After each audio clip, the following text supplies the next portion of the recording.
ocean.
beat the shit out of you. Huh? Huh? What then? What then? What if I did that, huh?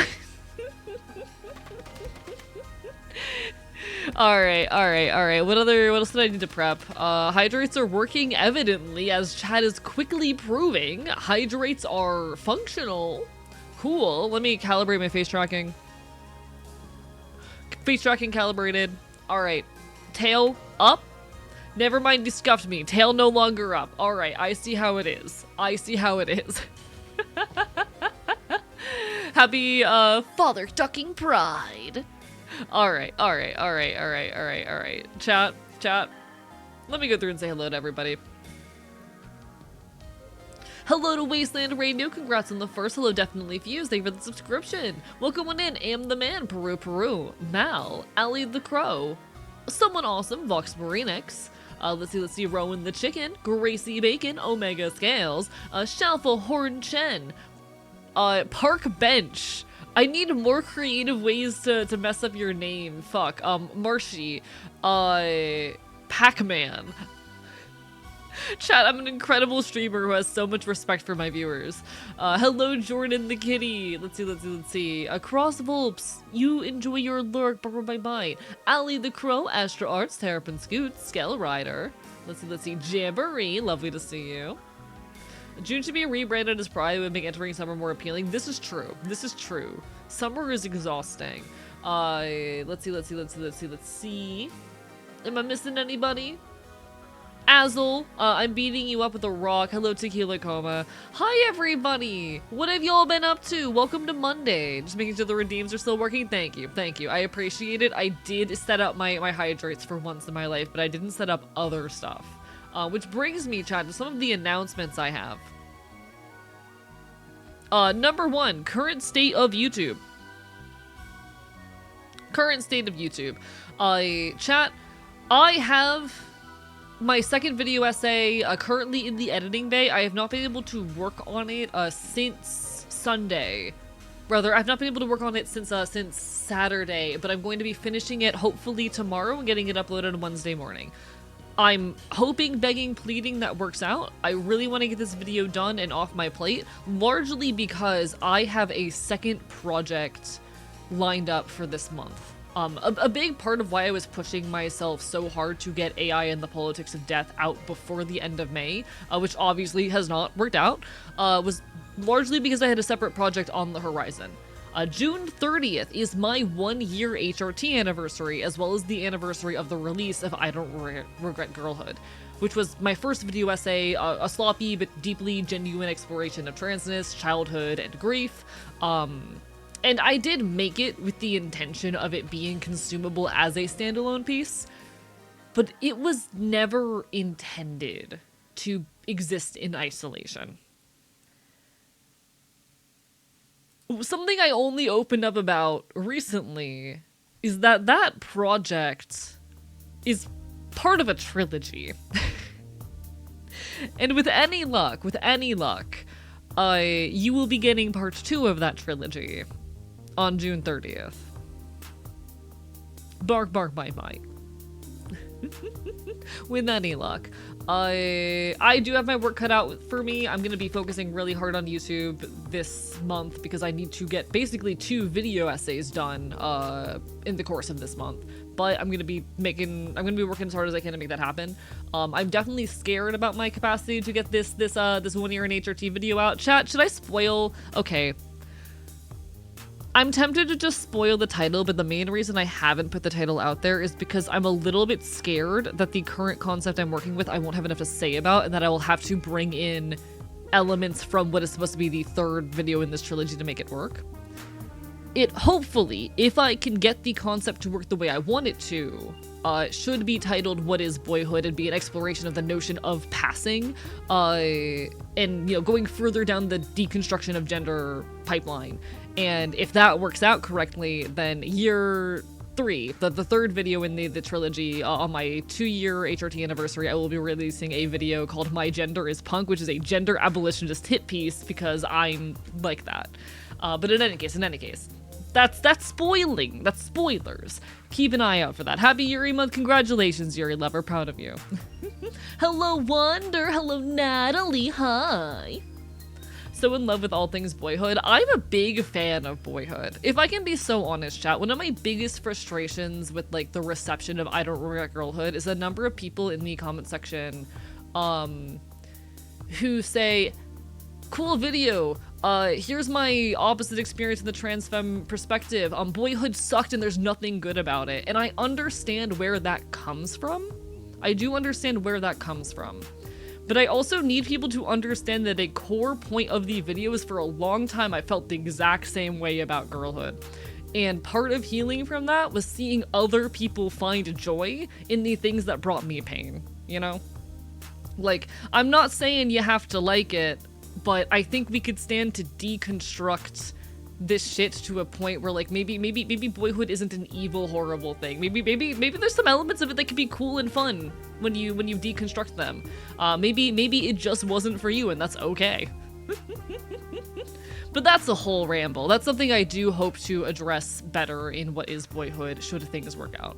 I love Boyhood, just don't feel like it fits me personally. Real and valid.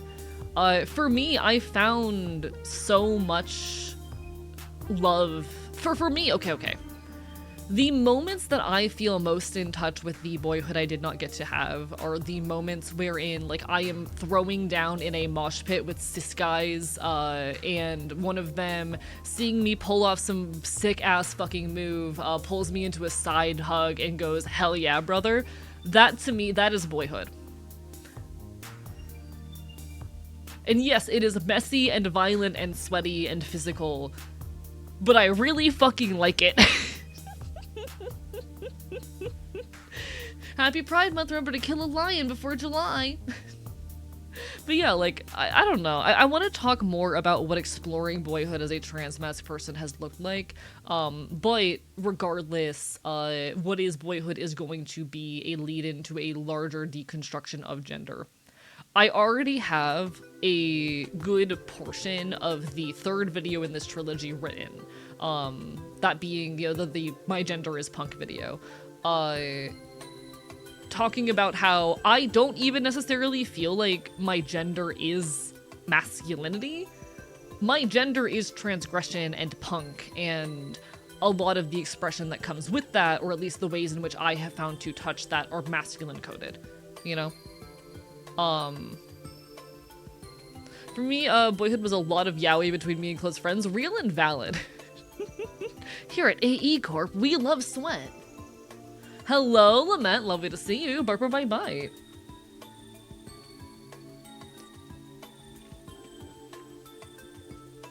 My gender is guinea pig, can't relate. I have thoughts, I have feelings, and as soon as I am done with AI and the Politics of Death, which will hopefully be tomorrow, and I will finish the video and then spend the night partying and then upload it on Wednesday morning and hope I don't die.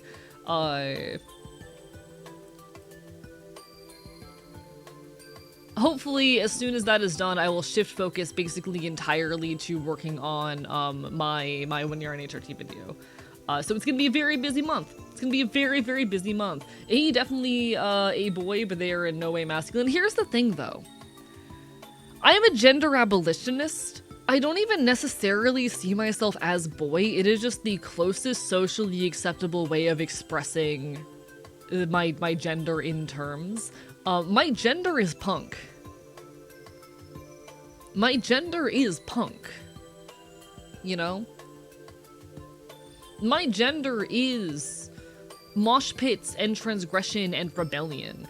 My gender is the act of throwing down in a mosh pit and screaming to loud vocals. My gender is smoking weed in a parking lot with your friends. My gender is houseless traveling bands that move from place to place, never settling down. And I know that might be weird and sound like bullshit if you haven't deconstructed gender to the extent that I have, but that's what the video is gonna be for. When I release My Gender is Punk, that's what the video is gonna be deconstructing. I get that so hard. I call myself a boy, but my gender can't be explained in mixed company. Yeah. Understandable. My gender is downing a 40 in the parking lot before a show. Yeah! That's gender!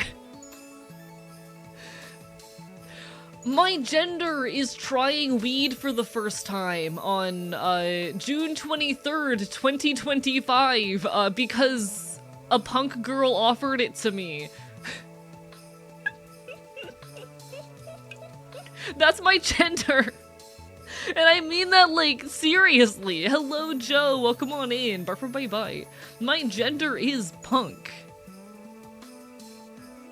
But, you know, that's what the video essay, or what my video essay that'll be releasing a year from now will be about. I need to figure out exactly what my thesis is for what is boyhood, so that I can build up towards that without people who don't watch my streams seeing what I'm doing, you know? Because I want to present the video at face value enough that if you don't have the context of the shit I've shared on stream, that you wouldn't guess there would be a third part. The same way I feel like a lot of people who have watched I Don't Regret Girlhood are gonna be confused when there's a part 2, you know? I want it to function as a standalone video but be part of this greater progression into gender abolitionist ideology and whatnot. I have feelings. My gender is unique to me and I don't have a word for it. I feel like agender is the closest thing that comes to describing it. It's not accurate because agender is a gender label even if it's a label of the rejection of gender. And that's real and valid. Chat, gender's not real. I feel like everyone in this chat can agree that, like, gender has nothing to do with your sex or body or characteristics or chromosomes or hormones. And I think most of us can also agree that it has nothing to do with pronouns or expression. That it has nothing to do with the way you look or act. Some people might struggle on those last few things, but I still think a good bulk of us can agree on that. And I think at a certain point we have to accept that gender is literally just a thing that you feel in your head, and every single other element of it is a thing we make up collectively. It is a cultural construction.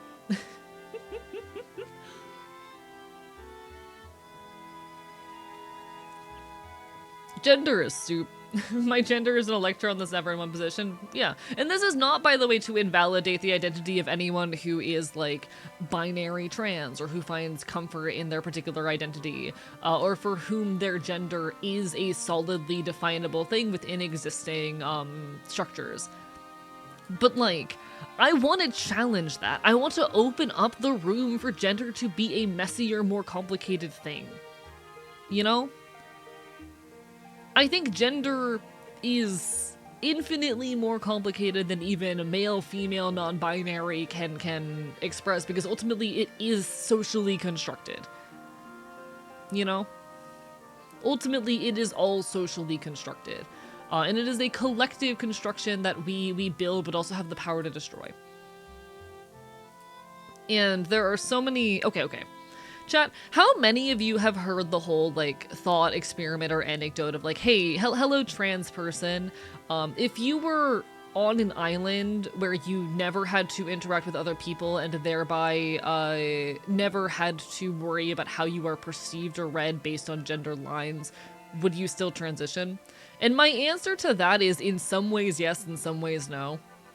Because I think so much of gender is so culturally constructed. It just happens that the ways I exhibit and understand my own identity and selfhood cannot be depicted or understood purely. So all of it is culturally constructed, but so much of it cannot be, like, depicted or precisely understood within any kind of even bimodal or concrete construction of gender identity.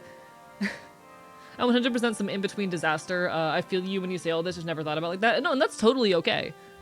Literally. I also don't think that it really matters to most people to think about it to this extent. Most people are content enough to understand and exhibit gender within, like, these frameworks, but I want to challenge them. If only to make people think, or if only to push people to analyze this on a higher level. Because I think even in the trans community, so often we take for granted how much of our reality is culturally constructed. My gender is looking at a younger version of me who had stars in his eyes, watching people speedrun childhood game, telling young me, hey, watch this shit, and doing like cool shit for him. Hell yeah, I love this for you. Hello, shortling bird, bye. I think, how do I say? Okay. I look at like a lot of Therians and whatnot, who I would argue in many ways exhibit gender as animal and whatnot. Like I think gender is so messy and complicated and beautiful, and I'm sick of us being constrained in it, you know? I'm sick of the notion that like, boy like car, woman like makeup, and sometimes I question even in myself how much of the things I enjoy, like how many of the things I enjoy do I enjoy because I actually love them or because it makes me feel like I'm doing gender correctly, you know? That is a question I sometimes ask myself. And I think as it stands, I have found the answer. And that answer is that my gender is punk. You know?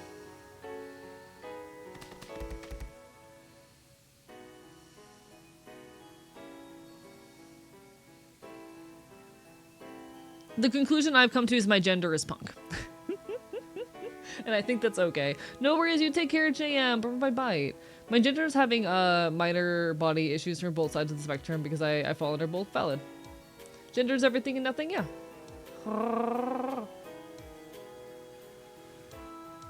From Rowan, never been asked this, but still transition my gender aligns very much with binary gender, even though I'm an abolitionist. Is my gender a very specific aspect of being a man? Yes, it's still very much but it's still very much a binary man gender, and that's valid, you know? Ultimately, this shit's messy and complicated. Recently had this thought that the more I try to understand reality, the less concerned I am with what is objectively real. That's interesting. That is very interesting to me, because I am the type of person who one of my joys in life is to take a subject and dig it to its core. I love to find a loose thread in reality and tug on it until it unravels, you know? This is something I even do with myself. I love to take an ideology or a thought or a constructed truth, find the edges of it, and push until it breaks. Or find a loose thread and pull on it until the whole thing crumbles. And to be perfectly clear, I don't think that invalidates those ideologies or thought processes or a means of navigating existence. I don't think that an ideology needs to be perfectly, how do I say? I don't think an ideology needs to be perfectly coherent and identical from every angle in order to make sense or to be valid. I do have a tendency to push that on myself or desire that for myself at times, being my very specific brand of autistic. My brain does get bothered sometimes when my own ideologies and thought patterns or even that of others are not internally consistent, but that's a thing I'm trying to work through. But that said, I objectively do not believe that an ideology needs to be fully internally consistent to be valid. I don't think something having a point where it falls apart or something having edges that fray is a bad or invalidating feature, but I really like pulling on those threads. I really like finding the edges, and I used to be really infuriating with this. I am so sorry to anyone who knew me back in like 2022 because I was annoying as shit about this stuff. I was like, oh, you have an ideology? What about this really weird edge case? Because I just wanted to see where the cracks would form. And I was such an asshole. Like I wasn't being mean about it, but I can totally understand how that would have been infuriating for a lot of people. I've grown up a bit. I don't care as much these days, but I still love deconstructing things until they fall apart. Hello, the disguise. AE, the Paleo-Ian philosophist. I don't know what the fuck that means, but I'll take it. How are you doing tonight? I have to relate with AE on this. I love dissecting ideologies, thoughts, and aspects of reality, but very much possible stepping back and looking at things, looking at it in the same way I did before my dissection. Yeah, like I acknowledge that anarchy is an ideology with flaws. Fully aware of that. I have taken the ideology of anarchy and I've pulled on the loose threads and I've seen the points where it unravels, but it's still what I believe in, you know? That said, it's fun. I find it fun. When I'm doing that, I'm having fun. AE would have loved talking to preteen me. Hell yeah. Oh, Plato the Philosopher. Oh, you're all good. You're all good. God, I have not read any, like, ancient Greek philosophy in a hot minute. I know I have some Aristotle text lying around. Chat, Aristotle was such a guy. I have not read much Plato, but I have read a good deal of Aristotle. Aristotle was a fucking guy. Hello, Virgil. Virgil. This is gonna... Okay. So, I was on YouTube Shorts the other day. This is relevant, Virgil. I need you to hear this. I was scrolling through YouTube Shorts the other day, and I don't often open up the comment section on YouTube Shorts, but sometimes, you know, there'll be a short that interests me, and I'm curious to see, particularly like from the perspective of being a content creator, what audience reactions were. I try to, sometimes when I watch videos, especially if they talk about things I care about, go, what do I think the audience is going to react to this? Because it does influence how I interact and plan my own content. I forget what the short was, but I watched a short the other day. I think it was about generative AI. And I opened up the comment section, and I see a name and profile picture that I recognize as a hearted comment by the creator. Virgil, I found you in the wild. I found you in the wild in a YouTube Shorts comment section, and I just need you to know that.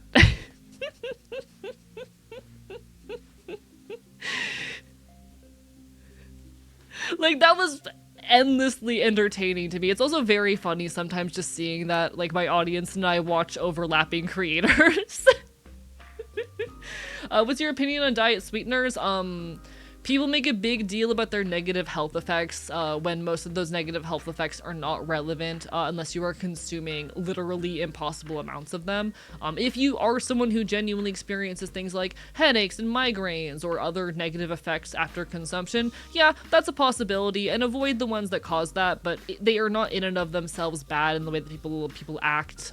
They are not poisons the way people like to pretend, and they are useful means of dieting for folks who struggle to cut out things like that from their life but need to for whatever reason.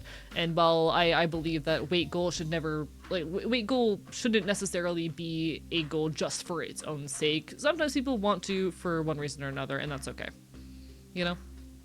Does that surprise you that your audience shares interest with you?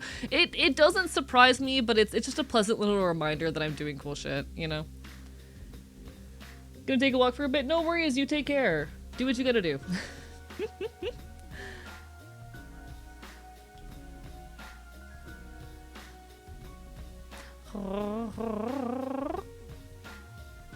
Are the sweeteners also tested in mice or rats? Yes, which are not identical to humans. When it comes to, like, sweeteners, if you're using them as intended, you're fine, you know? Hello, Celestial Muffin! Barber bye-bye. Lovely to see you. Hello, EE, second VTuber I've seen playing Twilight Princess today. It is the furry game. It is the furry game. I think some dissecting of ideology, like anything right-wing, we need to ensure we can bring people out of it. I mean, yes. Yeah. But I'll even, like, you know, take my own ideology sometimes and deconstruct them until they fall apart, just because I think it's really useful as a skill, and it doesn't necessarily change my ideology. I also love looking and seeing what other people's answers to the holes I find are, because sometimes I find out actually there was a good answer to what I thought was a hole. That's okay. I I just really like the process of taking a ideology or thought to its for this extreme. I like overanalyzing things. And I think I find it fun. You know, I'm having fun when I do it. Philosophize with a hammer, yeah. And that's not to say, again, that I think an ideology is bad just because it is not perfectly identical and concrete from every angle. I think that a good ideology can still have its edge cases. We cannot accept perfection, and we should not let perfection be the enemy of better. But I do have fun with it. I'm one of those motherfuckers who loves overthinking everything. Hi, Elowen! Thank you for the raid! Happy Pride Month! Hello, everybody! Mods, can we get a shout out? Hello, hi, folks. I'm Archivist. I'm a loud punk bastard on the internet. You can find me yapping queer and leftist issues here usually 3 to 4 nights a week. It's lovely to see you. Welcome on in. Hi. How are you? How was your stream? How was the beginning of the Pride-a-thon? Happy Pride Month, everybody! Hi. One sec, I don't know if any of my mods are around. Let me get the shout out myself.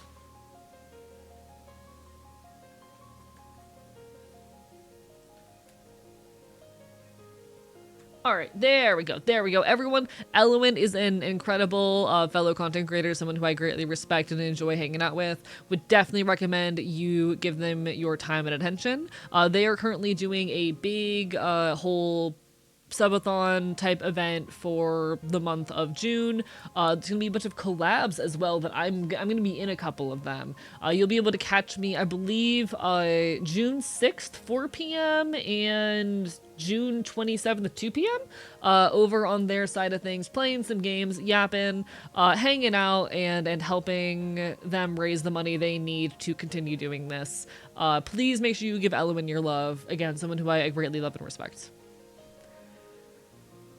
Hello, Araya as well. Happy Pride Month. Bye. For folks who don't know me, hi, I'm trans, I'm an anarchist, I'm punk, my pronouns are he, him, or they, them, and I love punching Nazis. It's one of my favorite pastimes, you know? It's one of my favorite pastimes. Whatever comment you found me on, I think it was a video about Gen AI. I could try to dig through and find it later, but we are, you know, live right now. We love punching Nazis in this bitch. We love punching chat. It's okay to punch Nazis. Chat, it's okay to punch Nazis. Ready for A to take over another stream with yapping like with Royce? God, I love when I poke my head into my friend's streams, and I just completely derail everything because I am not capable of shutting up, and I love having overly serious conversations and overanalyzing everything. It's one of my favorite pastimes. As I was literally just talking about, I am cursed with the love and desire to deconstruct ideologies to their furthest extremes, and I used to be really annoying about this when I was like a teenager.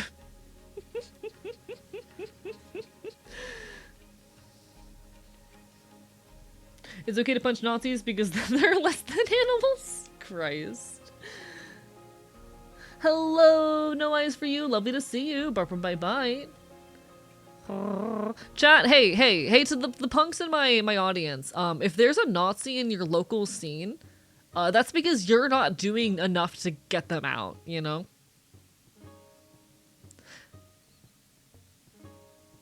Hey, Wookiees. One of those words ain't okay.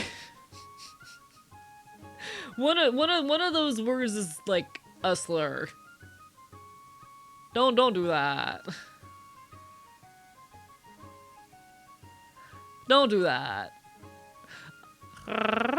Ain't no way there's one in my local scene. Real and valid. But chat, if there is a Nazi in your local punk scene, it's because you're not doing a good enough job. You need to kick that person out. It is okay to punch Nazis, and I heavily encourage it. On that note, chat, I'm gonna read something I wrote earlier because I think it's really important. This was part of my monthly newsletter. I post a monthly newsletter in the Discord every month where I catch y'all up on my ongoing projects, goals, aspirations, as well as provide financial updates because I want you all to know where your money is going. Here is your annual reminder that Pride was always rooted in protest. And not peaceful protest. Loud, public, violent displays of selfhood, resistance, and a refusal to be eradicated. Bricks thrown through windows, acts of vandalism, and many deaths. Whenever someone complains about looters and rioters or property damage caused by activists, remember that the few rights we do have were written in blood. Remember that in the larger context of human history, very few rights have been won without at least the threat of violent alternatives. I urge you this Pride Month to read your history and to read the history of the many civil rights movements to come before. Know where we came from and how hard it was and how hard we had to fight to get where we are. Learn from the past what protest looks like. Be loud, be transgressive, and be ungovernable. Your continued existence is an act of protest in the face of powerful people which seek to scare you out of public life, and many people die so that you could someday exist as yourself. That fight has not ended, and I encourage folks, as always, to find the groups resisting fascism in their community. But for all the queer and trans people reading, I am so proud of you for continuing to fight, and it is an honor to inspire you in the ways I have. Keep on loving, keep on fighting, and hold on for your life.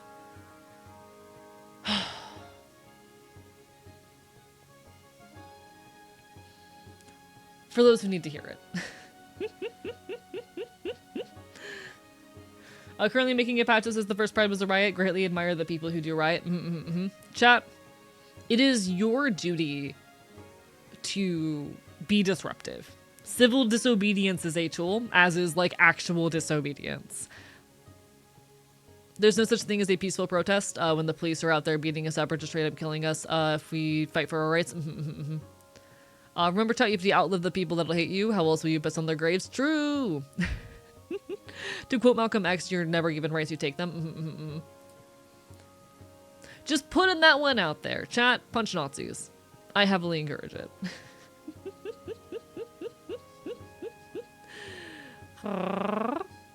I just put up basically that same ramble in a YouTube post, and I am so scared to see if people are going to even see or comment on it, because I never use that feature, but only time will tell. Civil disobedience makes you look hotter? True.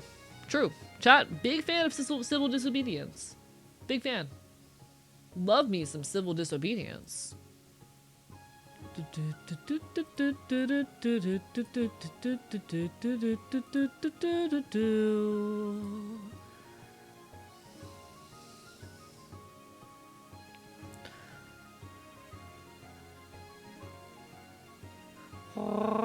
In any case.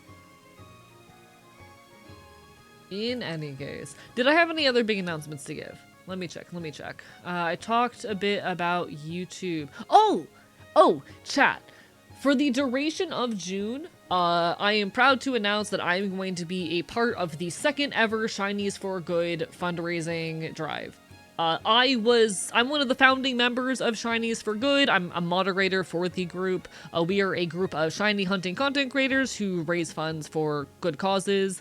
Last time we raised money for the American Immigration Council. We raised over $8,000 to fund legal support for victims of ICE activity around the country. And nearly 3,000 of that came from our very own community here. This time, we are fundraising for Rainbow Railroad, an international human rights organization helping at-risk LGBTQ+ refugees escape violence and persecution in their home countries. It is a very valuable cause that I am excited to help support. Between the move, personal projects, and respect for my own health, I am taking a bit of a smaller role in this drive. I will only be working about once a week to raise money, but this is something I care a lot about, and I hope you all will help to support us in this endeavor. You can find links in the Discord, and I need to finish updating everything on OBS side of things so that I can have all of that on hand. But big things happening. Big things coming. It is going to be a very, very busy month, and I am scared. But hey, that's what we do. Hello, Check for Charlie, Burp by Bite. Chat, professional Twitch streamer. Hi, Good Humored Gaming. Good Humored Gaming's also joining us for this Chinese for Good drive. Lots of really incredible content creators involved. Wonder is involved. We got Flydia on there. So many cool people taking part. AE taking on a massive workload, never. Chat, I have not learned my lesson. Chat, I have a long-standing habit of taking on more than I can chew. Or rather. Chat, I have a long-standing habit of biting off more than I can chew. I have not learned my lesson. I have not learned my lesson. I do not think I will ever learn my lesson. Unfortunately for me, I don't think this is a lesson I am capable of learning. You're just gonna have to deal with it, chat. I'm sorry. I'm your problem now. Large twink? Yeah, what of it? I can get it bigger. I can do this, chat. Hey. Hi, chat. I love how much you can see the details of my eye movements when I'm this close. I don't know how many of you guys have noticed that the shape of my eye massively changes. I've got so much emotional expression just in my eyes. So when my eyebrows raise, they get a lot rounder in shape, and my irises get a lot rounder as well. And then when I narrow my eyes, when I drop my eyebrows.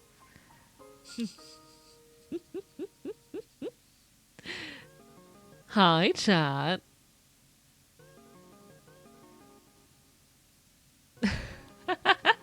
He's perfect. I am perfect. My preferred distance to AE's face. You're in perfect biting range. I'm sure you'd love that. Chat, don't you want to get mauled? Chat, wouldn't you let me maul you? Chat, would you let me maul you?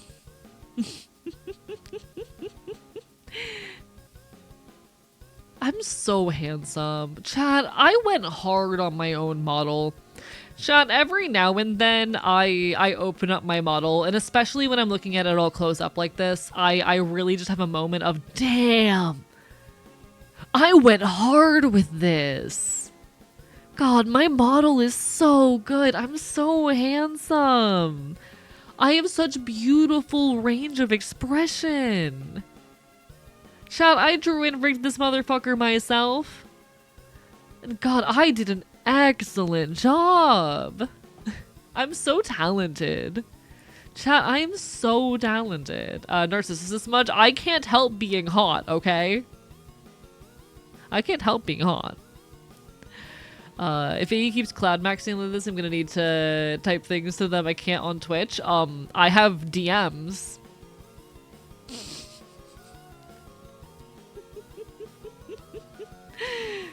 I have DMs. He's talent maxing. I'm talent maxing. Chat, I'm so talented. Chat, I'm so talented.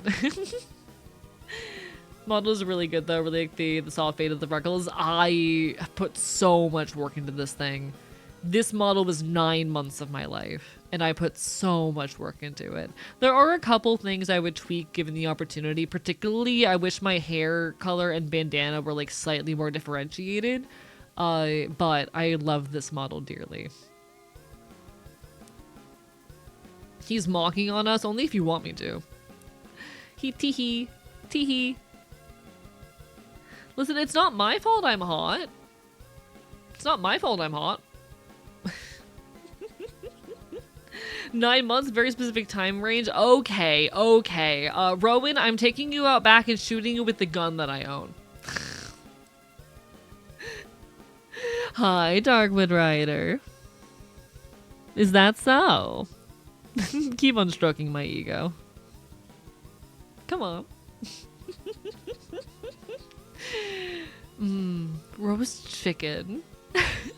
Roast chicken. Thank you, Vox Marinex, for the thought Mpreg is just reverse vor. Can we get an exclamation point vor in the chat? Can we get an exclamation point vor in this bitch? Thank you, chat. Thank you.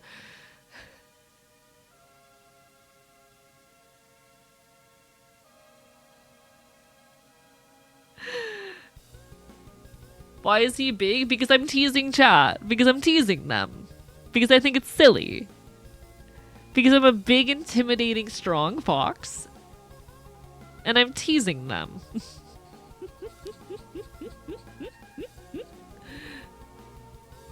I'm bullying them. Listen, hey, Twitch streamers. Sometimes you need to bully your stream. Sometimes you need to bully your chat. Sometimes it is fully necessary that you bully them. For their own good. Alright? It is so important that every now and then you bully your chat for their own goods. You know. You get me, chat. I just get bullied by my own chat. They try to bully me. They're not very good at it. Chat, let me have this. They try to bully me. They're not very good at it.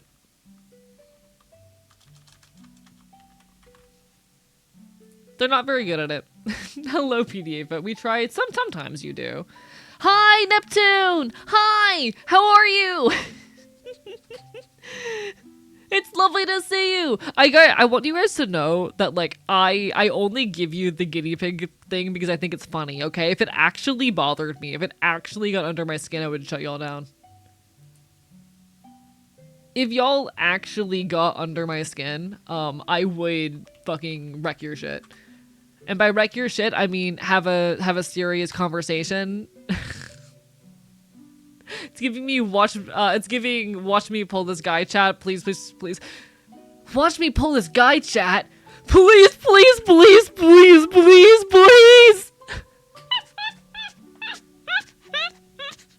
I need that clipped, actually. Have one of us deal with you? Probably. Potentially, depending. Lovely to see you, though. How have you been, Neptune? I'm glad you're well. Congrats on the move. I'm so proud of you. Hey, Neptune, did you know that I care about you and I miss you? Hey, Neptune, did you know that I care about you and I miss you? He's a Fabi's failure. Wow. Oh, I'm picking the mic really aggressively. I'm so sorry for that. Wow. No, that's not loud enough.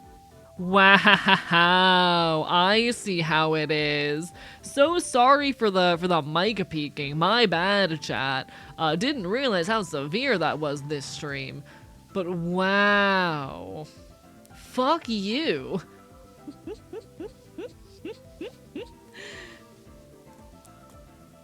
Breaking your ribs with my fist, AE? You can try. Is it my turn to hit on him? You can try. I don't like being bullied, but I like being playfully bullied. That's valid. That's valid. And I want to be clear, like, hey chat. If I ever cross any boundaries of yours, let me know. If I ever make a joke or get a little bit too flirty with you when you're not down for it, or otherwise, like, say something that crosses your boundaries, literally just let me know. Oftentimes, it can be difficult to keep track of people's specific boundaries, as a content creator, because I deal with so many people on a day-to-day basis, but I try to bear in mind, like, who's okay with me being meaner to them than others and shit like that. Because I know there's some chatters who, like, I know I can be mean and aggressive with, because we have established that is a part of the dynamic, and they're cool with it. There are some chatters who have said, hey, don't bully me, and I try to do my best to respect that, you know? Please do let me know. I'm not okay with how late you stream. Unfortunately, I cannot fix that one. Thank you for the follow, Bark Provide Bite. Remember, chat consent is important. I have definitely had cases where, like, certain viewers have been like, hey, that joke went a little far, and I've, like, noted in my head, all right, I will do my best to avoid this around this person. It's called, you know, doing our best to maintain a productive, chill, consentful environment, and while it can be difficult for me to keep track of specifics with how many people I deal with on a day-to-day basis, I promise to do my best. You know? He hates me specifically? Yeah, PDA Foot, I actually despise you. Why are you here? Yeah, actually, I hate you. I despise you so much. I'm not okay with how cool you are. You need to be lame again. Don't think you're being cooler than me. When was I ever lamer than you? Hey, I'm sorry, Vox Marinex. When the fuck have you ever been cooler than me? I'm here because I like your voice. Oh, that's cute. That is genuinely a massive compliment to me. I'm so honored that people like my voice. I put a lot of work into it. The fact that people think I sound good and pleasant and nice is like one of the biggest compliments I can get. Chat, I promise you, one of the best, like, compliments you can give the content creators you enjoy straight up is that you like their voice.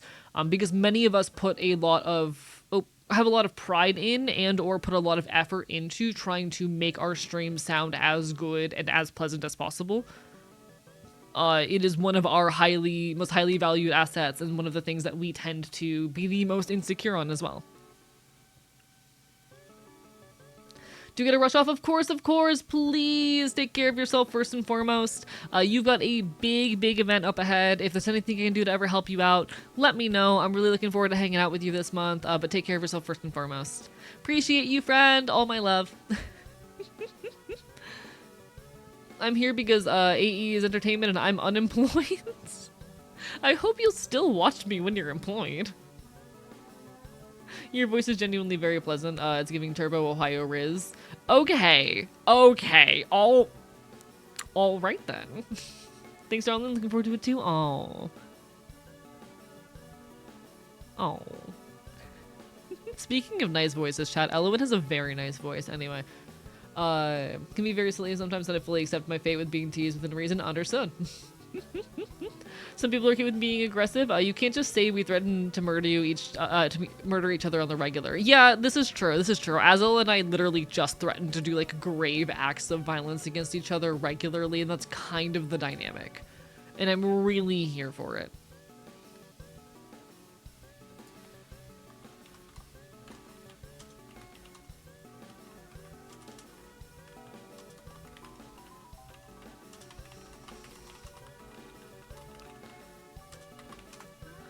Your voice is very pleasant. You genuinely sound cool and chill. I do my best. So biteable, many ears. Consider that I'm biting you. AE is trying to stomach the brain rot. I'm unbrain rottable. I cannot be brain rotted. I am the world's least brain rotted VTuber. I genuinely think, chat, that I'm one of the least terminally online person that I know. I genuinely think that I am one of the least terminally online people that I personally know. His brain is too smooth and shiny to rot. I actually have too many wrinkles. There's too many wrinkles in my head. I'll still watch you when I'm employed. You should also get Rowan viewership. Thank you.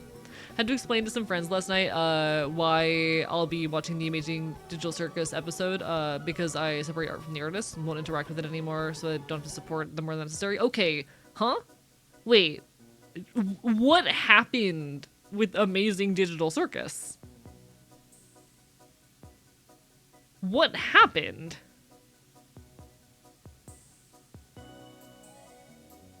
I've not heard anything about drama with Gooseworks. I've heard people get mad at Gooseworks. But I've not heard any actual drama. A lot of racism shit going on between Gooseworks and the entire cast. With all the love in the world, I am going to need to see sources on that. Just with my knowledge and understanding of them as a creator, I'm gonna need to see sources on that one. AE's voice gives me neurodivergent tweak. I want to herp and it might be biased. Fuck you. Hello, Playing the Bird. Bark bye bye. Several old live streams, which I still have the sources. Okay, but when we say old live streams, are we talking about like shit that happened in the last 5 years, or like decade-old comments that have been apologized for? Like decade-old jokes and offhanded shit that's been addressed, you know? Because I think there's a difference. Like, I'm someone who is very willing to accept growth in others, and I believe in order for leftist ideology to function, we need to be willing to accept that people can change. I am a police and prison abolitionist, and part of that is acknowledging that punishing people for past actions does not work, as opposed to offering people opportunities and tools towards improving themselves, towards what's it called? There's a word I'm looking for, but y'all know. I don't have the context for this, but when someone goes, oh, this content creator like made a shitty joke 7 years ago, that's not my... I'm like, you know? Again, I do not have context for this. I've not heard this. Is the first time hearing about this, so take everything I say with a million grains of salt. I do not know the severity of the thing said. I don't know the context of the situation, but very often I will hear people say like, oh, XYZ person said something like a decade ago, and I'm like, as a police and prison abolitionist, we need to be able to accept that people have the capacity to show demonstrable change and shit, and I... like... damn, I've never been racist, but I definitely have not always been an anarchist, shit like that. Like, I see the capacity for growth in people. I don't know. So I'm very hesitant with a lot of this stuff, a lot of the time. So my point just being, I would need to see sources. My point being that I need to see sources.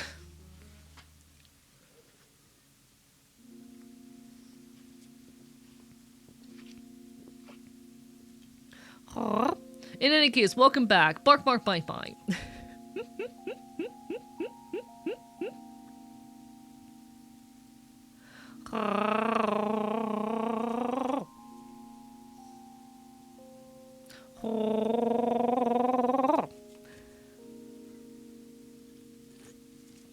God, I'm thinking about this and I'm realizing that, like, 15-year-old me didn't have the words to say this at the time. 15-year-old me did not have the words to express this, but 15-year-old me was probably a Marxist-Leninist. That's kind of wild to think about. That's kind of wild to think about, actually. I'm pretty sure the specific thing was that Goose laughed at a shitty racist joke pretty recently. That's, if we're talking something that happened very recently, that's a completely different situation, but okay.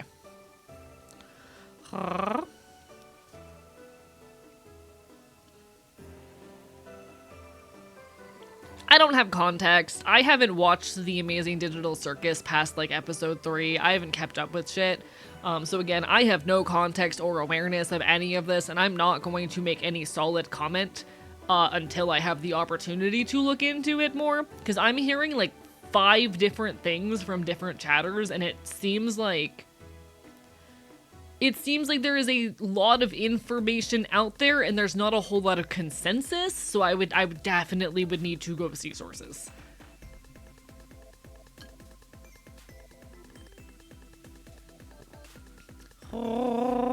I would definitely need to go see sources.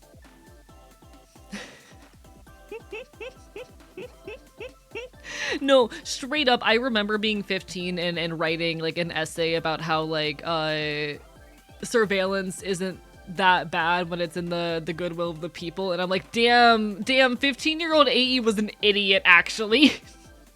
I'm so glad I got radicalized a few years later. Like, 2 years later, I got radicalized hardcore. Hello, Cardell! How are you doing? Happy Pride Month! Lovely to see you! What are you up to today? How have you been as of late?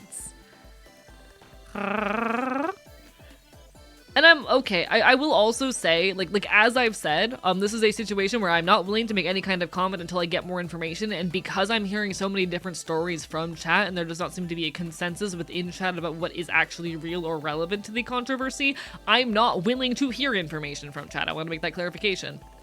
Unless I have the time to see sources and do my own research, I am not going to be, like, taking any of chat's word on this. You know?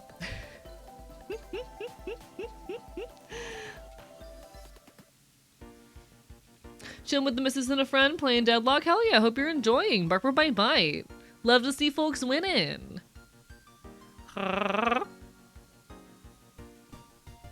But yeah, like again, I'll do my own research at some other point, but I have not engaged with the show past like season 3, so it's not even something that means much to me right now. Hello, Paige, Barbara, bye, lovely to see you.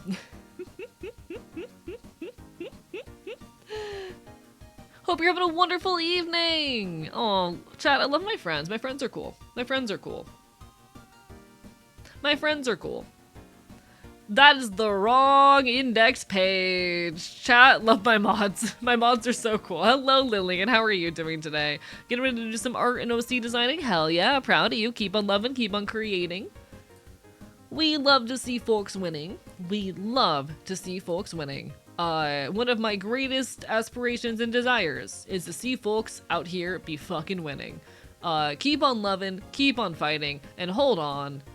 Bark, bark, bite, bite. Happy Pride Month, gamers.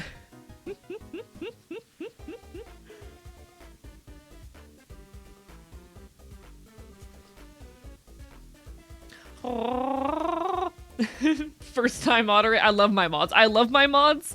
I love my mods. We're doing our best. We do not run a very tight ship around here. You know? As the CEO of competitive bigotry, we don't condone systemic or casual bigotry. Don't have any idea what the digital circus is. Hello, Stoned. Lovely to see you. Apart from Bite Bite. Why did Neptune just delete their own message, huh? What did I just watch happen in real time? What did you do? God fucking damn it. Chat, we do not run a tight ship around here. Mod powers equals erase evidence of my typos. Yeah, because you're infallible. You're infallible. You're so perfect. That motherfucker stole my name. I'm so sorry, index page. I still love you. Nah, it's so lovely to see everybody. It's so lovely to see you, Cardell. So lovely to see you, Paige. I need to talk to you both more, especially now that I'm finally like settling in and finding routine in my new apartment. Which, chat, another thing I wanted to talk about but didn't really get a chance to. For the first time, okay. I'm not gonna pretend that the first couple like weeks in the new apartment were a bit rough. I've very much been adjusting and like finding new rhythm and routine. But as the dust has started to settle and as I've started to feel established, I'm really happy to say that like this is the most safe and secure I have felt in years. Maybe ever, honestly. I'm living with a friend who cares about me. I am living in an environment where I don't feel like I'm about to end up homeless at any moment. I am living in a place where I know I'm gonna be okay. And that's been really, really fucking cool. It has been really cool getting to exist in a space where I have some amount of control. It's been really nice living in a place that I get to call home. You take care, Plague the Bird. Bark from Bite Bite. I'm not in the homelessness arc anymore, and it's really weird saying that, but I'm not. I'm stable for the first time in a long time. Tell your roomie I appreciate them. They know. Reminder to all of you that you matter, you're valid, loved, worthy of love, important, allowed to have emotions and bad days. Don't have to be strong or perfect all the time. You're not broken. So proud of all of you for existing, and I'm thankful that you are around. Trans rights are human rights. Stay safe, y'all, and don't give up. Hell fucking yeah. You take care, Strap. I appreciate you. All the same to you. Congrats, dude. Know how bad that stress can make you. Yeah, it's been really nice finally settling. Hello, Buncho. How are you doing today as well? Hi. Thank you everyone for the hydrates. There will be a ad break hitting soon. Jesus Christ, how are we already an hour in? The yappage will continue after the ad break. Chat, what if I go bother Boozle? Chat, what if I bother Boozle? But the yapping will continue when we return. I have a lot of stuff I want to talk about, a lot of things I want to work on. Y'all mean the world to me. Thank you for being here and being part of my community. I'm going to kill you with my teeth.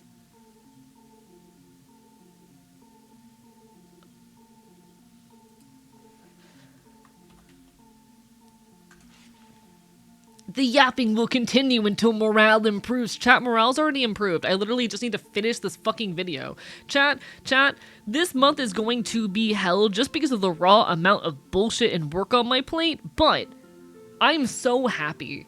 One thing I don't think that people grasp about me, I am at my happiest when I am, like, barely sleeping, working my ass off on large-scale creative projects. That is me at my most fulfilled. Is it healthy? No, and I'm fully aware that it is not healthy. I am fully aware that sleeping 3 hours a night while I spend until 6 a.m. working on video essays is not sustainable and not a good idea. But God, does it make me the happiest I have been in so long. I'm not normal. I wish to be boozled. I can meow at you. Will that suffice? Let me go see if I can boozle.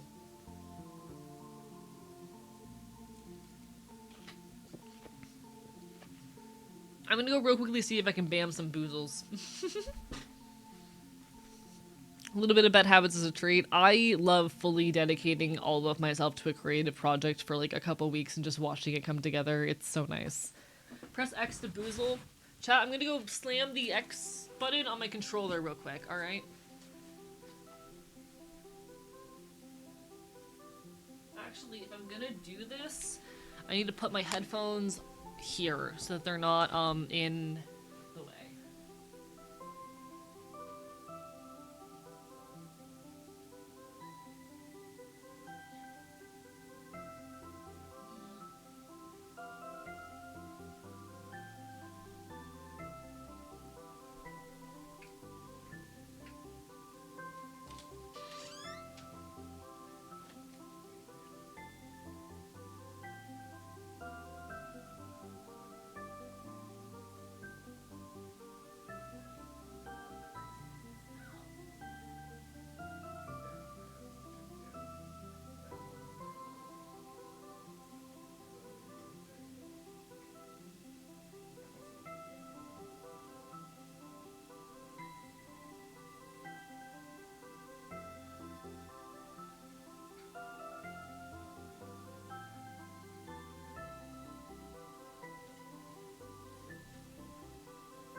Boozle is outside. This is a sad day. AE, I need a self-care week. Also AE, goes a week with 4 hours of sleep and makes 3 animatics, 2 video essays, 6 songs, and 12 shorts. Here's the thing that y'all don't understand about me, alright? Alright? Here's the thing that you guys don't understand about me. That's the self-care week. The thing y'all don't understand about me is that's the self-care week. Sleeping 2 hours a night, working, overtime on video essays and animatics and music and projects in a frantic, rabid manner. That's self-care to me. That is quite literally what self-care is for me. You know?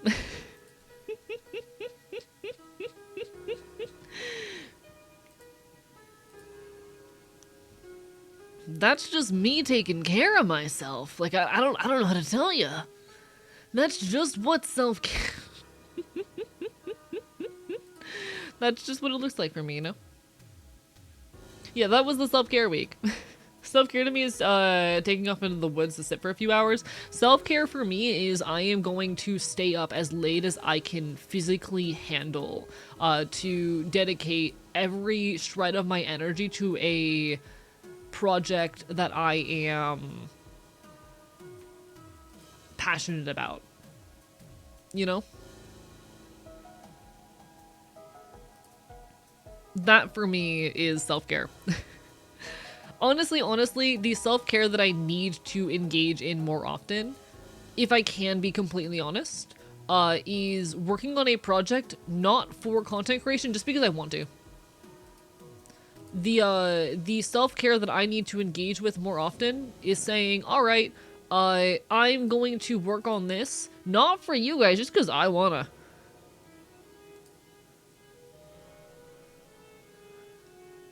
Just because I can.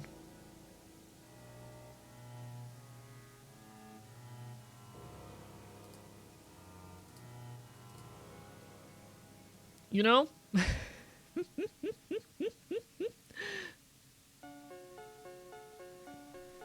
Self-care to me is being locked in a room with books, a notebook, and music. Valid, valid, valid. Draw your characters kissing for funsies. See, I'm not gonna draw them kissing for funsies. I'm gonna draw them, like, bleeding out for funsies. That's what funsies is to me.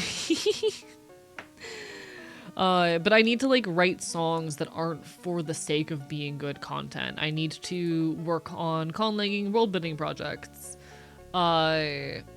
Shit like that. That's self-care to me. And I definitely do need to invest more of myself in that. But, fuck you.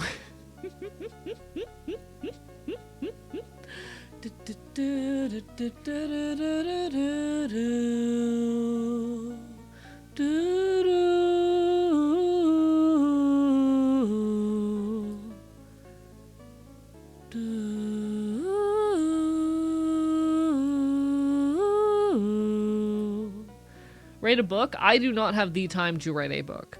I need smaller scale things than that, being perfectly honest. But I need to have projects that aren't content, you know? Guys, I love some good tooth on neck content, as long as I'm the toothy. Write a small book? Nah, I'm more likely to just like write songs, or do art pieces and doodles, or roleplay with friends. God, I love roleplaying with friends.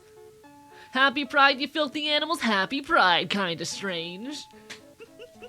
Happy Pride to all of the queers, the leftists, the filthy communists. How goes it? Hope everyone's having an incredible evening. I send all my love. Chat, I love chat.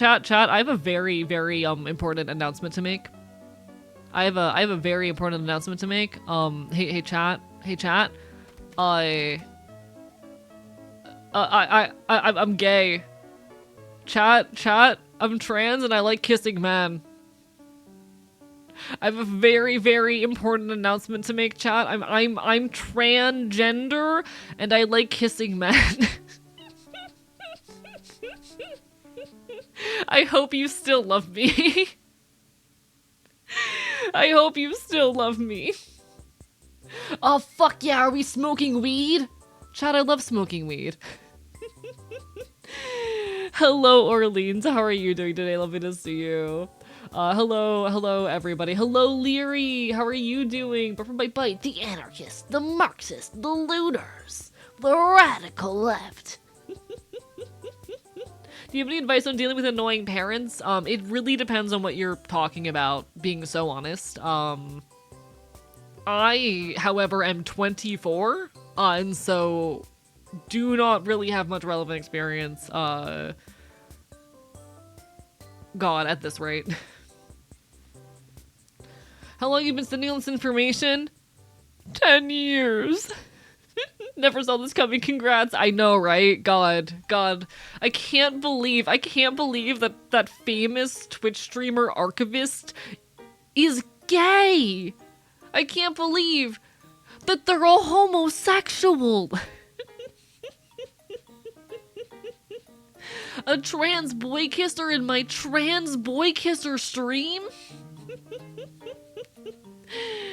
Not happy pride to the neoliberals. Oh yeah, fuck the neoliberals. Fuck the fascists too. Do you like adult humor? Penis hell, which came first? The trans or the gender? Penis hell.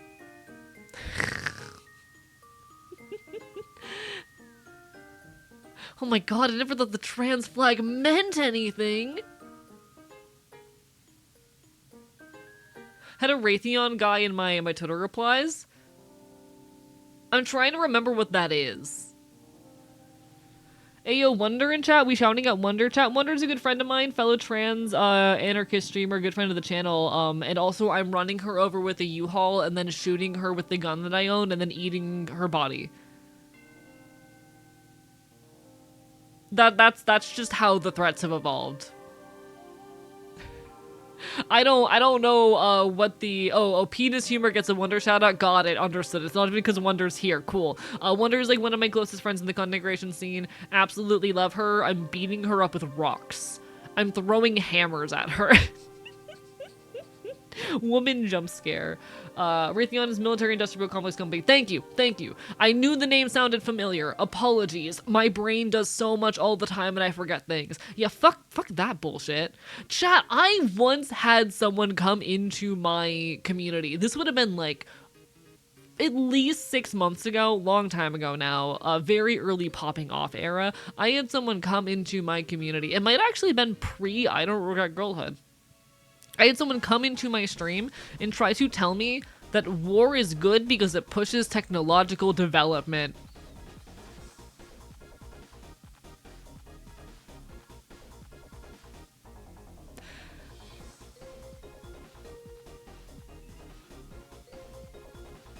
Wild take, you know? Wild take. There's a million things wrong with that. There are so many problems. Byproduct, sure, but not a reason to conduct war, yeah. So does providing people with basic needs. I know, right, Mita Oku? I know, right? Like, I do understand why someone would think that, but also, like, you know, the development of what technologies? Weapons? And shittily cheaply produced food?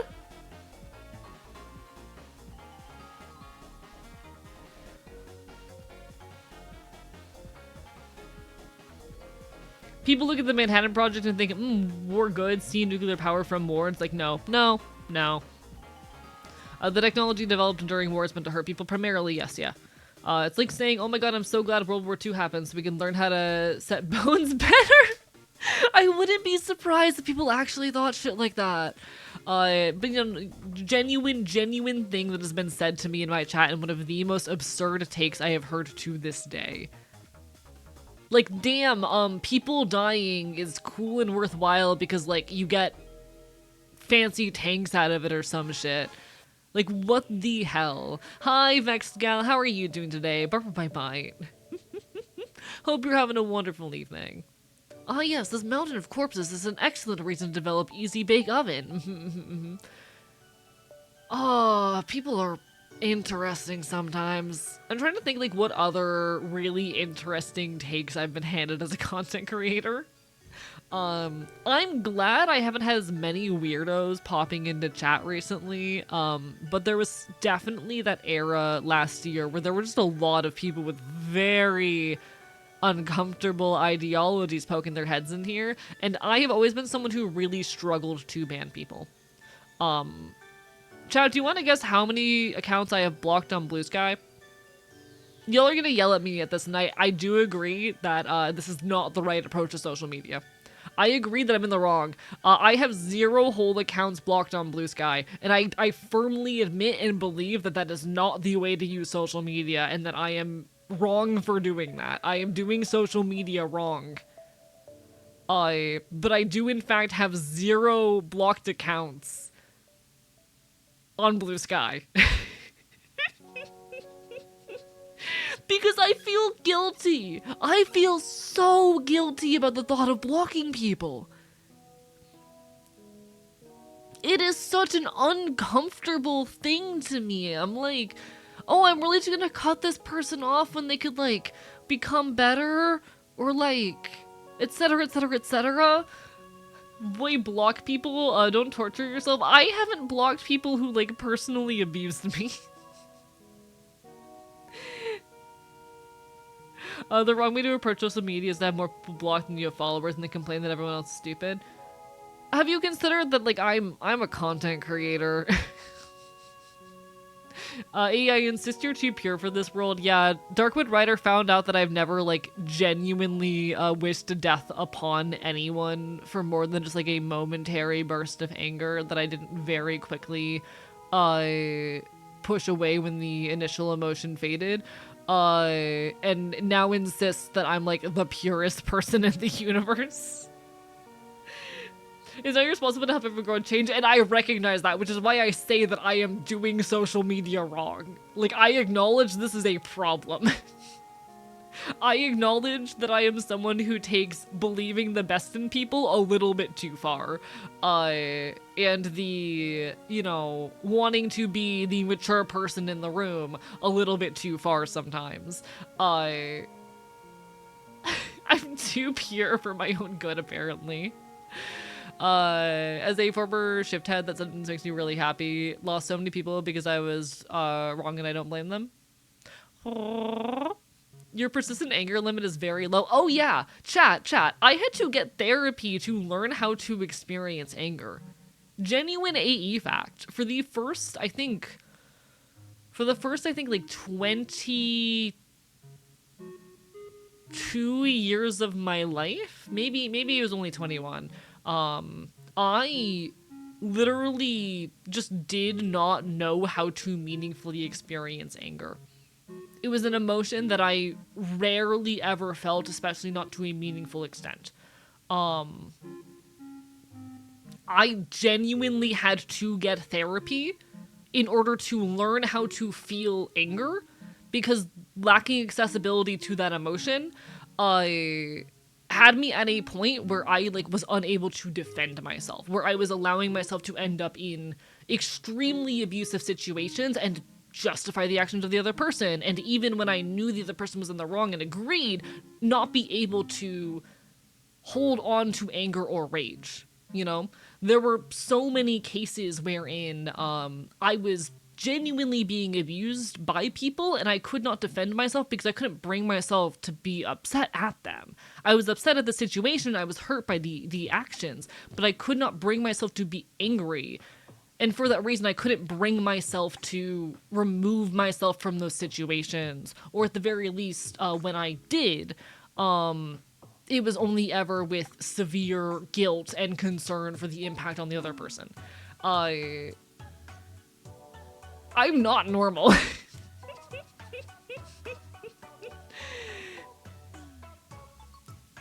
It's fucked beyond reason that being able to give grace to people so much can be a bad thing. I am an overly permissive and forgiving person, and I acknowledge that. Like, it's a thing I've had to get therapy for. And I am still someone, like, I can access anger meaningfully at this point, but it's still one of the less common emotions for me.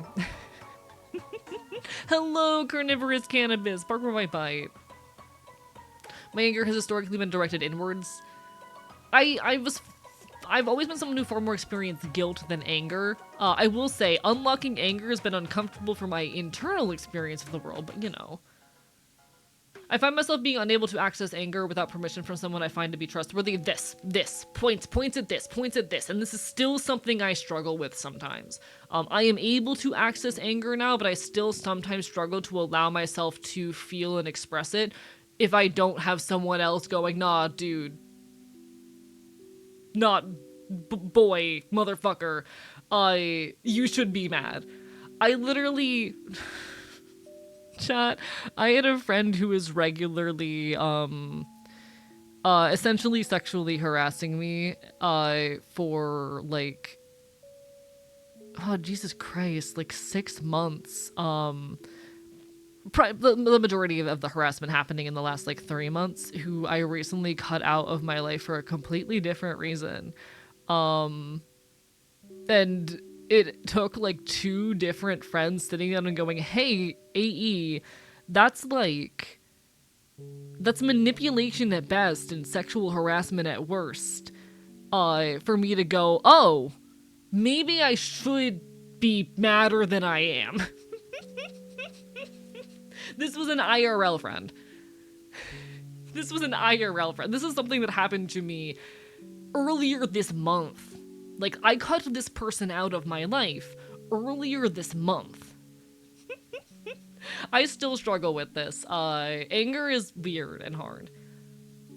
I trained myself when I was younger to detach myself from the situation, to analyze it and understand the other person's perspective, and have spent a lot of time to rewire some of that to actually learn to experience anger. Yes, and it's a process. Like I can access anger now.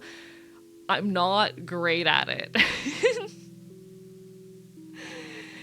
It's like I'm genuinely of the belief that anger is an important and necessary emotion that I want to have more control and access to. Because when I don't, it ends up with me getting into situations like this. And it's like, it's the reason why I have no one blocked on Blue Sky. It's the reason why I very frequently do not ban people who bother me in chat. It is the reason why I sometimes crash out, because I let people push my boundaries until I break, or until it goes far enough that I can't not react, you know? Things that I am working on, to be clear. These are things I am working on. You take care, Azu Sky, bye bye. These are things that I am aware of, I am conscious of, and I am working on. But damn.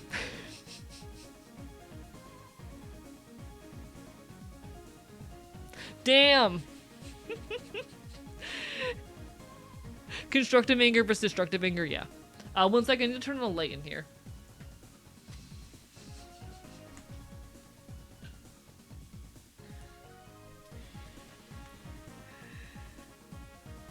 It's so weird to learn how to experience less emotions to do with not being able to properly regulate my emotions. Emotions are weird. Chat, emotions are fucking weird.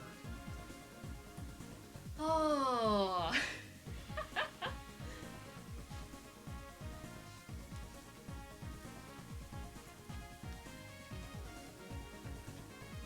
What the fuck is this? Is that string? Why is there string on my chair? Where did that string come from?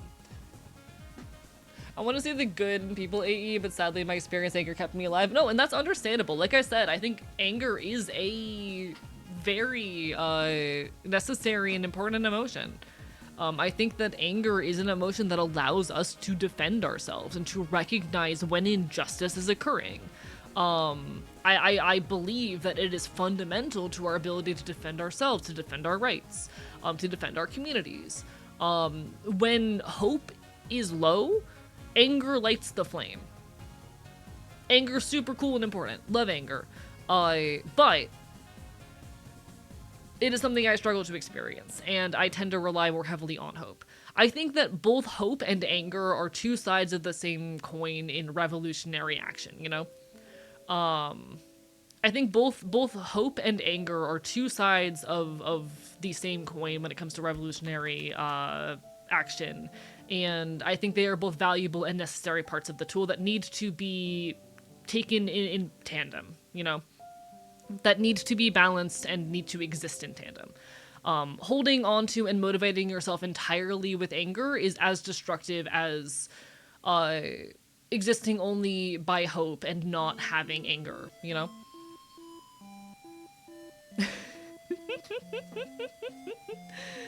Gonna mess around with my new monitor? No worries, you got this, Neptune. Appreciate the hell out of you. I miss you. Bye-bye. Hello, Plink. Hello, Yui. Very poetic way to put it, well said. I like to think I'm pretty articulate and well-spoken. Thank you. Do you hear the people singing the song of angry men? It is the music of a people that will not be slaves again. Is that how the song goes? Give me a second. Is that how that goes?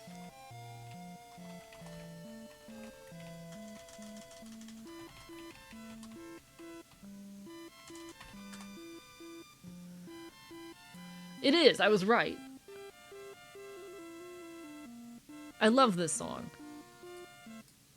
Do you hear the people singing the songs of angry men? It is the music of a people who will not be slaves again. When the beating of your heart echoes the beating of the drums, there is a life about to start when tomorrow comes. I don't remember it well enough to sing the entire thing off the top of my head, but that is a song that is near and dear to my heart. I think that's one of like the first songs I learned in like a classical singing environment, actually. Did you know lesmism? I'm really bad at pronouncing things. I did not know that it had a fighting game. No, wild. Did not know that. Hi, Zelda player, but for my bite. Fuck ice, fuck fascism, hell fucking yeah. Chat, fuck ice, fuck fascism, fuck authoritarianism, free Palestine, fucking no one is free until everyone is free. Keep on loving, keep on fighting. Trans rights, there's so many things to say. Do do do do do do do do do do do. Free Palestine is so funny. That's so funny. That's so funny.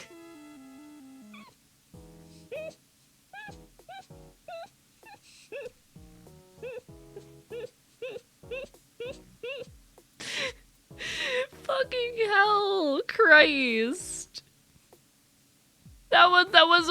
That's really funny.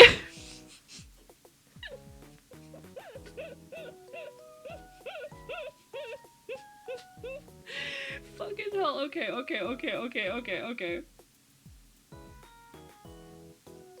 It's just a really funny typo. Minor spelling mistake, yeah. It's objectively not that funny. It's not like there's some hidden joke here. Minor spelling mistake is just really funny sometimes, and there's something about the alliteration that is so good there.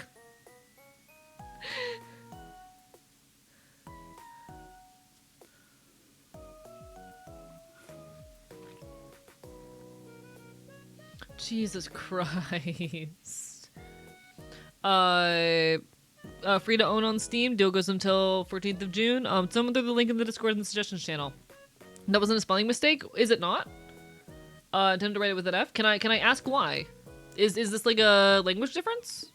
Because if so, I've never heard it before. It's the Arabic spelling, I believe. Oh, really? Apologies, this is my first hearing of this. If that is the case, I am very sorry. I was completely unaware. We learn new shit every day. I will say, chat. I know I've said this before. This is like something I was talking about with my roommate last night. If I do make errors, if I say something incorrectly, if I misspeak, whatnot, assume it is either lack of knowledge or that I have misspoken. Like, please assume that I have simply made an error or lack information before you assume that I have poor intent. Because I promise in like 99% of cases, it is just that I either am lacking information or genuinely misspoke. Hello, welcome on in, Dynasks. My voice is getting deeper. I'm on HRT. I didn't know that. Thank you. That makes sense. My bad. I had no idea. Partly Palestini, that's just how I spell it because that's how I'm used to spelling it, as it's the OG spelling real. And thank you for teaching me that. Hell yeah.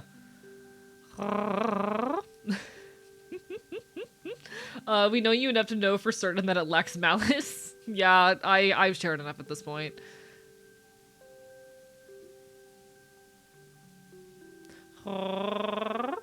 Also didn't know the alternative spelling. I'm also very reassured by the fact that the majority of chat seems to have not known this. Because sometimes I do know that, like, I lack a lot of information because I'm not terminally online. Which is to say that I don't use the internet much. I hop onto Blue Sky, like, to post. And maybe, like, once a day just to see if anything important's happened. And then I close Blue Sky. And I watch video essays, and that's my internet usage. There's a lot of knowledge blind spots I have that I'm trying to work on getting better with, like engaging with more news and whatnot, just because I don't use the internet much.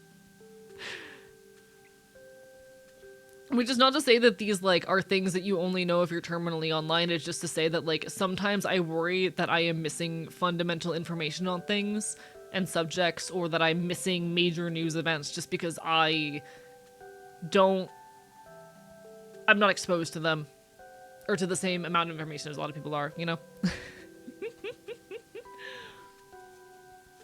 Sometimes I get very scared sometimes that I am missing literal fundamental knowledge of the universe, and to be fair, I definitely am at times.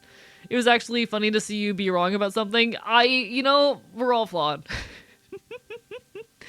Have you ever seen Wiki Dived? I don't think so, no. Hello, Aves! Lovely to see you! Bye bye.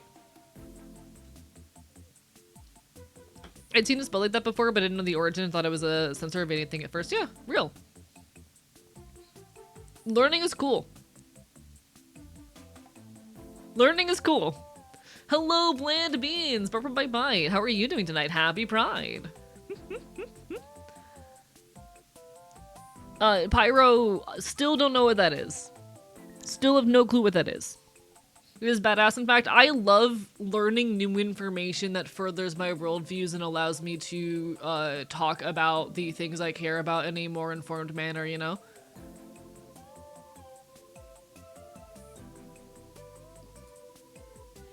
I like when I learn new things that better equip me to be a political commentator, or which allow me to, or like fill in knowledge gaps for my projects, or just kind of allow me to talk in a more informed manner on shit, you know? I'm just a guy. I definitely will always have holes in my knowledge, but it's cool learning new stuff, and I want to do my best within my capacity to be the best creator I can be. I'm really excited to start investing in leftist literature again. I'm gonna be, actually, chat, should I just go ahead and pay for the 8K press thing? Surely I have $25 to spare. I have a, like, budget for fun stuff every month, and I don't think I've spent literally any of it yet. You know? I don't think I've spent literally any of my fun budget this month.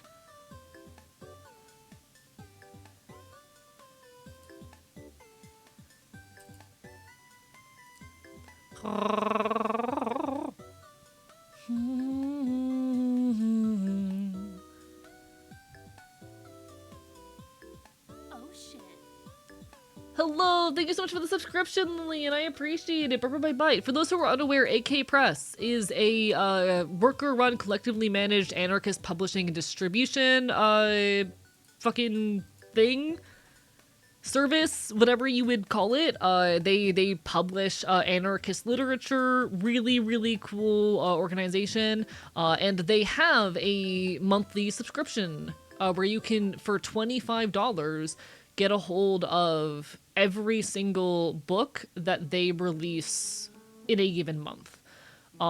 Just month by month. Literally $25, and you get to collect a ton of leftist and anarchist literature, which I think is cool as shit. And I've been wanting to do it now that I'm like settled into the new space. It's something I can afford to do. And I definitely, at the very least this month, have $25 to spare, so like, you know, anarchist literature. And they have like a massive, oh, not what I wanted. They have a massive backlog of like so much really cool fundamental anarchist literature, from the classics to like modern things being published all the time. I want to support anarchist literature, and I want to learn more, and I think a great way of doing that is just owning it.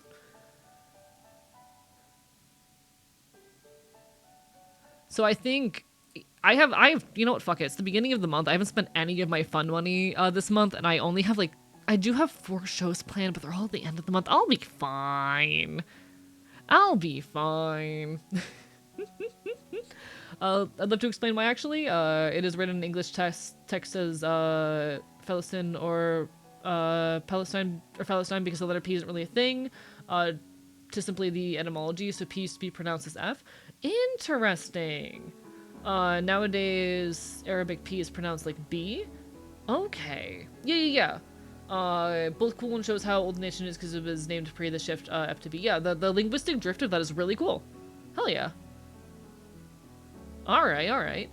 Didn't know that have a gym membership at the same price. They don't use them, would rather read anarchist literature at this point. Hell yeah.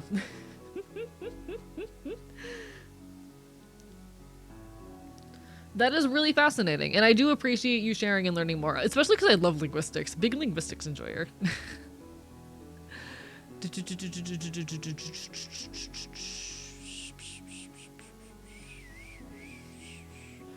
I'm trying to figure out what the difference is between the $15 and the $30 and $25 subscriptions.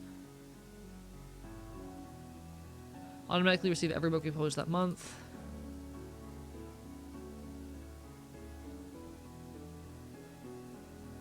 What's the difference between the 30 and the 25?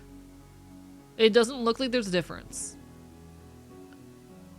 I'm not seeing a difference. So I think because I'm poor, I'm gonna grab the $25 subscription, add that to my cart. Because I want anarchist literature. Unfortunately, I have to leave now because it's getting really late. No worries, you take care of yourself first and foremost. I appreciate the hell out of you. Take care of yourself first and foremost. I'm just gonna real quickly order this because I can.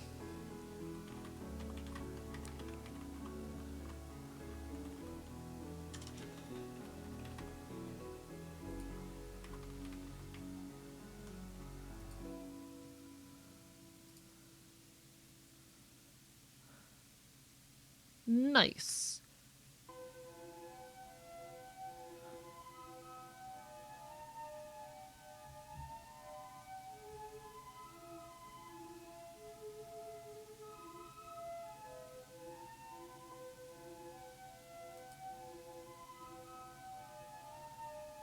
Okay, hopefully I've done this right. And then I just need to put no, it's a different billing address.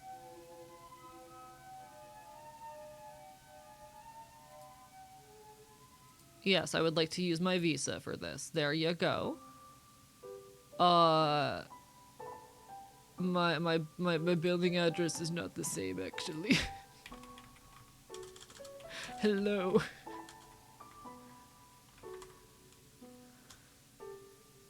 One sec. I forget that buying things is hard sometimes, you know? I forget that sometimes buying things is difficult. Florida.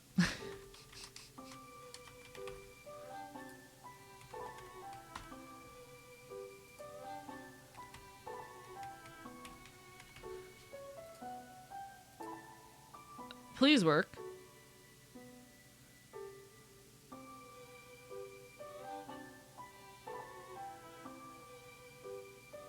Okay.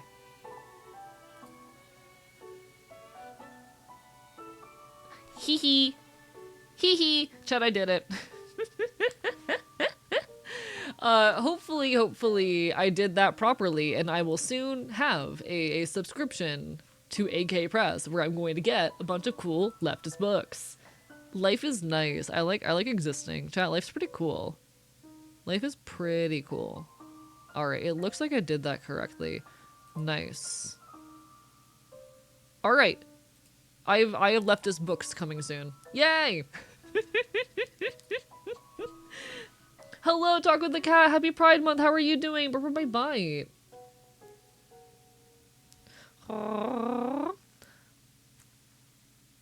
Five-step process. Listen, sometimes I honestly really appreciate when I come across like an online checkout that isn't super heavily optimized, because it makes me feel like they're less likely to be stealing my information and selling it to big companies that want to advertise to me. Holy shit. Okay. Chat. I've always been the kind of person where, like, I didn't really buy into all of the, oh, your devices are constantly listening to you, and recording your data and using it to advertise to you type shit. I've always been the kind of person where, like, I never really bought into that, because in my mind, these companies already have every piece of information about you that they need. You know, they track your location whenever you're using Google Maps. They see your browsing history and your cookies. They already have access to so much data that why would they need that? But very recently, I keep having things that my roommate mentioned show up in my fucking ads. And I'm starting to question it, chat. I'm starting to question it. I've been having so many of the things that my roommate says just casually show up in my ads within a matter of minutes. Hello, Kagemori, lovely to see you, but from my bite. The other day, my roommate mentioned to me a brand of pasta that they frequently purchase. And 2 hours later, I am on my phone in my room and I get a YouTube ad for that pasta brand.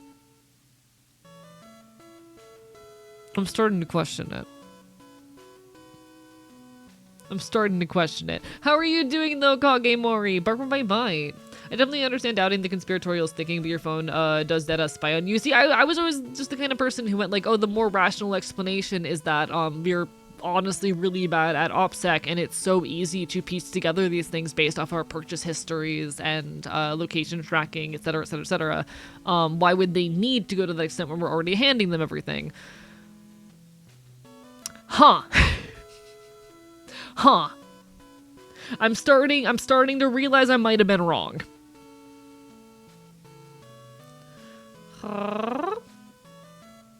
Didn't Apple get sued over that at some point? I have no clue. And to be honest, a lawsuit also doesn't necessarily mean that it was true. It just means that someone took legal action, you know? Haven't said stuff from IRL conversations show up in ads, but had a lot of stuff that come up in Discord conversations that I only lurked in. Okay, but that makes sense because of course they're fucking spying on your text conversations. Like, I fully believe that Discord is selling your data to companies and advertisers. That makes perfect sense to me. I'm not surprised by that at all. I've just always been not sure or doubtful on the, oh, they're constantly listening to your mic stuff. You know?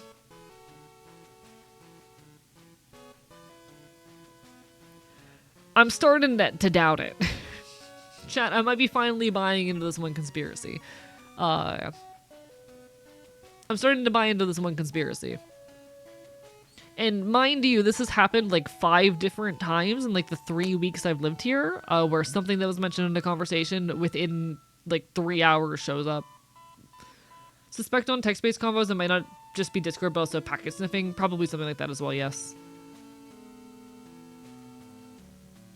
Like, chat, I think everyone believes in at least one conspiracy. And if you think you don't, you're lying to yourself. We are all prone to conspiratorial thinking, and a lot of chances are you just don't recognize whatever conspiracy you believe to be a conspiracy. Chat, I might be on my way to believing this particular conspiracy.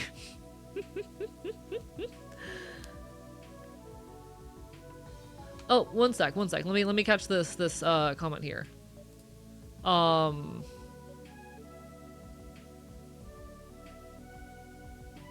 But who was it from? I wanna catch the beginning of this thread. It was from Dynazex. Can I find the comment? I'm so sorry. I've not been able to catch everything in chat. My bad. Can I find this? Why can't I find the original comment? Chat, he's doing his best.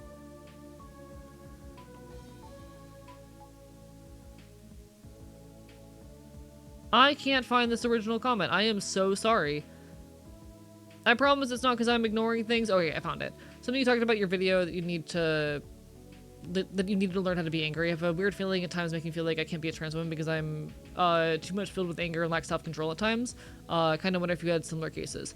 So, I hate a lot of the rhetoric around what's it called? I think a lot of the rhetoric around... There's a word I'm looking for. Chad, what's the term for when people go like, oh, it's you know, the way you were raised, blah, blah, blah, gender bullshit. What's the term for that?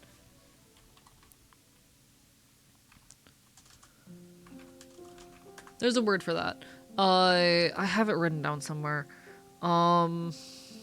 Socialization. I do believe a lot of the rhetoric on socialization is annoying and bullshit and not useful. However, there is definitely something to be said for the ways in which we are encouraged or discouraged to like express ourselves and emotions. Like, I do not believe that socialization is a determiner of our actions in the long run. It shouldn't be, and these are things that we can work through, but there is something I still do believe at times the ways we are raised have an lasting influence in how we act in ways that we do need to deconstruct. For example, it is proven, this is a statistical thing that has been found, that and I'm gonna use a lot of gender terminology here just because like this is how it tends to be discussed in studies, that boys tend to lack the language that is needed to express emotions and have a much smaller emotional lexicon than young girls do, because of how they are taught and what emotions they are encouraged to express. Generally speaking, in early childhood, this is something you can notice as early as the age of 7. Young boys tend to have a very, rather, girls can name words for a lot of different emotions. They have a large emotional vocabulary, but young boys tend to struggle with emotion vocabulary with the exception of anger. And this is a taught thing. This is something that can be very easily corrected. It is a culturally constructed problem. So while I think a lot of the rhetoric around socialization is bullshit, and is not helpful, there is truth to the fact that, for example, a lot of people who are perceived and raised to be boys are not taught to process emotions and are only really encouraged and allowed to explore anger. That is a thing. I, as a child, was denied anger and was frequently told that experiencing anger was unladylike. Like, there is an amount... While I believe a lot of social rhetoric around socialization is harmful and shitty and does not help us, there is an extent to which the ways we are raised do impact us on gendered lines, you know? And I can like, I want to be clear that I think that is... One, it is not a biological truth, and two, that it is a thing that we need to deconstruct, not just in our own lives, but like as a society. The very limited emotional lexicon that we give people is harmful. And ultimately, everyone deserves access to the full range of emotion and experience, and the fact that we do not encourage this is a problem. You know?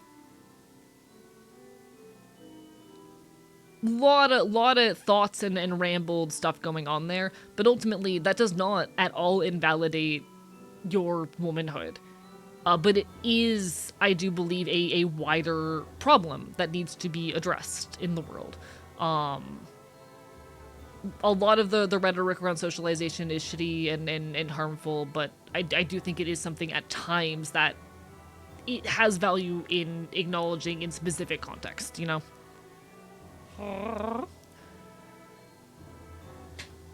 And it is a thing that you can learn, you know? It's unfortunate that socialization is using transphobic rhetoric to attract trans people because there should be discussion around socialization, yeah. Like, I do believe there are specific instances and contexts wherein there is some value in talking about socialization as a wider trend. We do treat kids differently based on what gender we perceive them as, and that will impact how they express and how they feel about themselves and how they exhibit emotions. The problem, I think, comes when we use that as an attack or point of invalidation against people's identities, and when we assert those things as truths and not as trends, and when we assume that that disables or that does not allow people to change. You know, when we assume those are set in stone things. I really believe that we need to stop this tendency to socialize children differently based on different gender entirely, especially on emotional fronts. And I hate how often socialization is turf rhetoric, because like there are cases where I do think there is value in talking about it. But it is such a difficult conversation to navigate because of its ties to turf rhetoric, you know? Whole lot of people need therapy and a whole lot of them don't have the means or desire for it. Yeah. I honestly think like most people need therapy purely just to like unlock the emotions that have been kept from them as kids. It's a whole thing. You know? I usually use the term social conditioning because it basically means the same thing but has less turfy connotations. Like, I think it is naive to act as though kids are not taught or are not treated differently off of how they are perceived, and that does not have some amount of impact, especially in early childhood. But God, the way a lot of rhetoric around socialization is used is very deeply irritating. Kinda unrelated, but reminds me of the new horde of TERFs on TikTok I've seen. I've not been on TikTok in a while. What are the new TERFs on TikTok doing? So figuring out how to implement not being socially conditioned like that into my hard sci-fi, good luck. I hope you figure it out. Learning how to be human is hard sometimes, yeah. Learning how to be a person is difficult. Was always very emotionally stunted as a kid despite being raised AFAB. Taught my household my emotions were weak points and had to utilize my anger. I had a really interesting piece of rhetoric thrown at me wherein I was frequently told as a child whenever I was experiencing strong emotions that I was feeling them that I was feeling them because I was a girl, and that I needed to learn to use my logical brain, and that men were inherently better at that. Which was such a weird mix of things that discouraged me from expressing emotion, especially overwhelm, anxiety, or sadness, but which also reinforced that I was supposed to feel those things. It was such a very weird, specific kind of rhetoric. Like, well, okay, I straight up just didn't know how to feel anger for a long time, you know? But, you know.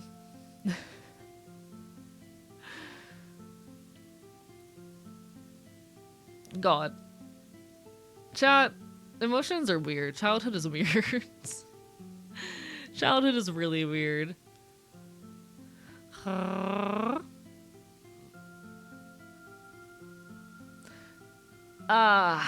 Chat. Trauma. Chat, I love trauma. Trauma is so cool. Isn't trauma like amazing? Don't you just love trauma? Yippee, trauma. Also a whole drama with feminist called Paris when she said she didn't have to accommodate for trans women in feminism because they're women anyways, right? What the fuck? That's such a statement. No. I want to be clear. Paragraphs are totally welcome. That is such a statement. No. Okay. This actually ties into a conversation I was having with a friend earlier about how, this was particularly from a perspective of disability, but I think there is an overlap and a way to apply the same thing here. There is a difference between accommodating someone and building a space in a way where they are taken into account and taken in mind, you know? There is a difference between a space wherein your needs are taken into account by assumption, and made available by assumption, and spaces wherein you are simply accommodated. And oftentimes the difference is how easily accessible accommodation is. Oftentimes the difference is, do you have to actively ask for the accommodation, or is it just present as an easily accessible option, you know? It is the difference between having to ask for it and it just being present. And I feel like there's some similar overlap with that conversation I was having in regards to disability and this here, you know? Or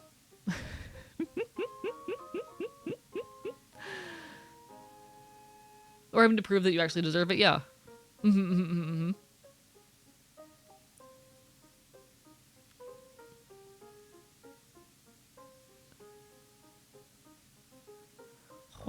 Anti-intersectional feminists are so frustrating. Oh, absolutely. I have a lot of issues with radical feminism.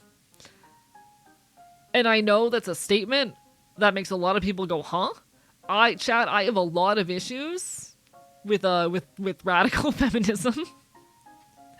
I have a lot of problems with radical feminism. Honestly, I have a lot of issues with radical feminism beyond just the TERF shit and the bioessentialism shit as well. Okay. Rant.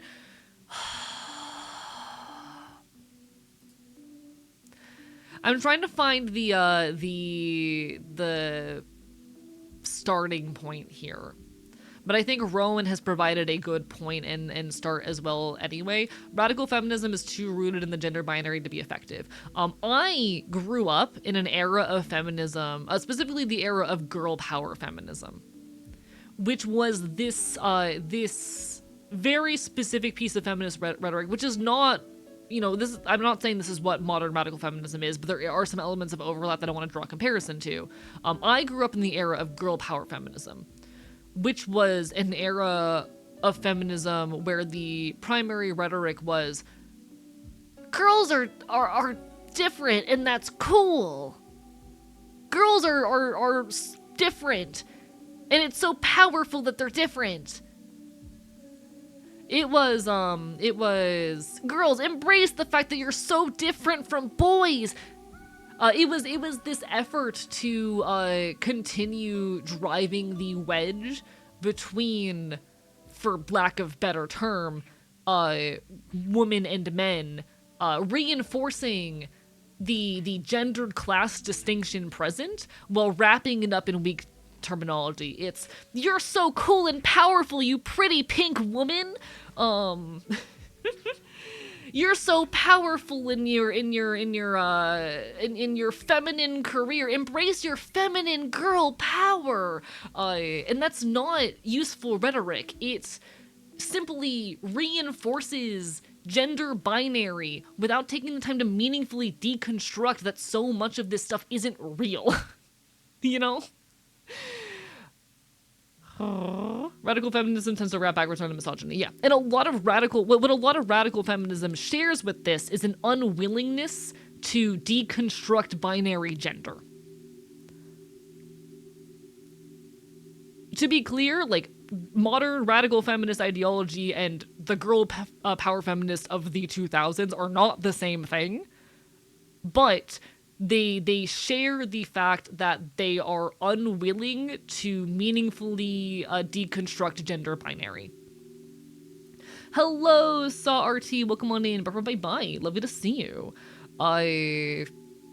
There is this tendency in a lot of radical feminist ideology to highlight women as being more pure people, and to wrap masculinity in this era of negativity and harm, that I do not think is productive or meaningful, and tends to lean into gender and bioessentialist beliefs.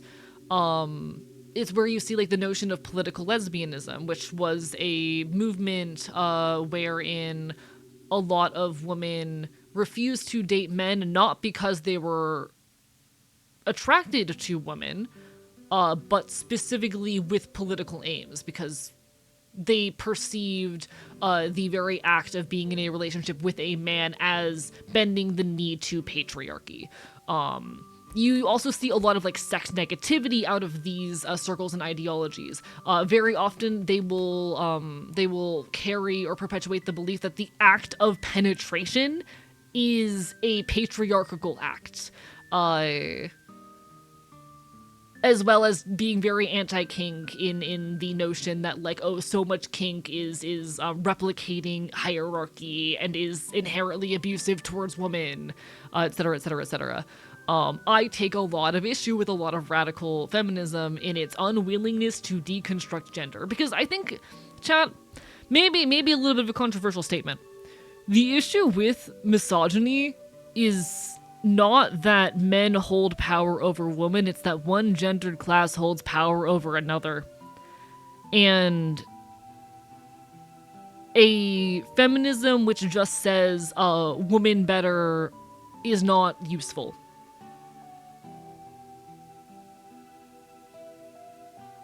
It is not constructive. A feminism that says women are different and better and should have all the power, that's not useful.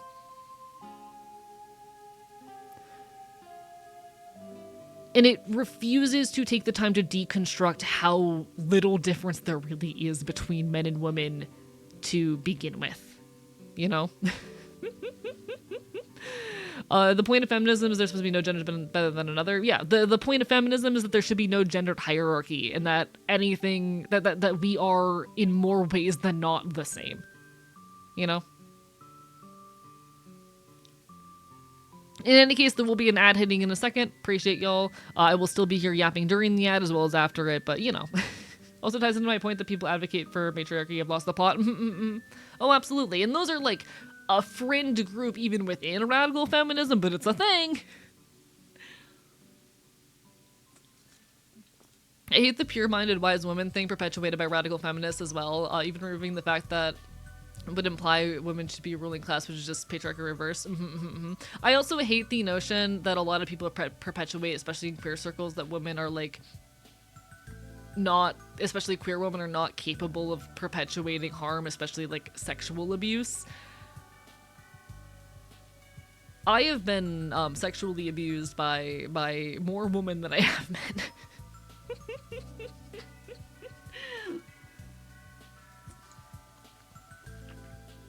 But you know.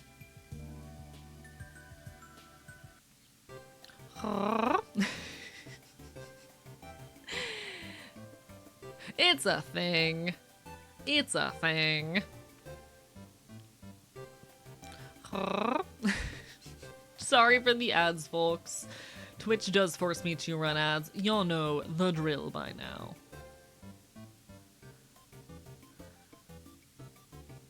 Oh, chat. Okay. So I have a channel in a private Discord server, which is literally just a place that I dump random thoughts. And I am looking into this, and I'm seeing this. Oh God, I used to write down so much bullshit. Also, the Paris woman also said men are predators, women are not, so that's another thing. Yeah. Chat. One of my biggest frustrations in queer circles is how often people act as though, like, women cannot be predatory. Oh my God. It is... Okay. I have a pre-written ramble on this that I like to reference every now and then.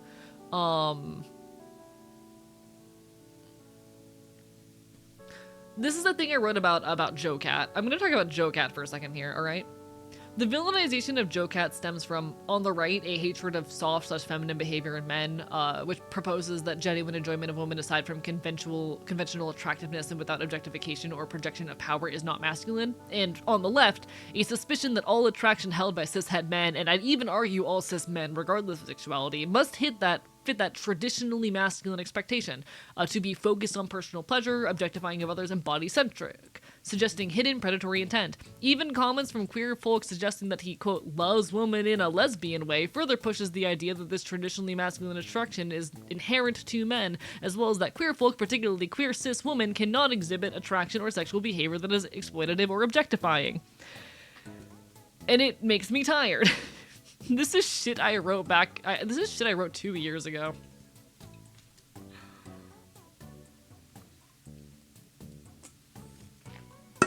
Thank you, 2 year ago AE.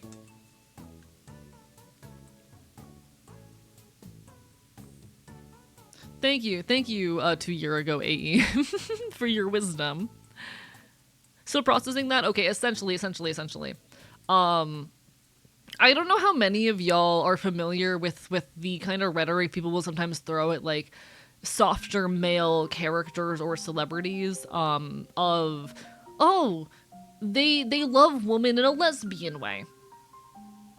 I hate the notion that many people, push that, like, the ways lesbians love women is distinct and different and purer than that of men.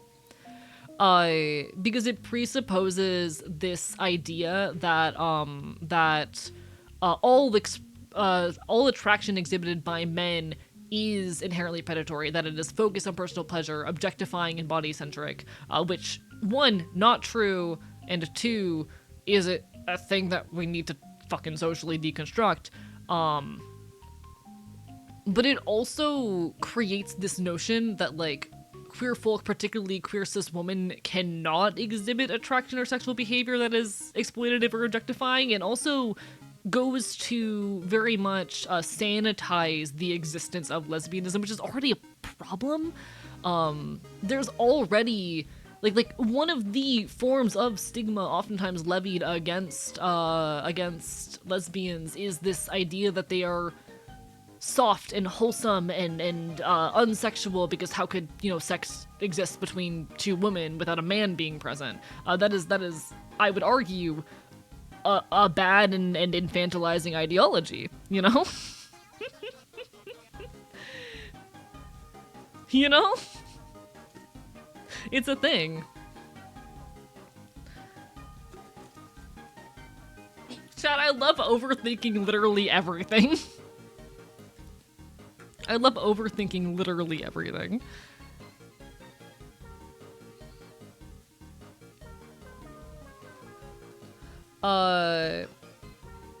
Talking about writing, I really should finish my script on the link between capitalism and individualism. Please do.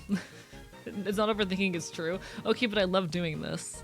Like, I do get very frustrated with the whole, like, the way lesbians love women is inherently different, kind of rhetoric, because, you know, on one hand, it, again, presupposes that all attraction held by men is inherently predatory, which I think is a bad assumption, something we should socially deconstruct and also discourage, within men, but also feeds into this notion that, that queer women, one, cannot be exploitative or objectifying, and two, are like sexless, wholesome, pure beings who would never commit an impure act, who would never hurt each other, when there's already existing stigma that, like,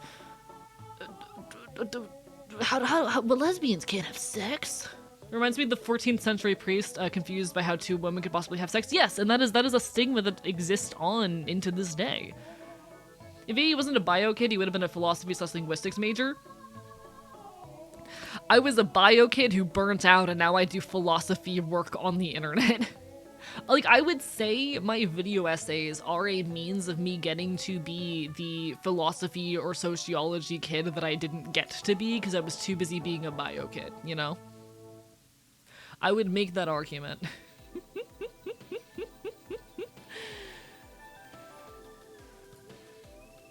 So stoked to see the new video. I love doing this shit. I want to eventually do a video on the whole, like, on this whole ramble that I'm going on here. I just need to figure out a framing that makes it interesting. I need to find a framing, to draw people in, because I really like to always, whenever I have a subject I want to talk about, I want to have a point of grounding that draws people in and makes people go, huh?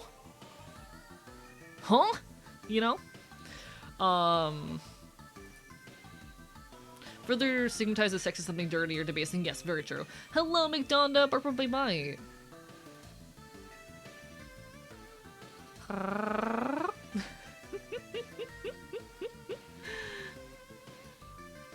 I was researching, watching YouTube, it was how the anti-capitalists developed capitalism from feudalism, how they destroyed every community activity peasants had, so more of their life could be dedicated to labor to produce money, which is by design. Yeah, no, 100%. Like, that's why we see the destruction of third spaces. That's why our jobs want to capitalize on every free moment that we have. Yeah, it's a thing. It's a thing.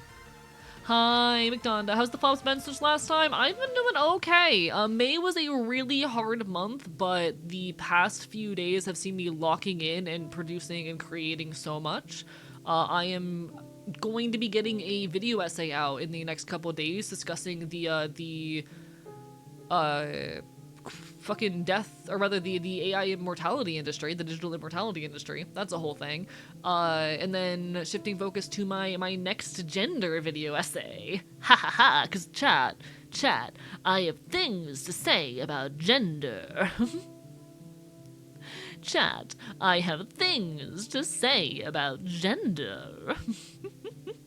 Vibio. I'm working really hard to make cool shit. Life, like I said, May really kicked my ass. May was a rough month, chat, but I survived. The wind has summoned me. Hi, Max. How are you doing? But from my mind, I have so many like projects to work on.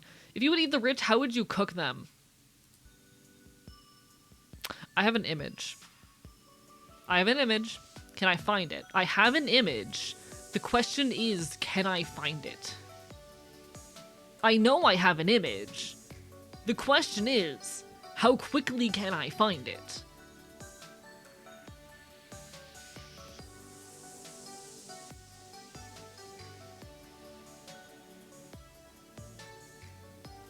Scrolling like my life depends on it right now, chat. I'm gonna have to screenshot this, 1 second.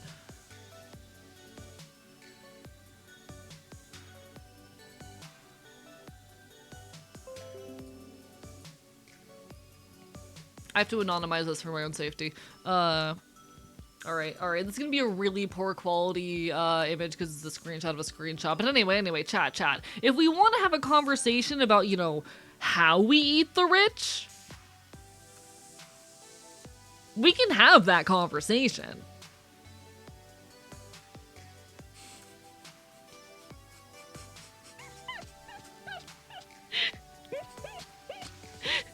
We can have that conversation.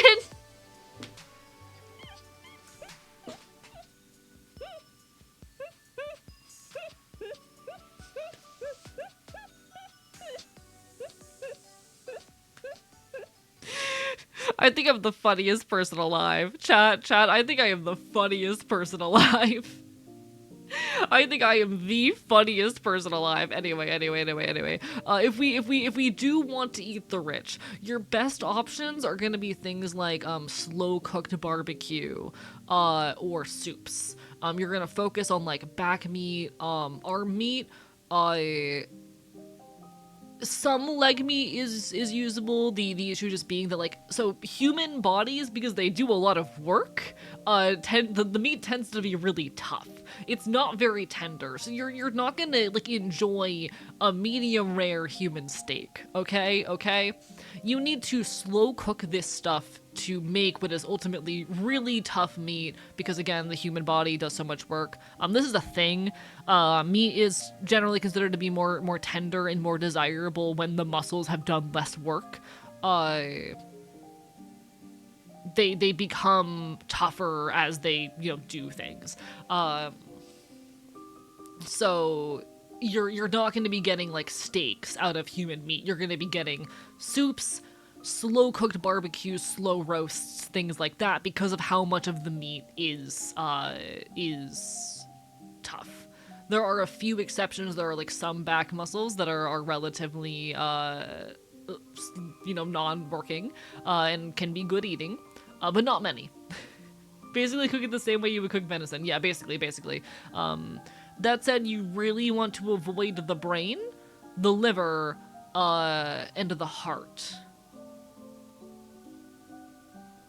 Smiles!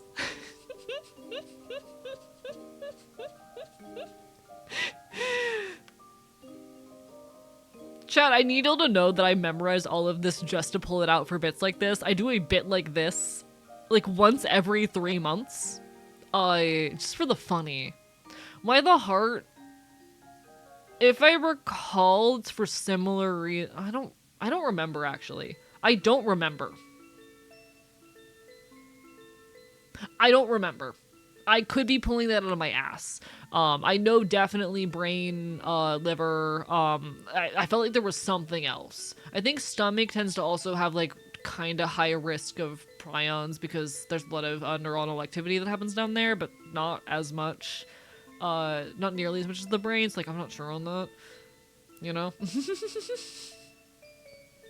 The heart is the hardest working muscle and it never takes a break. Yeah, it also wouldn't taste good. But in any case, this is information that I have memorized entirely for the bit. And once every, like, 3 months, the opportunity presents itself, and I remember I have this image, and I can just flashbang chat with, like, okay, here's how we're gonna cook the ranch. And it's one of my favorite bits I do on stream. Because I will just, for like 5 to 10 minutes, deadpan completely seriously talk about the potential of cooking human meats. I think I'm fucking hilarious. Don't forget to hydrate. Of course. Stay hydrated, chat. Thank you for the hydrate. Appreciate you.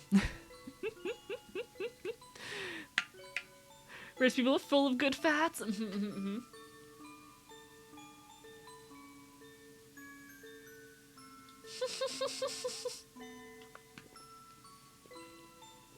Wait, if the rich are eating people and we eat the rich, doesn't that make us no better than them?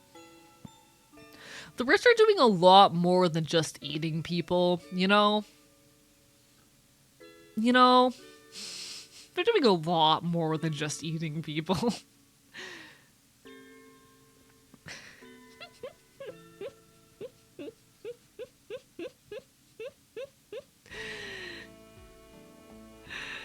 All right. That's enough of the fucking human choice cuts diagram that I have on hand, because I'm a very, very special little guy.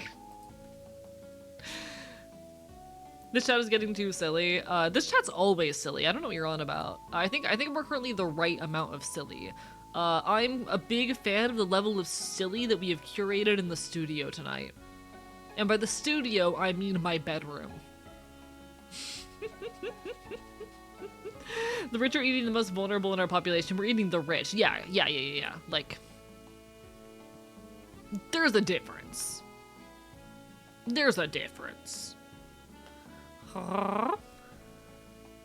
Generally, doing something to people to prevent them from doing the same thing to others is generally considered chill. Yeah, it's self-defense, or like defense of your community. You know.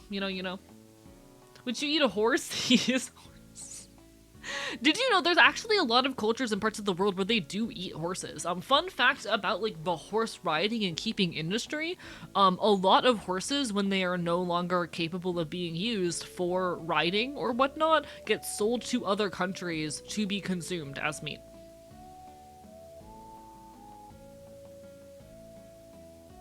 Now you know!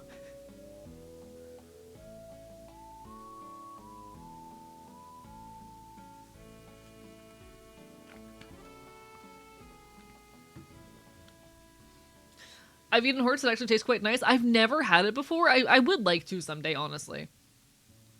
I would like to one of these days.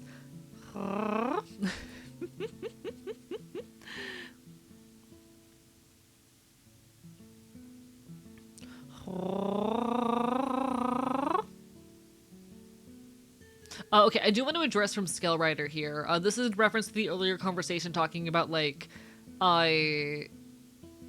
a lot of I think this was at the point of the conversation talking about how oftentimes a lot of rhetoric in queer circles kind of presupposes that women are incapable of perpetuating sexual violence and whatnot. This is fair. There's also a point to be made. This applies more to cis men than you, that men can get away with things far worse than saying hurtful things to women in society as it stands, and misandry definitely is not even close to being as big a problem as misogyny right now, and we shouldn't pretend it is either. Not just crediting or disagreeing with anything you already say, just rambling about nuance and stuff. And nuance is so important. But that's why when I talk about this, I'm not saying, oh, this is misandry happening, because there's no such thing as systemic misandry. But what I say, the way I phrase it, is that I think a lot of this rhetoric is not helpful. You know? That I'm very, very particular about my words when I talk about this. I have never made the claim that, like, systemic misandry is a thing, or that it, to any extent, rivals the harm perpetuated against women in many cases, or that there is necessarily a comparison in the extent or severity. My point is just that it is not useful. And, yeah, my point is that it is not useful rhetoric for these reasons, you know? No worries, Artemis. Lovely to see you. Back from my bite. Gonna make a joke about horse furries and eating, but I'll refrain. Make the joke. Make the joke. Huh? My roommate is not a furry, but we have joked that if they were a furry, their persona would be a horse. I do know about Mr. Hands. Mr. Hands is bullshit. Chat, don't trust any study wherein they claim to have, like, taught an animal to understand human language or something of the sort. Don't trust any of those studies. Animals are smarter than we oftentimes give them credit for, and they're really good at telling when we want something from them and giving us what we want.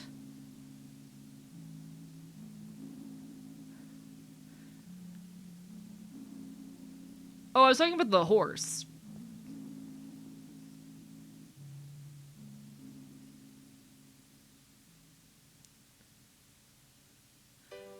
Chat, am I...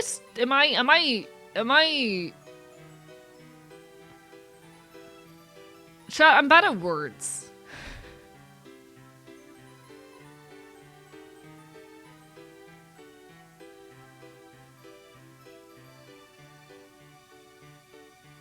Am I thinking of the wrong horse?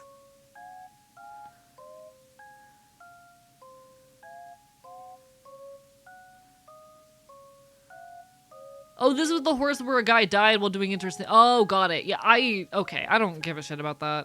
I was thinking of the wrong horse. Got it. All right. I was thinking of the wrong horse-related situation. Chat,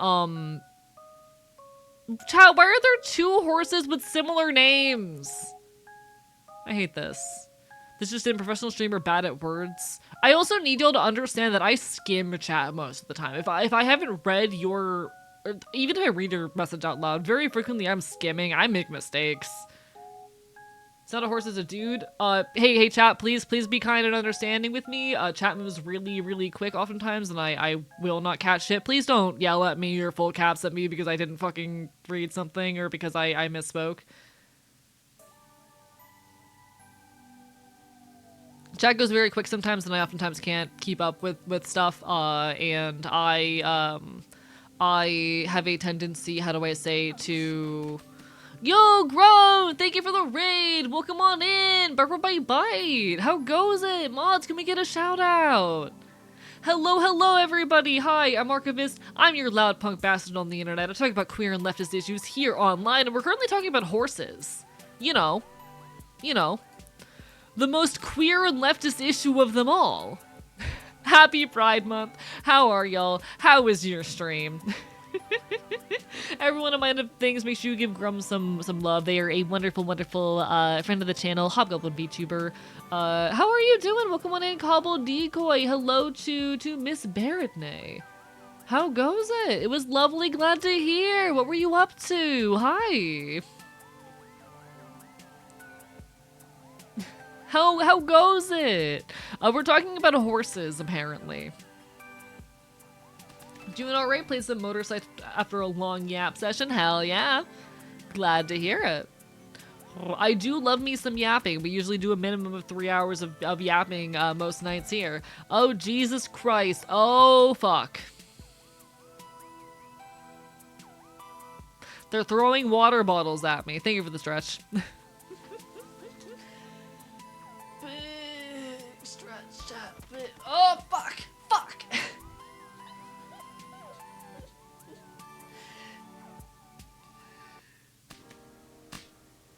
I can't believe you killed me. Chat, I can't believe you killed me. Chat, I can't believe you threw water bottles at me so hard that you killed me. So what's the deal with horses? Honestly, I've lost track of the conversation. We were talking about horses and then I lost it. Random piece of time to ask, but does anyone know of a good computers for drawing, music, trimming stuff? Haha, no. I left for 5 seconds, they fucking killed me. Chat just fucking killed me with a gun. Chat just killed me with a...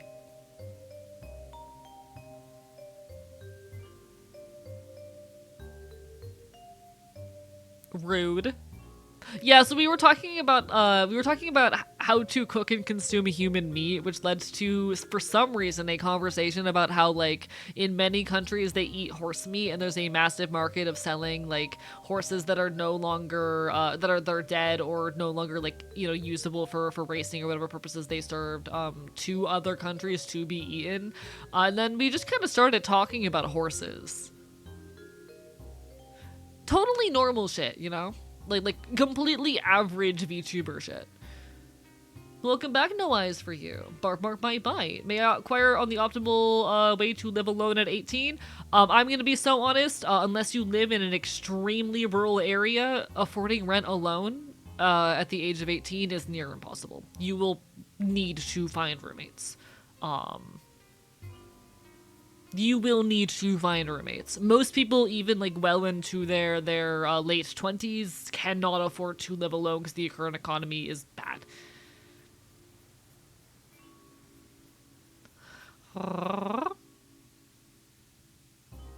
The current economy is bad.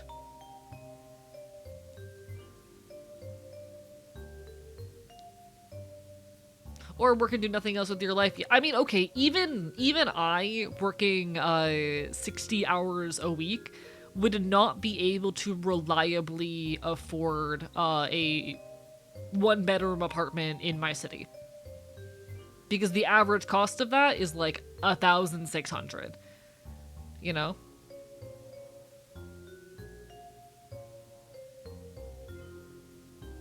It's like 1,600 for a one bedroom in my city. I make, like, combined off of everything I do, about $2,000 a month. Between my you know, by the 60 hours a week that I work, I make like $2,000 a month. That is not doable. I kept roommates up until my mid-30s, but also roommates were fucking lovely, and I'm glad you have supportive roommates. I'm very lucky that, like, my roommate's super chill. My roommate's like 28. I'm 24. We make it work. It's wonderful. It is near impossible in the current economy to live without roommates if you are not working a very profitable career, and that tends to require a degree and also a shit ton of luck. And in the AI era, good luck. Speaking of money, I'm serving up a $500 commission to get AE more icon art or something. That's so much money, Zelda! That's so much money! Also, hello, mighty lordess with shorts. Hey chat, reminder, it's Pride Month, you should give a trans person $20. Happy Pride Month, chat. You should give a trans person $20.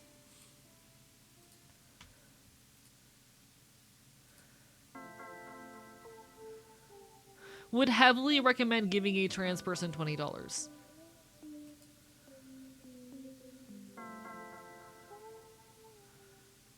Closer to 2K here, things aren't looking good. Like, I recognize that my city is relatively lower cost of living. It's, I think, slightly above national average. God, I'd love $20. That's like multiplied by 5 when it comes to reals.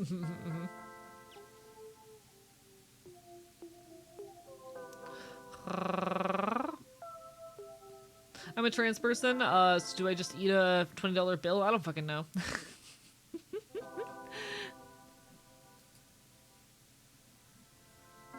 Can't give money, but I can at least do that maybe. Please put yourselves first and foremost, by the way. Like, when I say that, please put yourself first and foremost. No, that is not a reference to I'm not gay. It's a common joke that people just make in, like, trans internet circles.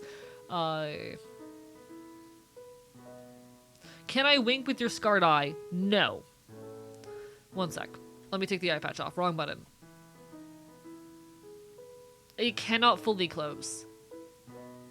This is about as far as it closes.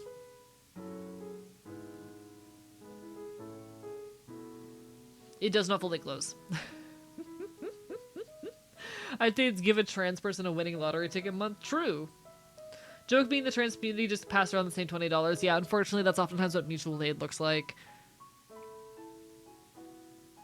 Misheard you. I heard money dollars every time you said $20.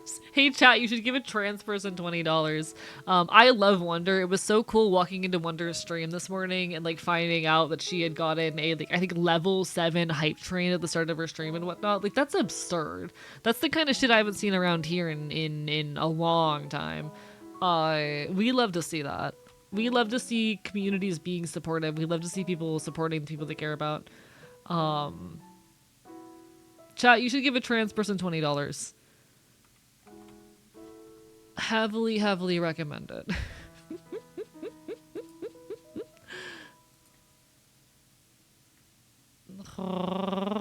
To be clear, that's not necessarily me saying, give me $20. Put yourselves first and foremost, always. Gun emoji, gun emoji, gun emoji, gun emoji, gun emoji, gun emoji. Give it to people who need it more. Your stream preview is wild right now? What do you mean by that? What's wild about it? Yes, Techhead. I've told it many, many times. Human cuts. Oh! That's still the stream preview! That's still the stream preview? Fuck.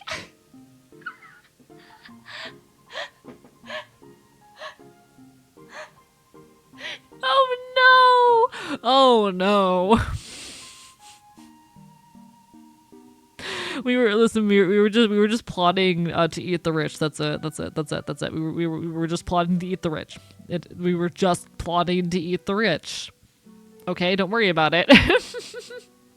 Hello, Page Captor. I'm very expressive today. I have noticed. I have noticed that I'm more expressive than usual today, and I don't know why. And I think I might be going into a manic episode. I'm not sure. I thought I was in a manic episode a couple months ago, and then May happened. And I don't know if I left the manic episode or if shit just fucking happened. I don't know if I'm in a new manic episode or if I just never left it. Anyway. Hello, Cheese Storm. Welcome on in. Bye-bye. Definitely a popsicle. My vote is your high off video being almost done. I'm killing you. I think it's because it's Pride Month. I'm not excited about it being Pride Month just because it means that my workload is absolutely absurd this month. I am not allowed to take breaks this month. I need to be on the grind constantly. My workload is untenable this month. But you know what? I'll survive. No worries, Lycan. Take care of yourself first and foremost. Appreciate the hell out of you. You are my friend.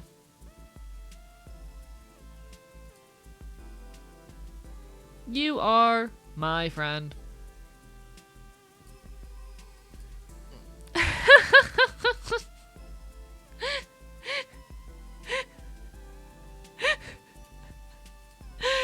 Give me a second. Wait, I have to send that to one of my friends.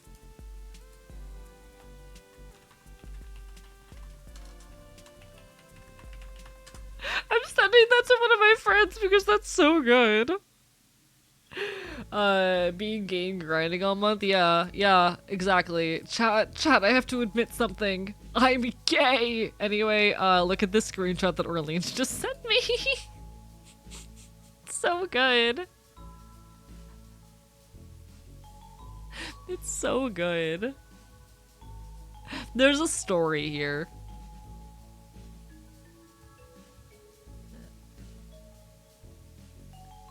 Chat, I love Vor. No, I don't. What am I saying?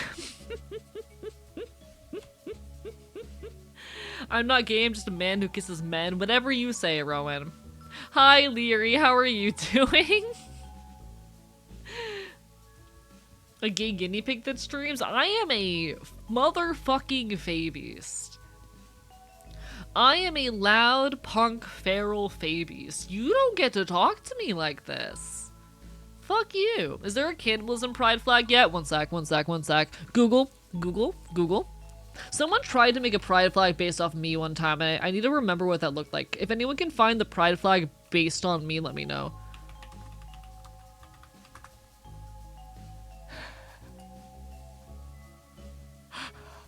Chat!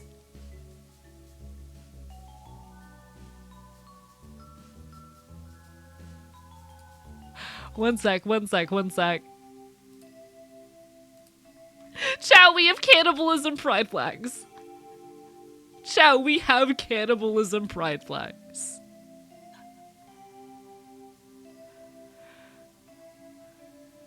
Chat. we live in a world where there are cannibalism pride flags.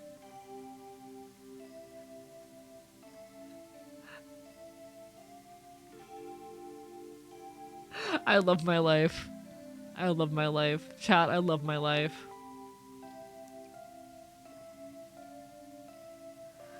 Chat, I love my life. It's just a lesbian flag with teeth. Okay, first of all, fuck you. Oh, I'm sure there's a vor flag. I'm sure there's a vor flag. I don't even need to look that one up. I know there's a fucking vor flag. It's the furry fandom. They're all gay. Wish I didn't need to sleep. Please take care of yourself first and foremost. I hope you know I will always be here. And you will always be a loved member of this community.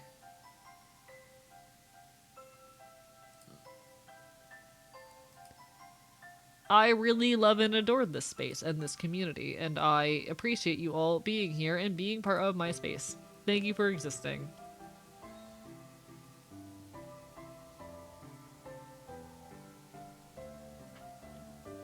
Damn, close to 400 VORs. How are we already at almost 400 VORs?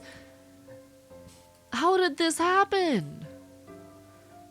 Chat, what the hell? Oh, I know something I wanted to talk about but forgot. Hey chat, do you want a fun fact? Tomorrow is the 1-year anniversary of the day I got investigated by the FBI. And when I say I got investigated by the FBI, I don't mean I got put on a list or I ended up like getting a phone call from the FBI. I got dragged down to the station into an interrogation room where I was held and questioned by FBI agents.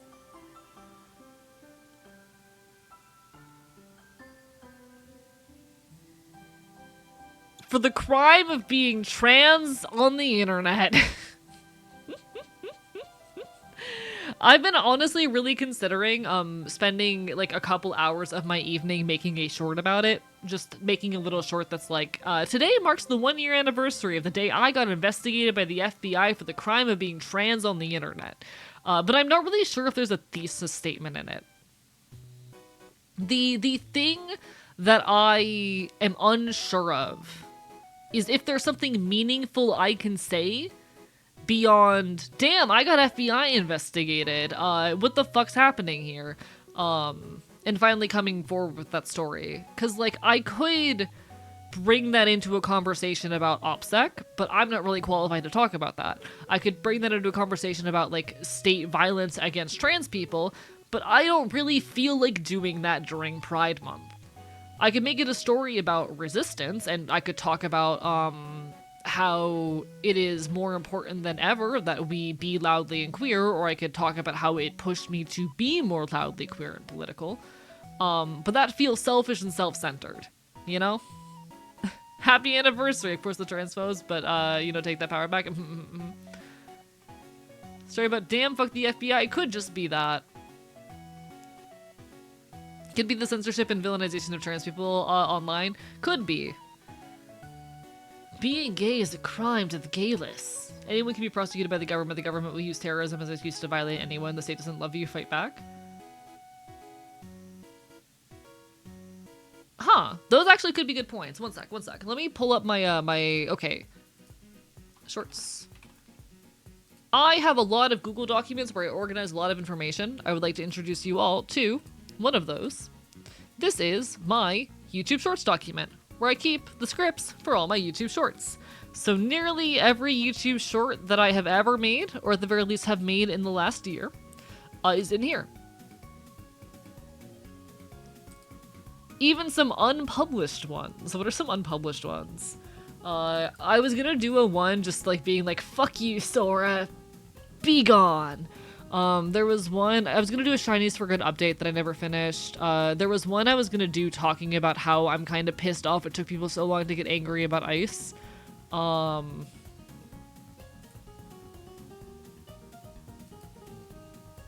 never finished scripting this one, but in any case. Nice font, actually. This is just Arial. It's just Arial. It's nothing fancy.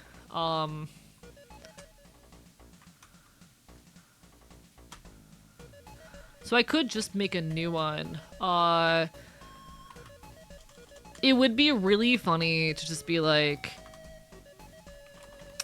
a year ago today, I was investigated by the FBI. And I don't mean they put me on a watch list. I don't mean they put me on a watch list or called me. I was forced into just unable to see properly. That's why I was like, ooh, fun font. No, you're totally fine. I kind of just used the generic font for this shit. Was turned into paper and comic stands because I was sleep deprived. Real and valid. Live your best life. If that's what gets the paper done, that's what gets the paper done. You know. But no, for folks who only know my streams, I am predominantly a streamer, but I also release shorts and video essays, with my next video essay literally coming out probably Wednesday. Most likely Wednesday. I'm hoping anyway. I put a lot of work into my content, including this shit, and any support really means the world to me. I try my hardest to constantly make loud transgressive art because I value that. I don't mean they put me on a watch list or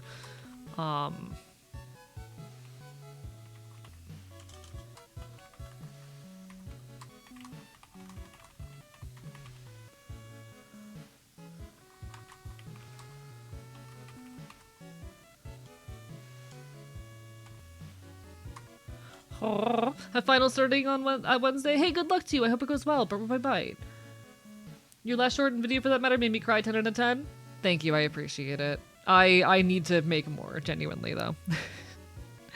I'm trying to figure out how to make this flow. Writing shorts is so hard because you have to condense a lot of information to a short period.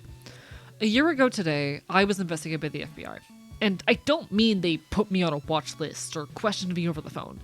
I was forced into... I'm scripting a short right now because I realized that tomorrow was the 1-year anniversary of the day that I got FBI investigated. Smiles!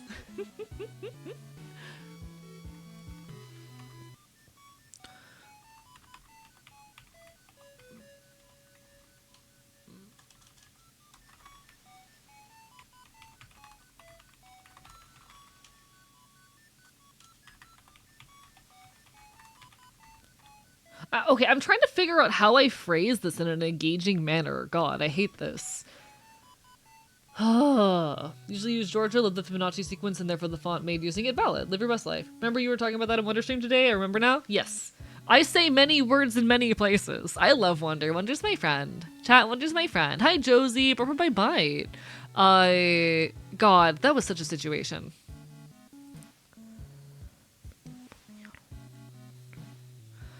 This is why I can't work on scripts on stream, because half of it is me staring at the script in silence. This is a taste of what a scripting stream would feel like.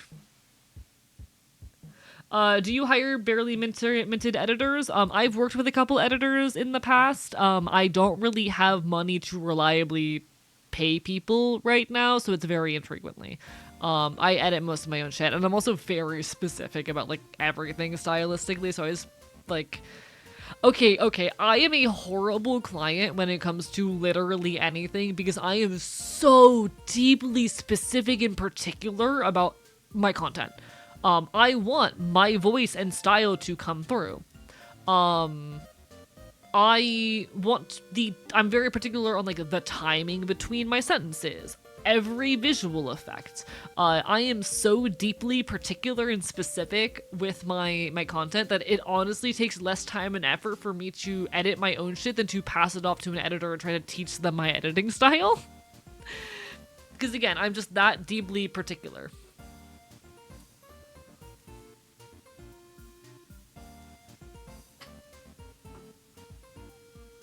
No, so I'm trying to just figure out how to phrase this. It's not about, like, what do I want to say? It's just literally, how do I phrase this? How do I phrase this in a way that's hooking and gripping? Because, like, okay, a year ago today, I was investigated by the FBI.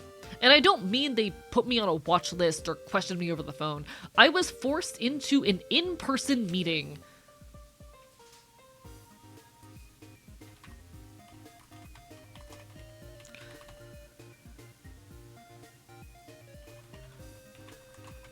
I was interrogated as a potential domestic terror risk.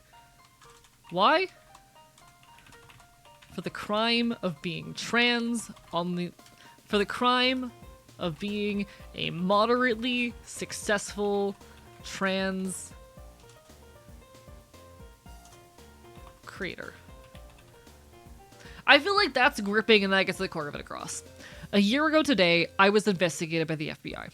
And I don't mean they put me on a watch list or, hello, spooky sapphics, welcome on in, hello, hi. I'm Archivist, I'm a loud punk bastard on the internet. You can find me yapping queer and leftist issues here online, and we're currently doing a little bit of YouTube short scripting because tomorrow is the 1-year anniversary of the day I got investigated by the FBI. How are y'all? Bye. Hope you're doing well. Everyone, Spooky Sapphics, wonderful fellow trans creator. Hand over your love, hand over your attention, hand over your eyeballs. What are y'all up to?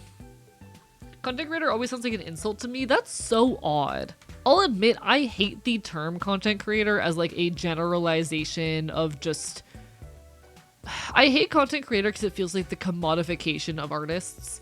It feels like we can't just allow artists to be artists anymore. They need to be content creators. They need to be this new, more marketable and generalized, non-descriptive but overarching term. And I'm not a big fan of that. But at the same time, I don't know what else to call myself aside of an artist. And when I'll talk a lot about the content I make as my art, and whenever I do that, people always seem to assume visual art.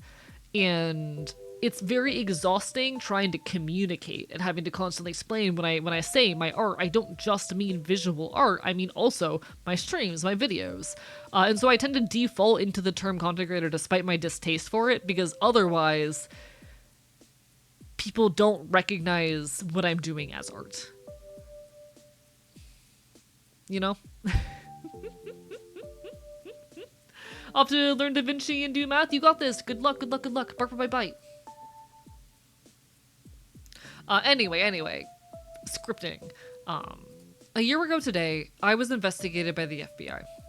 And I don't mean they put me on a watch list or questioned me over the phone. I was forced into an in-person meeting wherein I was interrogated as a potential domestic terror risk. I'm also, though, really scared that if I post this, it's gonna get my channel, like, fucked or deprioritized for a while. I don't know if I'm allowed to show this, but if I go to my channel dashboard, a couple hours ago, I put out a YouTube post, and it's been getting no traction. I put out a YouTube community post, and nothing. It's got 25 likes after 2 hours when I'm used to these getting a few hundred. And to be fair, I don't really remember how quickly they gain likes, but it's got me so afraid because I mentioned terms like blood and violence that the algorithm hates me. You know, I'm so scared if I say the words domestic terror that YouTube's gonna kill me. But you know. Whenever I hear the word content creator, I think Steve, who works with the company in the cloud. I understand where that comes from, but like I don't know what other word to use for myself aside of artist, and people don't understand what I mean when I say artist. YouTube hates to push you onto my homepage. Yeah, unfortunately, Same for a lot of people. It is really funny though. One of my IRL friends, a good IRL friend of mine, literally like one of my roommate's best friends, we were chatting the other day. She was over hanging out. They were like pre-gaming before an event. And she turns to me and goes, "By the way, I've been meaning to tell you that I saw your video several months before we met."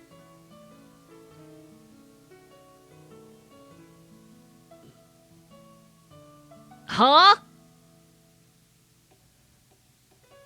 Another funny story, one time I was poking around on my roommate's YouTube account on our TV in our living room literally a few days ago, and one of my own videos came up as in the recommended. It's really funny. You're a writer? Okay, but no. Like, yes, I am a writer, but I'm also a live streamer. I'm a video editor. I am a performance artist. I am a public speaker, an orator. I'm an artist. I do all of this. And like, yes, I agree that all of that is art. All of that is art. But when I call myself an artist, people assume that I just mean digital art or traditional art, that I just mean drawn art. And that's my frustration.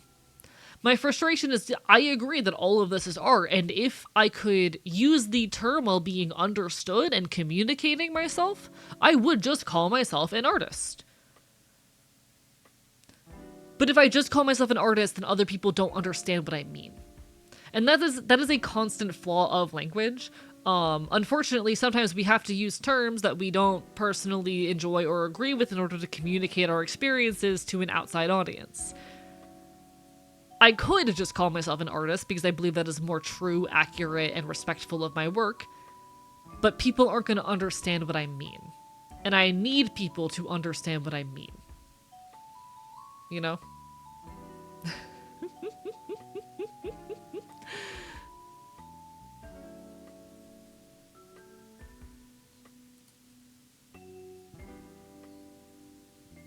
I say artist, but content creator in brackets and subtitles. No. That's just clunky. That's just clunky and looks bad, you know? What do you do for a living? B Fox. This is like half my income, deadass. This is like half my income. Live streamer, video producer, and illustrator feels like the shortest way you can put your deal without being vague, and I don't want to. I would just call myself. So here's the thing. I'm not going to change the word. I'm going to, in this script, use the term content creator because even if I don't like it, it is the most adequate way of describing what I am. Or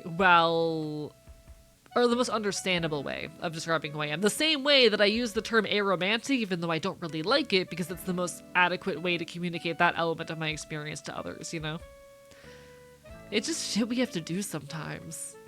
Like, I don't enjoy calling myself aromantic, but it is the most accurate term that exists to describe my experience that other people understand. And there might be some niche micro label that more adequately fits my experience, but people don't know what that means. And at that point, it completely fails at its purpose of being a label. You know? A label only works if people hear it and understand what it is meant to represent.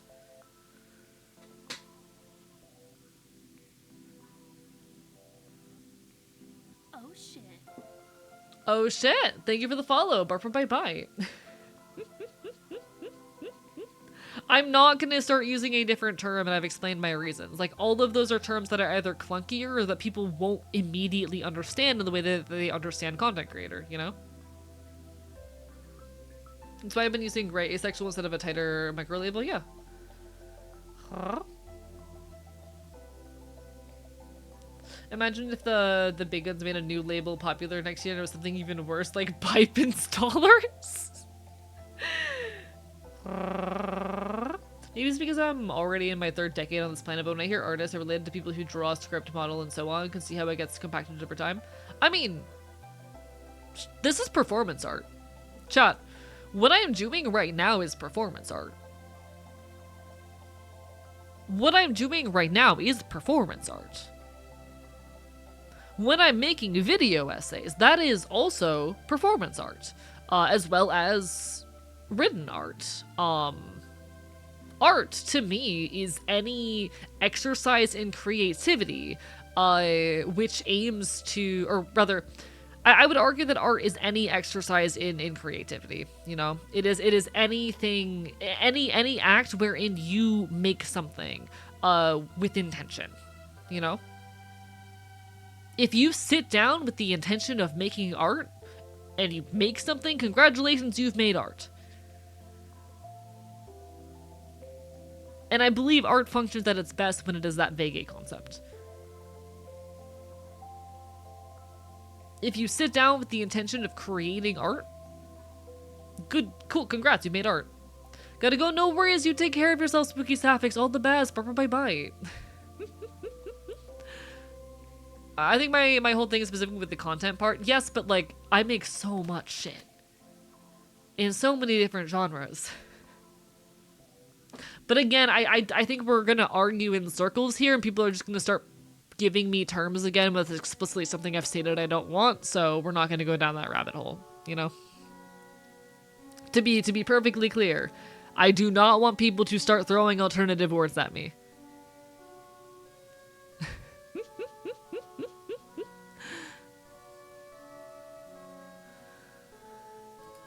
Oh.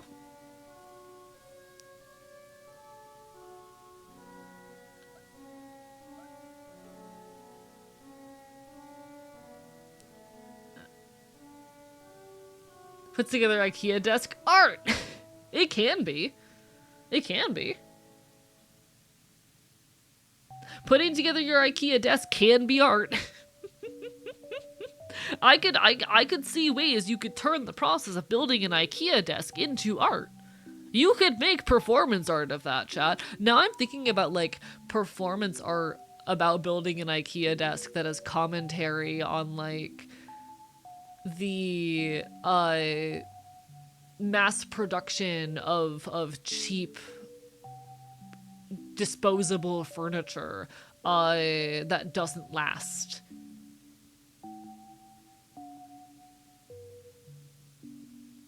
That would actually go really hard. That would actually go really hard.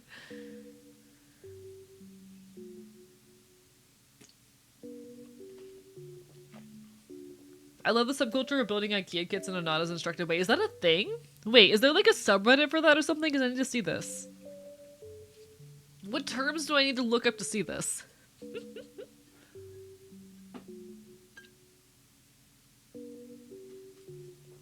Also, yes, the like work that goes into designing furniture, that is artistry. There are artists who specialize in that. That's art.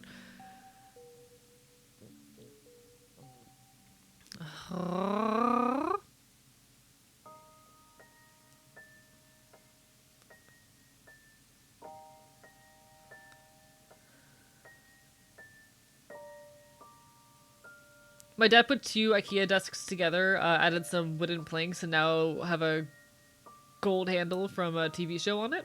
Congratulations.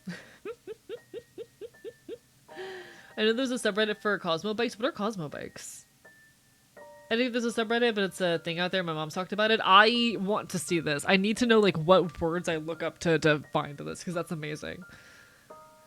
That is beautiful. All right. A year ago, I was investigated by the FBI, and I don't mean to put some watch list or question me over the phone. I was forced into an in-person meeting wherein I was interrogated as the potential domestic terror risk. Why? For the crime of being a moderately successful trans creator.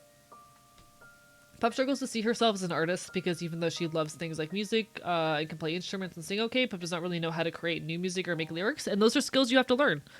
I'm a songwriter, and I've been songwriting for... how long? Shit, chat, how long have I been a songwriter for? Fuck. How long have I been a songwriter for? Chad, it might be coming up on a decade. Huh?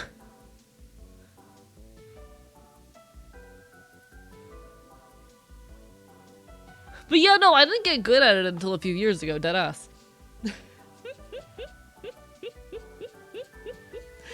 Also, there will be an ad hitting soon, chat. Do we want to hop into the video game or do we want to like yap for a little bit longer? What do we think? What do we think? Do we want to keep yapping or do we want to play some Zelda? What is the thought? What is the consensus of the community?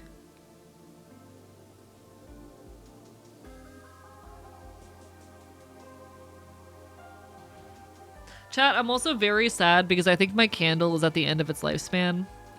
There's like half an inch of wax left at the bottom and I burnt my hand while trying to light it earlier. And I don't think it's safe for me to continue burning it. I'm really sad. I'm very sad. People really want me to keep yapping. People seem to really like when I'm yapping. Produce instrumental music, but lyrics, oh no? Real and valid, real and valid. Chat, I'm sad about my candle. I'm sad about my candle. My little guy. I found IKEA hacking. Okay. A lot of them were minor alterations, but some of them were drastic original. I need to peek at this real quick. What does the candle smell like? It smells like citrus champagne. Next time I make a Walmart trip, I am planning on getting some wax melts. What happened to Candle Coon? I burnt it constantly. I want to get some wax melts next time I go on a shopping trip, but like I don't want to go tomorrow because I'm tired. You know? I don't want to go shopping tomorrow because I'm tired. But like this candle's at the end of its lifespan. You know? Alright, one sec. IKEA hacking. Or IKEA hacks. Wait, why is this actually based? Pride, stay hydration. Thank you, Yui. I appreciate it. How are you doing?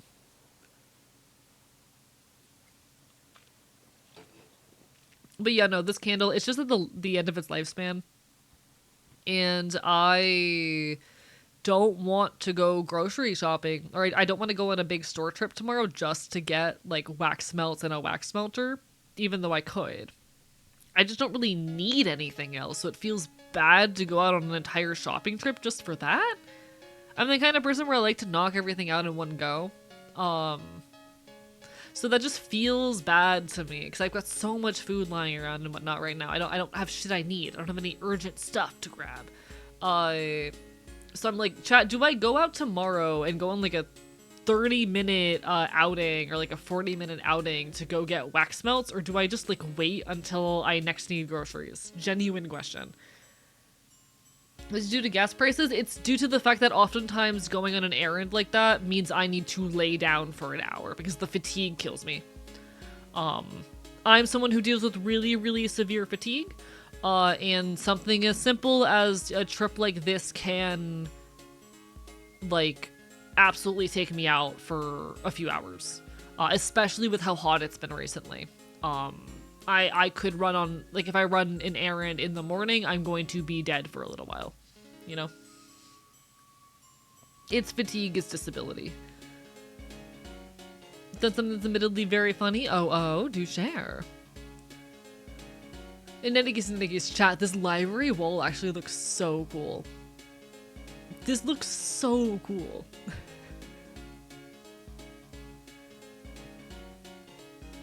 I vote go if you can plan for the rest needed, but if not, hold off till groceries.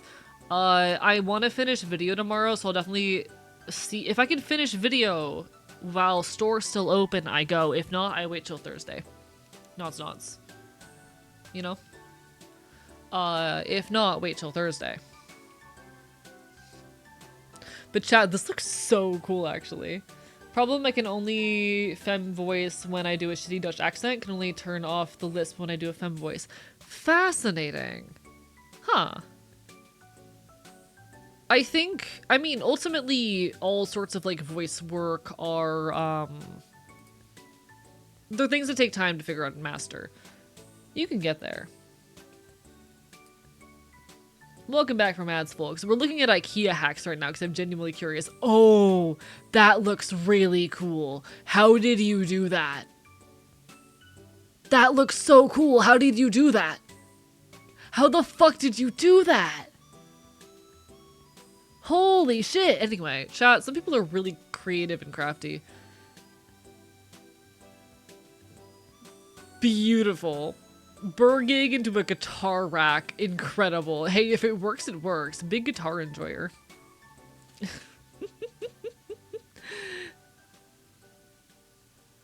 Made this table using IKEA serving bowls. That's peak, chat. That's peak. That's amazing. Wait, that's so good. It's fucking IKEA serving bowls. Amazing. It looks good too. Like, damn. That looks good. Alright, alright. Too patient to wait to show the finished project. Whip of my apothecary cabinet. Damn, people are doing some creative stuff. People are doing some creative shit. With IKEA furniture. Wild.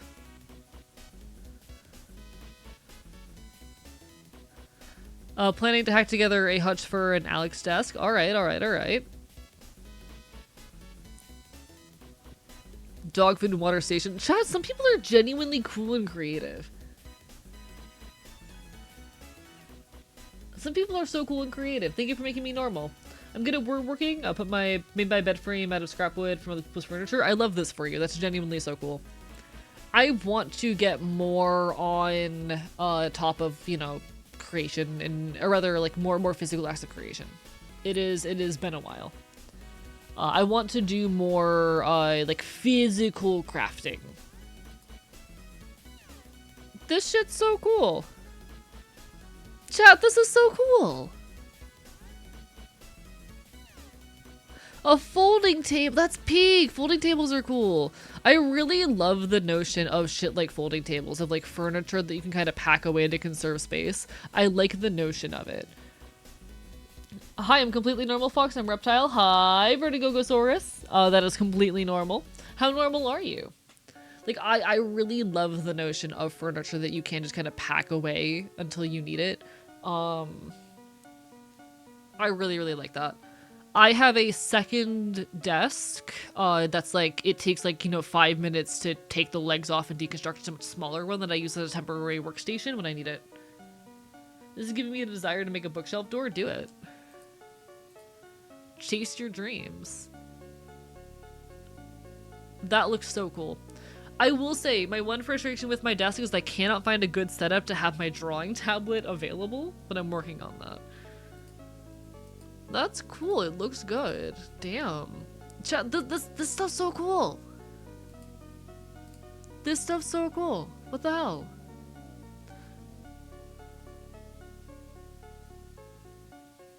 Why are people creative? I like couches that turn into beds. Those tend to be really uncomfortable to sleep on, though.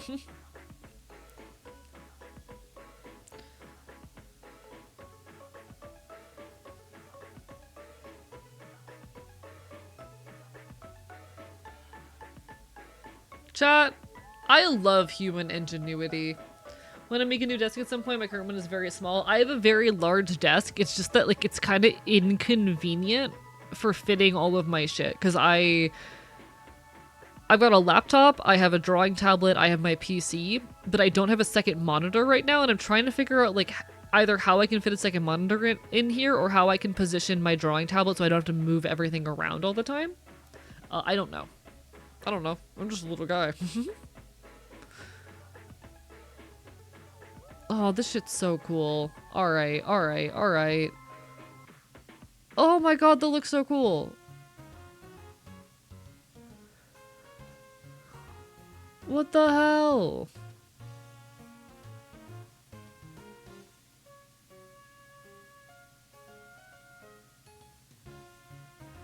Alright, alright, well, human ingenuity is pretty badass. I love human ingenuity. I love just the raw creativity of people.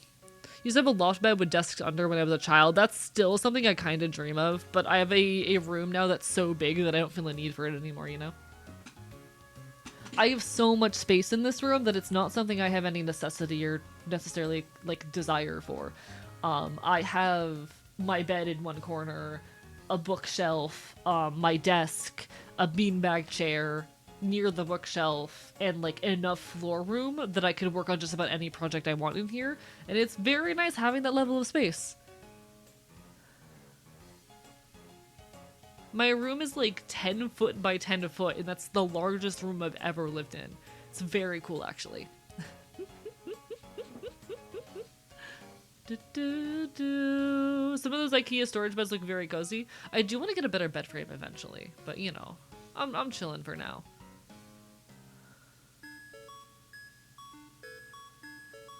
Alright. Chat, I'm normal.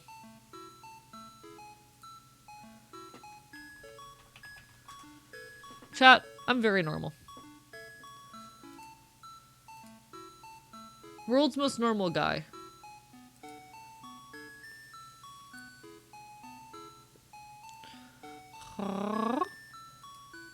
He's so normal. Fox now has so much room for activities. Yeah, I can do activities in this room. I need to do more activities in this room. I haven't done enough activities yet. Life's been so busy constantly, but I want to do more activities. I like doing activities. My room is pretty large, but it goes from like my door to crow shoots. Most of my space is walking up to the foot of the bed space. It's filled with CDs right now. Chat, I want a CD player. Chat, I really, really want a CD player. Things that I still want for my space that I need to figure out like how, when, where to acquire. One, CD player. I'm gonna get like a wax melt stuff myself soon, so not that, but that's something I do want to get. I need to finish, or I need to actually start setting up the recording booth. I have a closet in here that I'm eventually going to turn into a recording booth. But I need to figure out how exactly I'm planning on sectioning it off and like making it optimal for that purpose. Eventual announcement on that eventually. I might put some shit up on Throne to make that work. Shrug. How funny would it be if someone redeemed Icon during Pride Month? Oh, people are totally allowed to redeem Icon during Pride Month. You know, you're totally allowed to. I'm not gonna stop you. But I need to set up the eventual sound booth. What else do I eventually want for my space? Eventually I do want a better bed frame. Outside of that, it's just putting more stuff on the walls, really? Putting more stuff on the walls. I don't actually have a trash can in here, but that's not that big a deal because it's not a big walk. What else do I need for this space? I want to get more milk crates for organization. Yeah, I guess a lot of it is just figuring out storage. Yeah, I need more posters and stuff from my room. I've mostly been stealing posters and set lists from shows and like hanging those up on my wall. And then I have an art wall I'm starting of like fan art I've received over the years, which I really need to start printing that stuff out. Next time I have a day where I've got nothing going on and I've got capacity, I gotta like run to the library and print out like every piece of fan art that's ever been made of me, so that I can cut those out and paste them on my wall. But you know.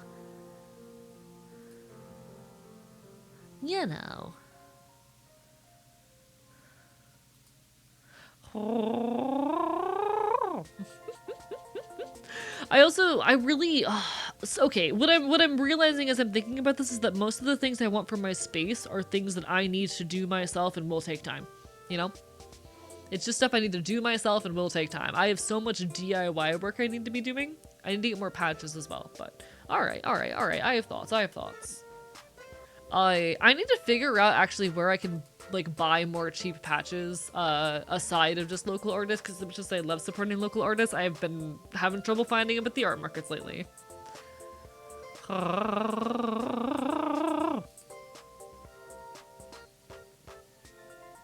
Simply how it goes. I'm rambling at this point. I'm rambling. As I am oft to do. Reminds me of my earlier recipe of being unable to spell squared. Listen, words are hard. Chat, hot take, words difficult. Words difficult, chat. Spelling, speaking, those are not easy tasks. Those are not fucking easy tasks, and I'm proud of people for continuing to fight and exist. English hard. Not even a hot take, just a fact. I think people, like, okay, I do think it is worth noting that linguistics in general are hard and messy and complicated, and very often people will specifically talk about how, like, English is this horrible, terrible to learn language, when, like, yes, it's not an easy language by any means, but, like, it gets so much worse. It gets so much worse. English may be a messy language, but it is not that much more messy than many other common languages. But regardless.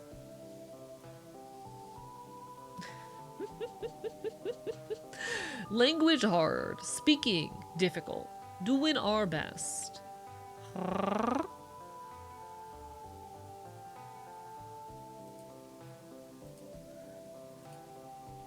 A's pretty chill. Maybe you should like follow him or something, and give me money on Twitch. No. Take care of yourselves first and foremost. Watch my video essays. Ha ha ha. You should watch my content. I'm just a guy. I'm just a guy trying to make cool transgressive art is all. I'm just trying really hard to make cool transgressive art. That is my greatest desire. And I hope I continue doing that. I hope I can continue doing that for as long as possible. The problem with English is that it's like 3+ languages in a trench coat.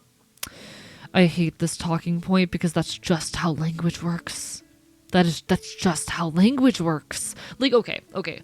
Obviously, not every language has a habit of picking up a lot of loan words and features from other languages, but it is a very normal process for languages to undergo, especially as the world has become increasingly interconnected. Virtually every language, to some extent, is doing this. English is not unique in that. English is not a harder language to learn because it's 3 languages in a trench coat. Welcome to linguistics. You could say the same about Japanese because it has so many borrowed words. You could say the same about so many languages because they borrow language and they borrow terminology and grammar from other languages and import it. That's just how language works in the modern era. Language evolves from other languages and steals words from other languages all the time. Yes, this is a normal part of naturalistic language development, especially as our world has become more interconnected. That's kind of just how it goes. It's been a talking point that's always bothered me. Like, people seem to be under this perception that English is unique in its fucked upness. No, it's not. English is not unique in its fucked upness. English is a messy language, don't get me wrong, but it's not unique in that fact by any means.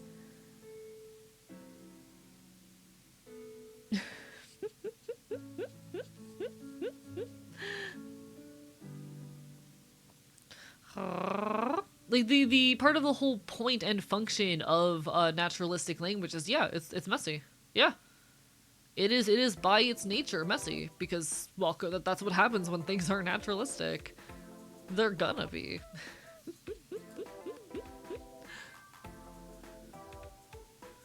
That's just kind of how it works.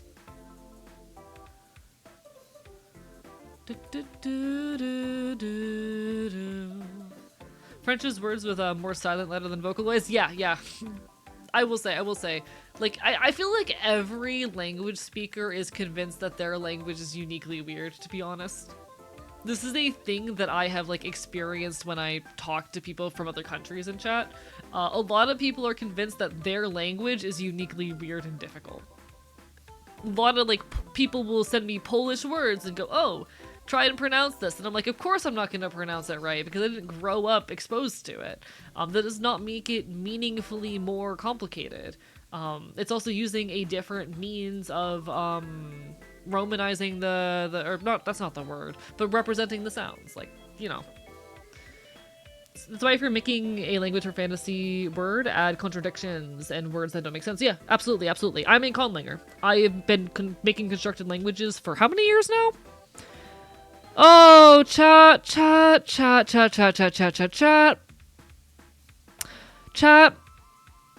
I've been conlanging for 8 years. And I've never finished a conlang.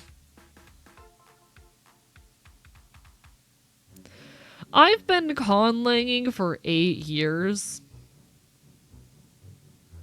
But no, genuinely a thing. If you are making a language and you want the language to feel natural, add contradictions. Add exceptions.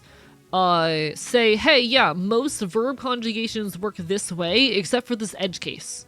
And have like a class of words that fall into that edge case. And you can come up with a reason for that. It could be that they're borrowed words. It could just be a weird dialectal thing. Also, dialects are great. Dialects are so cool. I actually, in some of my conlangs, will have like species-specific features. That's a thing. But not add weird exceptions. Add spellings that are not perfectly consistent with pronunciation. If you want a language to feel natural, because this is just how languages tend to be, don't have them be perfectly standardized. Stuff that straight up doesn't seem to make sense at the start is great too. One of my favorite things I did in my conlang is you can drop... Okay. So, in most languages have this thing called noun declension. Noun declension indicates what role a noun is playing in a sentence. Like, you know, your noun can be a subject and that is the thing doing a action. Your noun can be an object and that it is receiving the action, etc., etc., etc. There is a case called the vocative case, which is used when you are directly addressing someone or something. So if I were to go, hey you, hey guy, hey woman, I am using the vocative case because I'm speaking directly to you.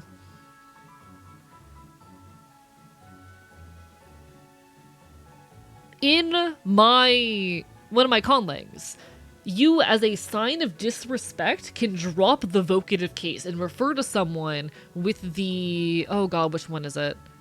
I forget which case it is for denoting an object. But essentially, instead of saying, hey you, speaking directly to you, it's as if you were going from saying, hey you, to hey it. That would be the equivalent of it in the tone and disrespect. And it matters in this conlang because people don't use names. People rely very heavily on descriptors and epithets. So you're almost never referring to someone directly with a name. You were referring to them primarily with a title or a descriptor. Thereby, it is very easy to switch the case from being vocative to whatever the fuck the correct word is. I think it might be accusative or something. And thereby communicate disrespect. I love this shit.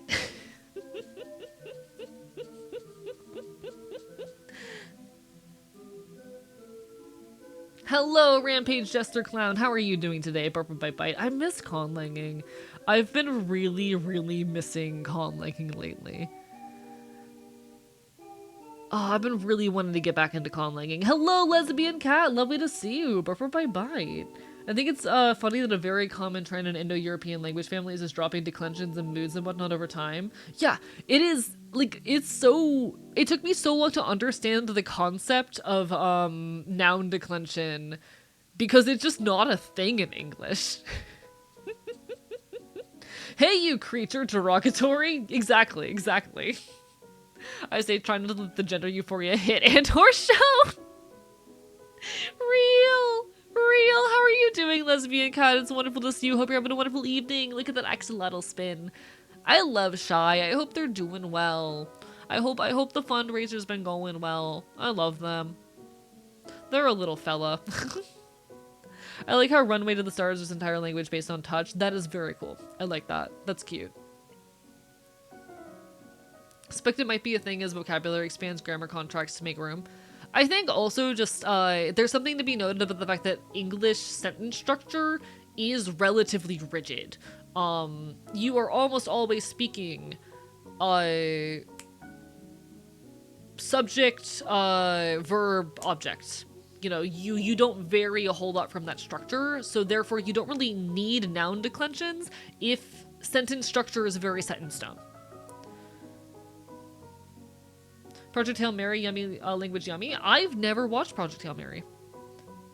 Huh? Turned on my Switch to find out the me was mid-painting saved automatically. Hell yeah. Congratulations. I'm glad it saved automatically. Omori music plus language yapping is a vibe. I love yapping. I love talking. I love talking. Talking is like my favorite thing. You should, it's so good. I love it. I just struggle to watch movies or whatever. It's a movie, right?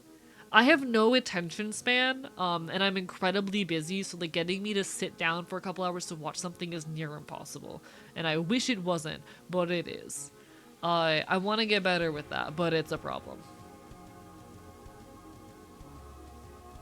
Listen to the audiobook if that's anything. Noted. Again, it is an issue of me being able to dedicate time to it, because I'm pretty much... Okay. I work 60 hours a week, and that does not include cooking, cleaning, running errands, relaxation time, YouTube content, etc. I'm working 50 to 60 hours a week, and that's just day job and streaming,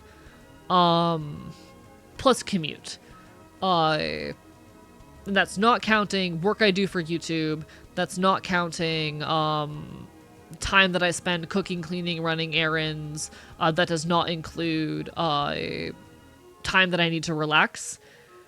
It's hard for me to consume media that requires any amount of attention, especially when so often I'm like doing writing or language processing tasks, and I hate it because I want to consume more media. I want to. It's difficult.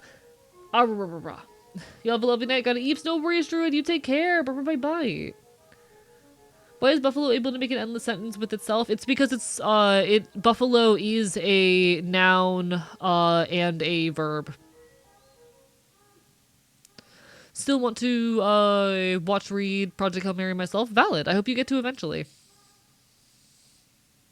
Me? Hey, boy failure. Half of Twitch streamers perk up. The redhead. Third takes a seat. The hot one. Everyone but AE takes this. Are you implying that every other redheaded boy is ugly? Are you implying that every other redheaded boy is ugly?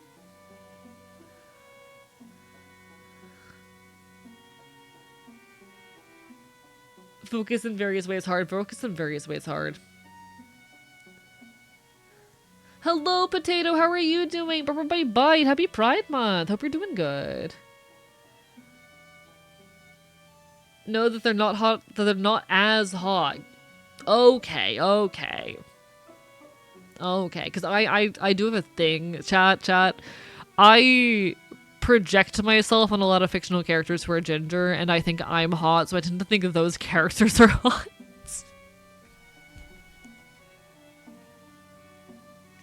He's so normal. I had to put my head down in my arm for a second there because I was embarrassed and humiliated with myself. I was ashamed. I'm so normal. So normal. Chat, world's most normal VTuber.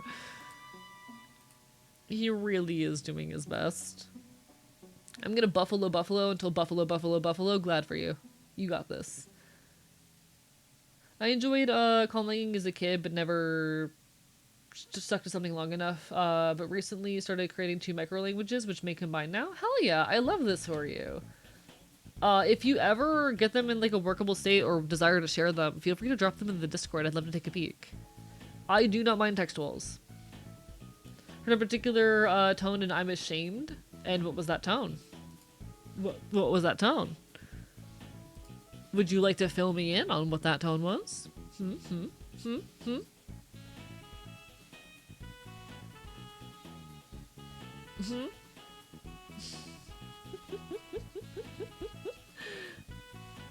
Behold, Perry. Behold, Perry the platypus, my late speakinator. My late speakinator. World's most normal guy. Chat, world's most normal guy.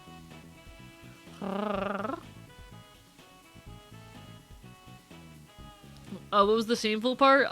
The fact that I find characters that I relate to hot. I don't know, that feels a little bit embarrassing, you know? That sounds a little bit, that feels a little bit embarrassing. Bark, bark, bite, bite! Surviving, but got some tea and snacks. Gonna be playing Vintage Story in a second. Hell yeah, hell yeah! Chat, I've been really missing the Vintage Story server lately. There's just been so much on my plate. I am gonna be working on trying to get it in a workable state on the new update soon, but it has been admittedly low priority. World's most normal guy that barks and bites and shoots you with the gun that he owns. I love shooting people with the gun that I own. It's so fun. Chad, do you want to get shot with the gun that I own? Would you like it if I shot you with the gun that I own?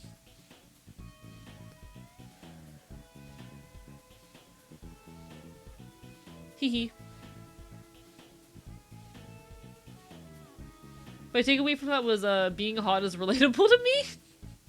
No, my takeaway was being relatable is hot. My point is that I find myself and characters I relate to hot because I find myself hot.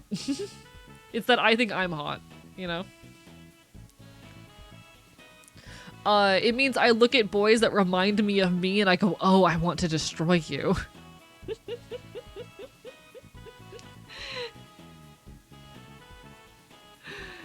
Not that strange, being fluid attracted to females means I get gender envy from those I find hot. That's fair, that's fair.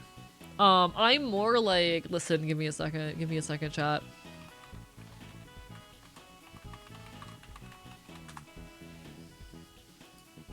Give me a second. Chat.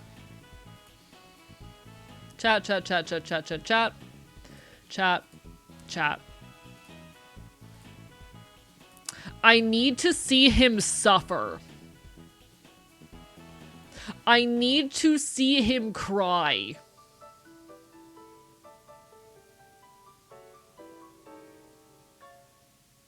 I want to put him in a jar and shake him.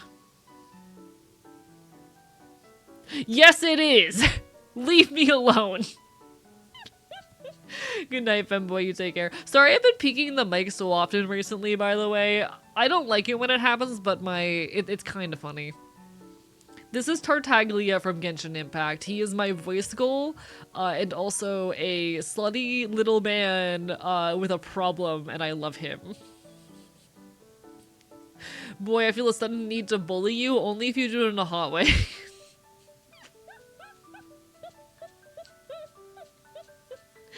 Other people, when meeting their clone, fights because there can only be one. A, upon meeting their clone, fights because beating them up would be hot. Yeah. Listen, I hate gacha games, but I was a week of release Genshin Impact player, and I played it religiously for a while. And while I have not touched it in a couple years now, I do sometimes miss it. Chat, he's so me, Core. He's literally me in the real. Alright? He's literally me in the real. I need you to understand. Can I get his voice lines as well? I need you to understand this guy's also, like, one of my voice goals. Okay. Ooh, wait, we look at his boss voice lines? Hello? I don't think these are gonna be the ones that I'm like, I want to sound like, but... This opportunity is quite hard to come by. Well then, amuse me. Surrender is a valid option. I promise I'll be gentle. I want to have his voice! So quick to flee. I want to have his voice. Try this. I want his voice. Having boy dinner? Describe boy dinner to me. You're wide open. The fact that MiHoYo actively decided to burn any limited goodwill they had by starting to also go into Gen AI bullshit. Like, fuck MiHoYo. But this man is one of my voice goals. Poor timing. This boy is one of my voice goals. Sausages, creamed corn toast, that sounds delicious.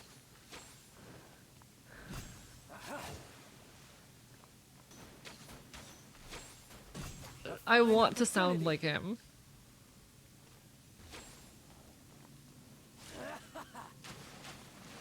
I wish I had just like that kind of higher pitched boy raspy tone. But unfortunately my voice is even lower than his. And it's annoying. I don't like the fact that my voice is even lower than his and doesn't even pass yet. You know? My voice was lower than his when I started HRT. And I don't like it.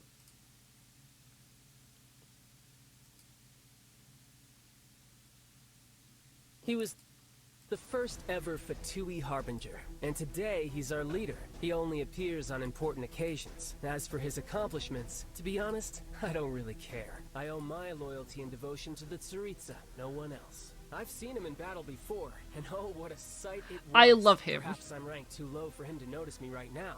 Well, he may not recognize my I'm showing off one of my voice I'll goals. show him what I'm I'm showing off one of my voice goals, is what's happening. Himself at different ages, made prostheses out of them, and assigned different tasks to each one. I know, all my comrades are a little weird.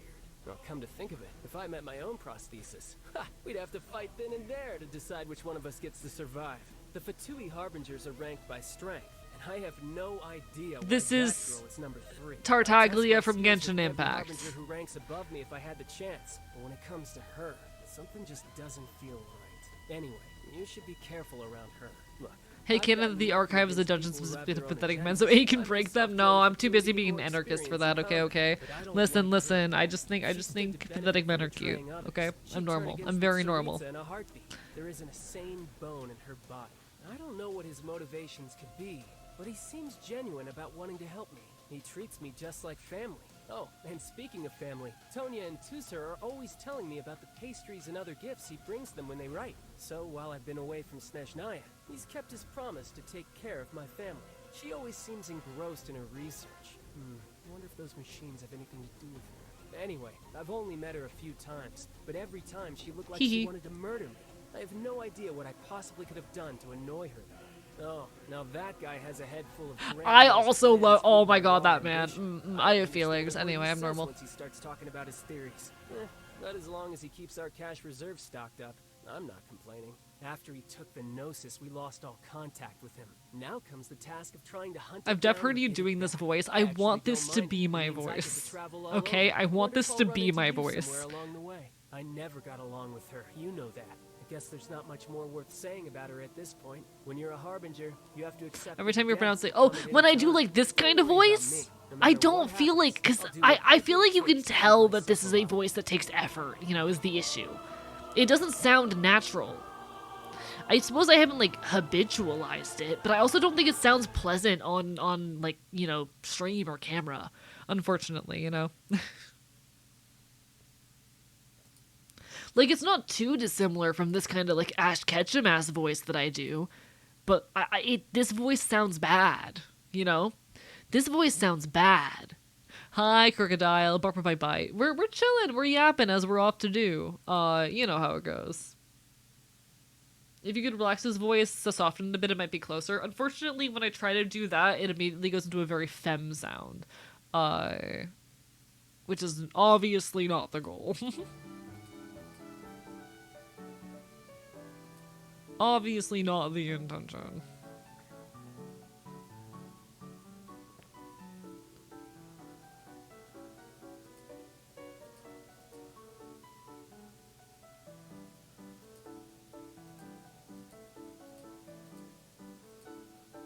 Huh? Don't know who that is, Joe. No clue. I have a naturally grumbly voice, not a raspy one. I have put a lot of work into my voice. I used to have an extremely nasal tone, and then I trained that shit out.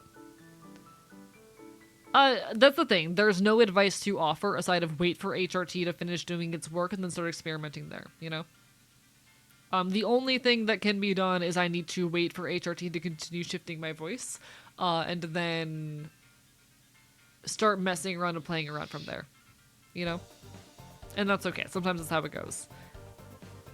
Sometimes there is no fix for a situation. Voice shit's weird and messy and complicated, and I especially don't expect, people who don't have any amount of classical training to know how to talk about this stuff.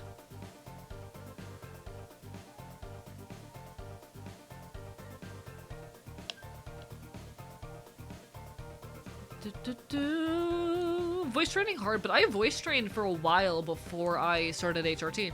I voice trained for a while. You know what? I can play like a childhood selection of my voice. I've done this a few times before. If you give me a moment, I can play a clip of what my voice sounded like when I was a small child. Not a small child, rather, when I was 18. What I'm about to play is a voice clip from when I was 18.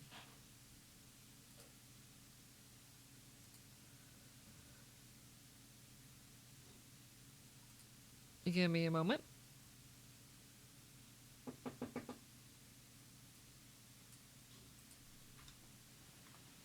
Alright, YouTube decided it hates me. God, someone's echoing. I was 18 in that. Again, I was 18 in that video. That was pre-voice training, and pre-HRT. Whenever I voice train, I get insecure. I'm gonna be so honest. This is not the advice you want to hear. You need to just push through it. Yes, you are going to get insecure and uncomfortable. In the process of voice training, or of doing anything to mess around or play around with your voice, or really learning any skill, you are going to get uncomfortable. You are going to get insecure. And you need to continue to work on it and continue to build the skill until you aren't anymore. That is just a natural process of starting a new skill. That is normal. A lot of streamers are like, oh, or a lot of people who want to get into content creation are like, I can't edit my stuff or listen to my VODs because I hate my voice and I'm so insecure. You just gotta do it anyway. And eventually, either you desensitize yourself to it, or you build your skills enough that you no longer feel insecure. You know? And that matters. That's important. In any case. I was very baby voiced back then. But that was at 18. Again, it's stuff you have to work on. It is not something you are born good at. It is something that's going to take time to learn, and that is okay. That is normal. No one is born good at a skill. You know, I've had a lot of people come into my chat and talk about how, like, they want to be artists, but they're so insecure about their art, and it stops them from ever even trying. You gotta just do it until you either get over it or get better. You cannot build a skill to a point of contentment without facing the discomfort first. Being bad at something is the first step to getting good at something. And if you want to learn the skill, like, you don't have to, obviously. If you would rather never learn the skill than face the discomfort, that's a choice you can make. But if you want to learn the skill, you do have to be willing to weather the discomfort in the short term.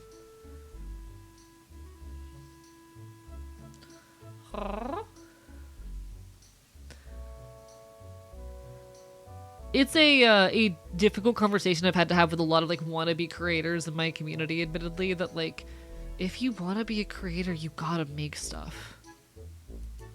And if you're too uncomfortable with the thought of making and of putting yourself out there in that regard, then you're not a creator, you know? If the thought or effort of making something even when it's difficult or uncomfortable isn't something you're willing to weather, then you're not a creator. And that's a very, very difficult situation to be in.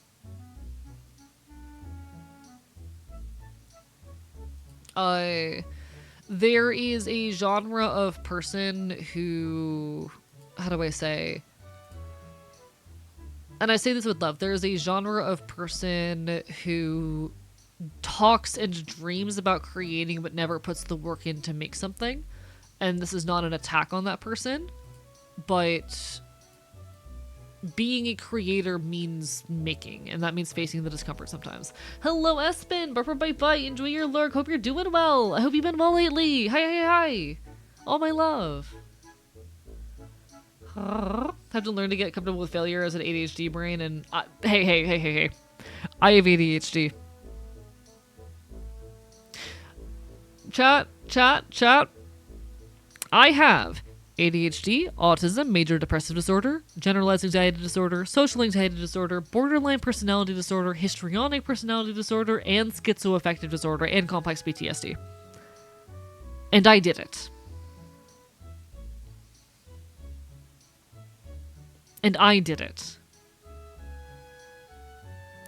I started streaming because I was at a point where I had put down content creation and art and all of this for 2 years because I was burnt out and scared and terrified, and I decided the only way to do it was to force myself in it full throttle.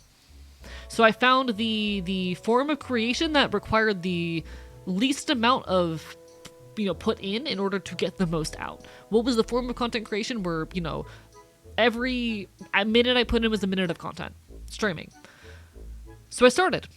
And I just kept doing it. And I kept forcing myself to do it even when I didn't want to, even when I was insecure, even when I hated myself. And I did it.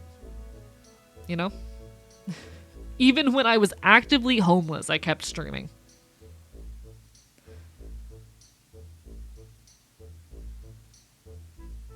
Even when I was actively homeless.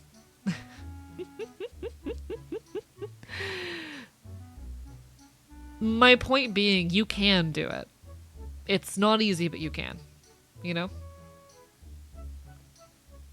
I really want to make a how did we get here joke, but I'm not sure if it's appropriate. Honestly, I don't know how conversations get where they end up sometimes. Chances are during the next ad break, we're going to move on into the game. I hate that we're 4 hours in and I'm starting to feel fatigued. I normally go for a minimum of 6 hours, and I'm gonna push for the 6 hours tonight, but I've been struggling to get past the 6 hour mark lately because I'm getting fatigued so easily. And I'm sad that I'm starting to get fatigued at like the 4 hour mark. That's how it goes. This is why I admire you. You really shouldn't, but hey, I appreciate it.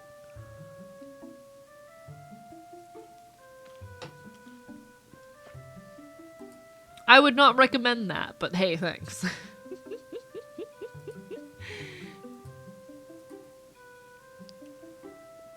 Do, do, do.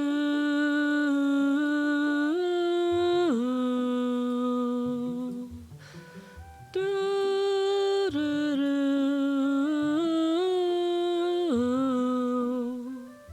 4 hours is normal runtime for normal foxes? Not for me. I stream on a schedule very intentionally. The decision to stream a minimum of 6 hours is an intentional one.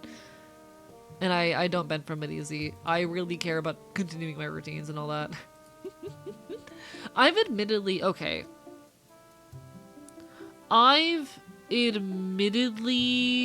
been struggling a bit to feel, how do I say?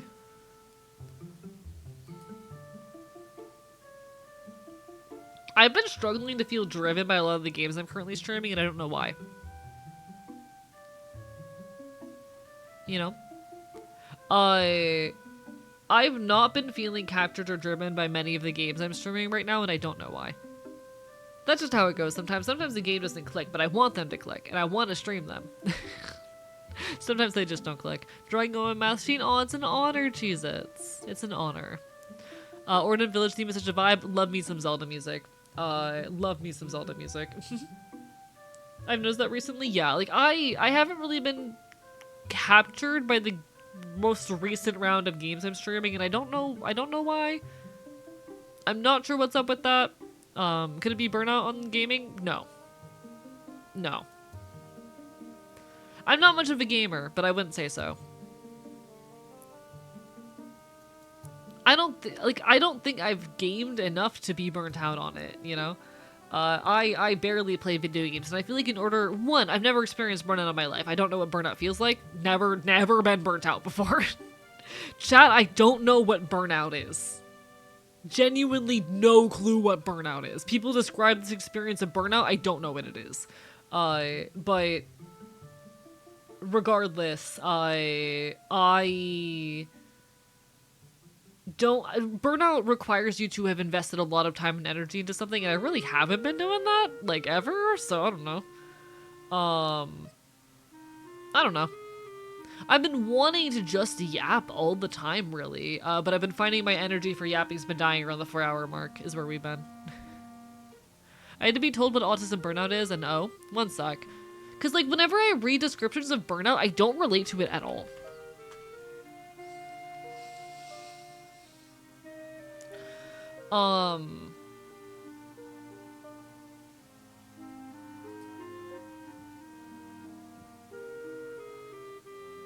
Like, everything that people describe as burnout is either just depression or,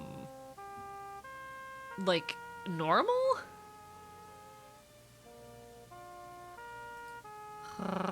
People are like, oh yeah, exhaustion, isolation, escape fantasies, irritability, frequent illness. That's called, like, that's not... Okay. I have issues with the fact that a lot of people go, oh, burnout is being exhausted and engaging in escapism and feeling, not wanting to do your work. We live in a capitalist hellscape. Most people don't want to work. That's kind of just a normal state of being. But, like, I don't think I've ever really experienced burnout based on the way I hear people try to describe it. I've experienced depressive episodes, but I don't think I've ever really experienced burnout. I've had moments with content creation where I'm mad and frustrated and exhausted, but it's usually because of something, you know? I think there's a lot of internalized ableism around the idea of what burnout, to be honest, often is actually a symptom of a larger medical issue. Yeah, I would agree with that. I think a lot of people call something burnout when it's actually like a medical problem or or depression or something else, you know?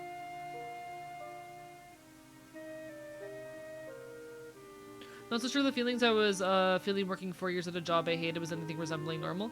Most people that I know despise their work, because we're all working for, you know, too hard for too much pay, or for too little pay, rather. Like, that's kind of just capitalism. Which is not to say that that's your experience, just that, like, I don't think I've experienced burnout, because, yeah, I hate my work, and I dread it, but not in a... It's not burnout, it's just, like, the fact that existing is difficult, you know? I feel like, okay, here's a hot take. Here's the way I want to put this. I found the phrasing that works. A lot of rhetoric around burnout feels like the medicalization of the inherent exhaustion and isolation created by capitalist systems. Bear with me here. This is not to say that burnout isn't a thing that people can experience, but a lot of the focus on burnout and the ways in which people act as though it is a thing that's on you to solve, and the specific ways that it's oftentimes engaged with, especially outside of neurodivergent circles, really feels like the medicalization of the systemic exhaustion of capitalism. There's a similar thing that happens with grief, where, like, recently there's been a push to make grief a medical diagnosis when it is a normal experience. They're making an attempt to medicalize what is a normal result of a normal process. This is a bit different in that we are trying to medicalize a systemic problem. And the solution to that systemic problem is not individual therapy, it is destroying the systems that produce it, you know?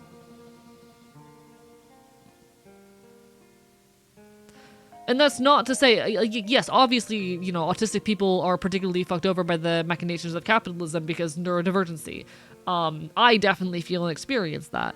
But the more broad use of the term burnout to me feels like the medicalization of, capitalist exploitation, you know? Either the medicalization of society struggles or generalization of mental health stuff.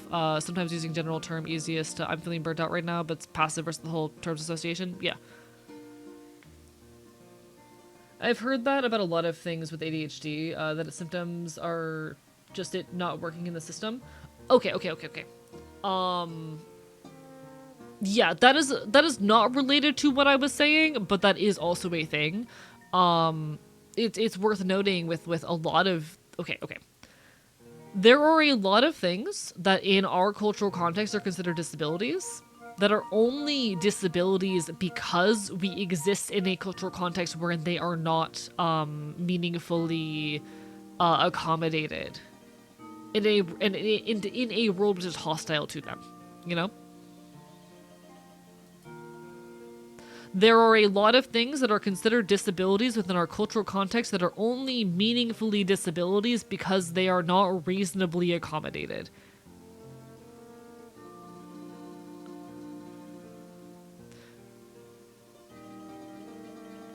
Like, okay. I spoke earlier about in the context of disability, the difference between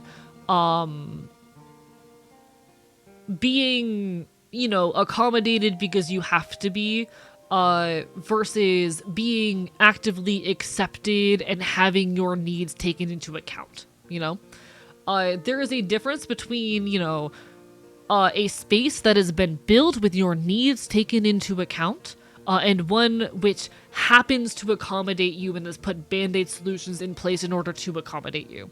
And there is very much something to be said about like the nature of disability within on a wider scale in that as well. Like we don't often think about someone needing glasses as disability. It is a disability in many cases. You literally cannot see correctly, but the existence of glasses is so normalized and so accessible that in the majority of cases it is not meaningfully disabling.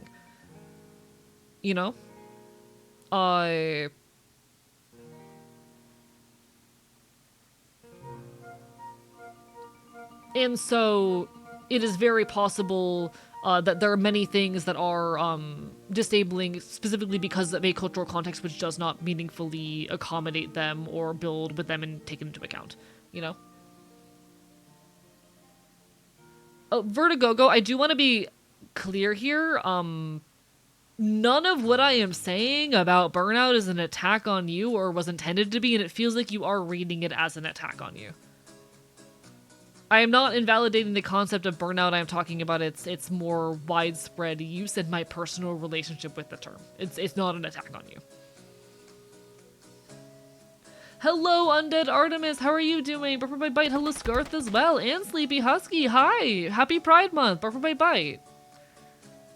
Hope everyone's doing well. Huh? Brandon, we still need to properly look into what grief is and can be. Oh, I've got so many feelings and thoughts on the nature of grief, some of which I will elucidate in my coming video essay. If you would like my brief thoughts on grief, grief is something that is felt in absence. Grief is loss. Grief is the feeling of having something and no longer having it, and knowing you will never have it again. Sprayed chemicals on wood, I'm happy. Ooh, what chemicals did you spray on wood? Apologies if I didn't get the reference. Lyrie, I'm gonna shoot you with the gun that I own. Lyrie? Elucidate. Not hallucinate, elucidate. Lyrie, I'm gonna shoot you with the gun that I own. Chat, I need to stop addressing comments where people have just blatantly misheard me. Because it's kind of exhausting and kind of pulls me out of my conversations. Lyrie, I'm going to shoot you with the gun that I own.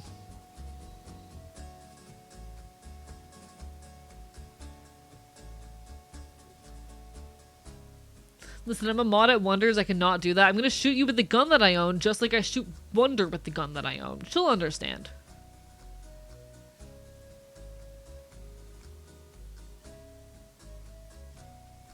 I want to clarify my point, though. I think I know what I meant to say. Forget burnout for a second. When you have big life changes like moving, sometimes games stop clicking with you for a while. I'm not a gamer.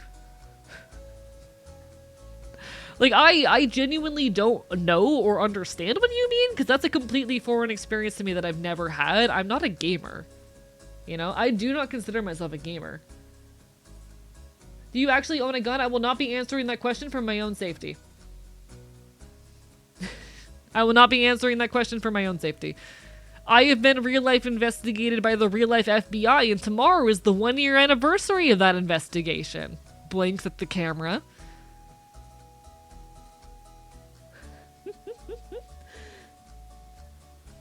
What are you, a cop? What are you? A cop? Alright, alright, alright. More like wings, you got one usable eyebrow? Okay, fuck you. You don't gotta attack me like that. Damn, alright. Evil anniversary, evil anniversary. Really big on like annual cycles and shit. Really big fan of annual cycles and like change and whatnot.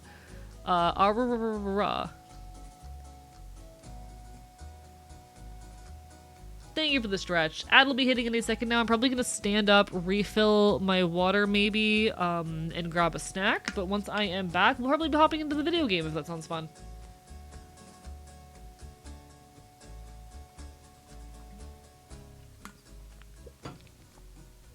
And the man, you better not be a cop. Wait, since one of your eyes don't close completely, is every time you blink a wink? I hate it here. It's an empty eye socket, chat. It's an empty, scarred over eye socket.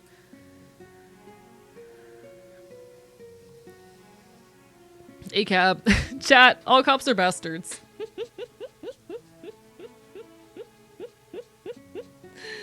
Fuck the police, hell yeah, hell yeah. Chat, all cops are bastards.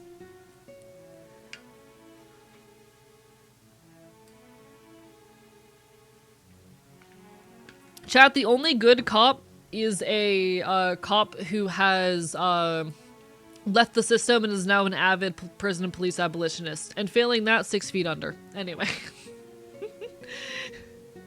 BRB.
Apologies, folks. We're gonna be doing some Legend of Zelda Twilight Princess in a moment. I had to say hi to Boozle. I had to say hi to Boozle real quick. Apologies for the delay. Apologies for the wait. Y'all know the drill. I'm just a little chat. I just needed to say hi to Boozle. I tried to get him to come in here because he was walking into my room, and then he turned around and left my room, and I'm like, no! Get back in there! Stay in my room, dumbass. He really hates being convenient, you know? No, Boozle is a cat. Boozle is a black cat. At this point, Boozle deserves their own emote. Boozle's gonna be a part of my life for at least 15 months, which is pretty cool. Alright. Let me change all the stream info. Give me a second. Stream info changed. Stop the presses. And by the presses, I mean the music. And we open up the video game. Where's my controller? My controller's actively plugged in. Perfect. Taking longer to come back so you can pet the kitty is completely valid. Yeah, I tried to give him a treat to see if I could get him to, like, come inside, and it did not work. You take care, Rowan. Bye-bye. Wind Waker opening was playing. Apologies. We've already beat Wind Waker on stream in the past. It's a really good game. I absolutely love it. I had so much fun with it. We have already beaten it. No, my first Zelda was Breath of the Wild. Sorry, there's something caught in my throat. One sec. Okay, I'm normal. I was someone, and I know I feel like sometimes people... Chat, what's the general Zelda fandom's perspective on people's first Zelda game being Breath of the Wild? Is the Zelda fandom one of those ones where they're like, oh, you're so cringe for only getting into it late, or is it one of the ones where they're chill? Because I genuinely don't know. I don't interact with the fandom enough to have, like, a perspective on that, you know? I'm in the wrong scene. Okay. Where's the correct one? Where are you? Hello? Hello?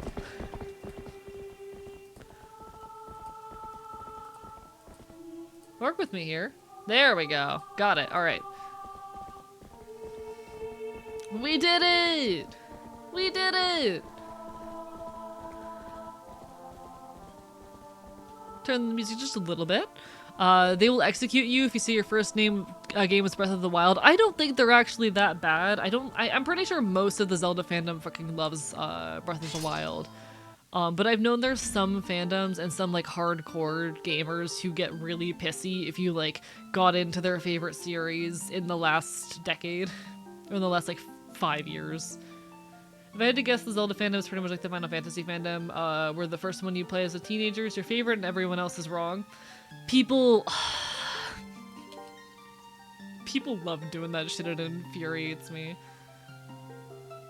Alright, this is fine. We already done this. Welcome everybody back to The Legend of Zelda Twilight Princess.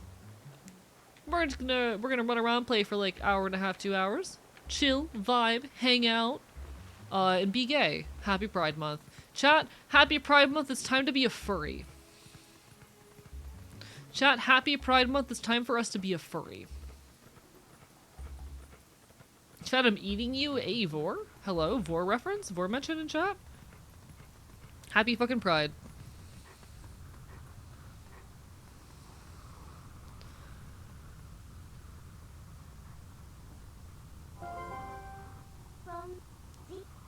Hey, look! The Faron Woods that you know so well. They're now covered in twilight. You might not be able to come back here, but... do you still want to go? What other choice do I have?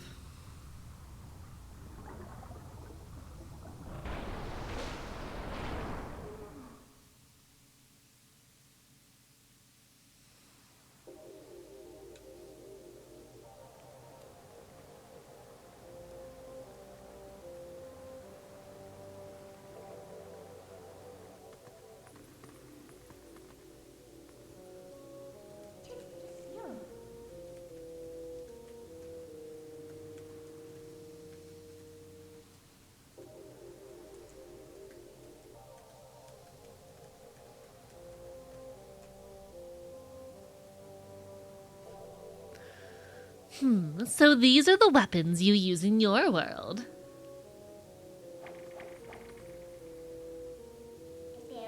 You really think this thing can slay the creatures of Twilight? Well, I won't use these, but I'll hang on to them for you. All right, a promise is a promise. I trust you're enough to help. In exchange for my help, though, I need you to gather some things for me. Look, I can't tell you all the details now, but it'll be easy. Trust me. But enough about that. Do you hear that noise? It's the lamentation of the spirit that had its light stolen. Where in the world could it be? Better get going, don't you think? Don't blame me for your world's fate if you don't hurry up and find that light. Come on, snap to it.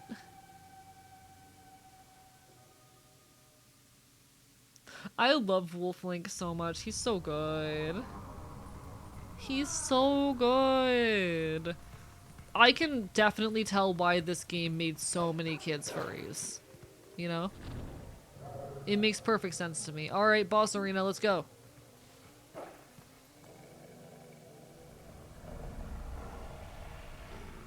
Your laugh is scaredly fitting for Minna. So, fun fact about me that some folks who are like newer to the channel might not know. Before I was a VTuber, I was predominantly known for my work as a voice actor in the Homestuck fandom. The character I was best known for doing voice work for was Terezi Pyro, back at it again, coming at you live from Paradise. Why do you think I watch you? I honestly don't know, Groggy. I don't know why some of you watch me. But if you were a fan of Homestuck in... I feel like most people watch me from a political commentary or for like comfort or whatnot, but sometimes I don't know why specific people watch me. But in any case, if you were a big fan of Homestuck in the like 2020 through like 2023, you've probably heard my voice. If you were really into Homestuck in that era, like 2019 through 2023, you've probably heard me. Ah, we're penned again. Who do they think they're dealing with? No need to take these little pests out one at a time, right? You can take them all at once. So, you can handle this by yourself, can't you? Good luck. Bye. Okay.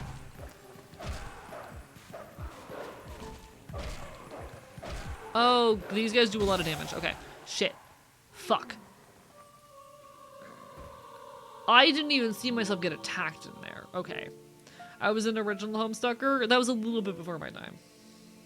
Chat, I did not even see myself take damage there.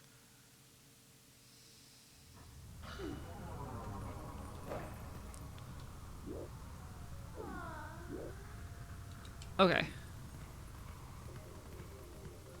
Let's try this again.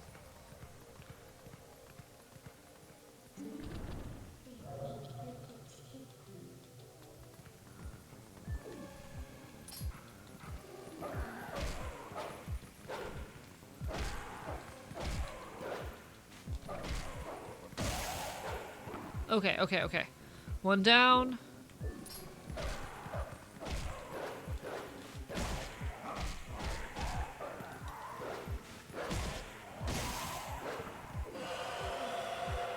Okay then. Oops, I completely missed me, but I'm happy for people that like it and now get animated Homestuck. See, here's the thing. I liked Homestuck back in the day.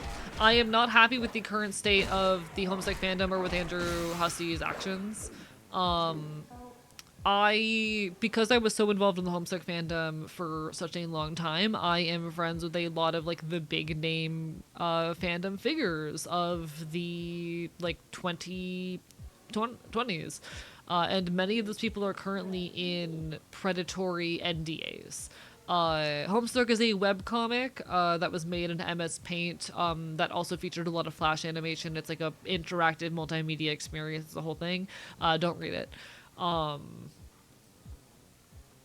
But yeah, Homestuck, unfortunately, like so many of my friends are currently caught in predatory NDAs with Andrew Hussey and have had their fan projects forcibly taken over via legal threats. I miss Homestuck. It was extremely influential to so much of my art. I would not be making the shit I am currently making if not for Homestuck. Fuck Andrew Hussey. Need to lock the fuck in on some music. Bye, mate. You take care, Monster Kicker. All the best. I send all my love. Bye, bye. Yeah, predatory NDAs. It's a bad situation. Also, hi, Zazzy. Lovely to see you. Aurora.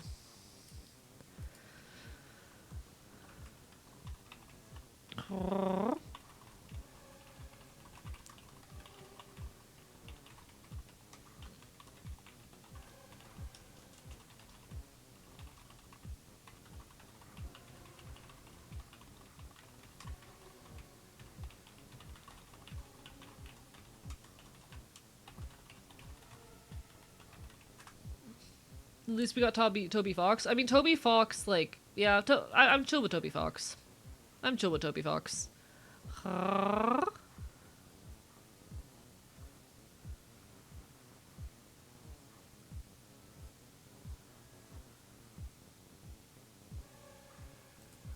If you leave the last one alive, it's just gonna use that shriek to bring the others back.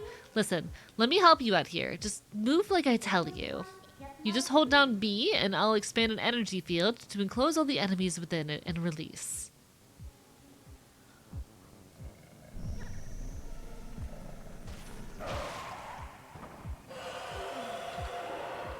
Fuck.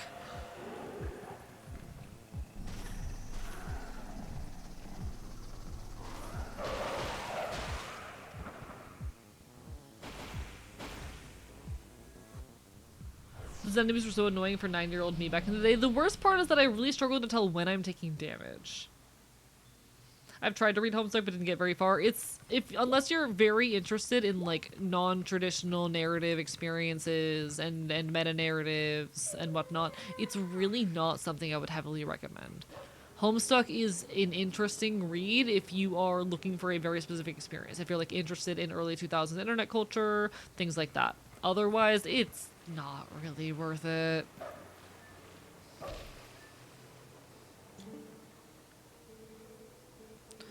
Please, be careful. These woods have changed. Bark and bite and bark and bite! Also, hello, Chipper, how are you doing today? Bark and bite. Chad, I really appreciate all the critter-coded people in my community. Y'all mean the world to me. My entire community means the world to me, for clarity. Even in the moments and days and nights when I am insecure. But that's how it goes.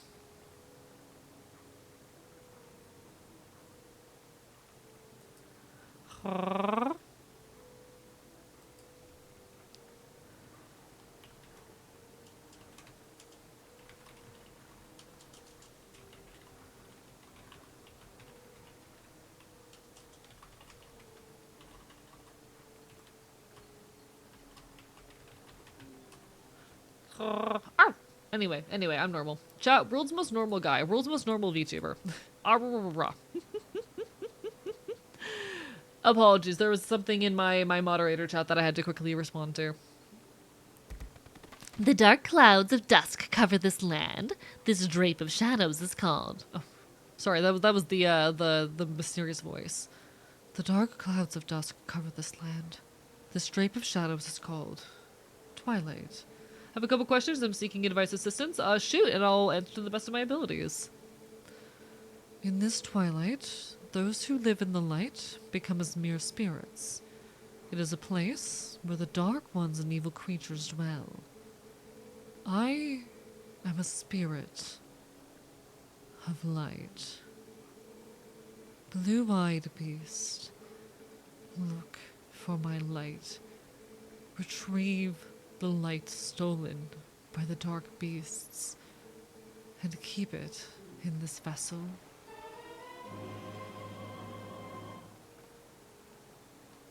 Beautiful. All right.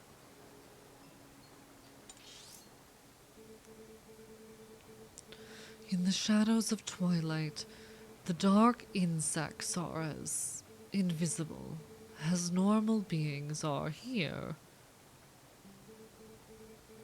Let me use the last of my power to reveal the locations of the dark insects that consumed the light.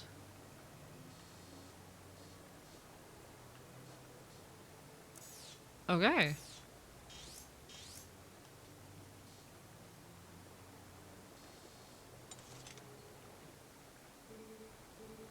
You have a nice voice, not gonna lie. I put a lot of work into it. I've voice trained and been on HRT for for a long while now, and put just a lot of intentional effort into making my voice something pleasant. Find the insects of darkness. The dark insects. They are the form taken by evil. Once it is latched on to our scattered light.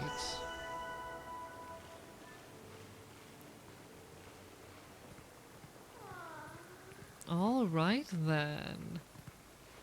Where am I supposed to be going? Here we go. Oh. That's not what I need. Nope. Attack, attack, attack, attack. There you go. Figuring out the controls. It's fine.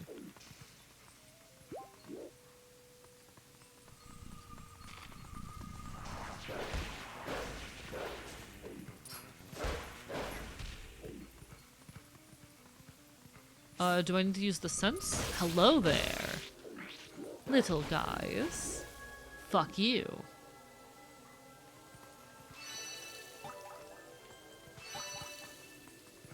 Perfect. There's also things that I can dig here. Flying through a couple names as a trans person, my partner knows I'm trans, but he doesn't quite understand much of being trans as he hasn't really been around other trans people. How can I make him help understand my choice to change names and stuff easier for him so he doesn't get left in the dust? How to make finding a name easier for myself? Okay. So ultimately, I think, like, it's not too difficult to grasp that names can be very gendered things, and in our desire to better occupy our gender identity, like, oftentimes we're gonna, choose a name that more closely matches our identity. And sometimes as a trans person, there's a certain desire or pressure to reinvent yourself, which is also valid. Those are both, like, valid reasons to pick a name.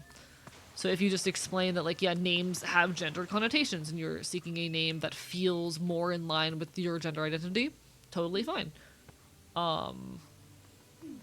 Is good.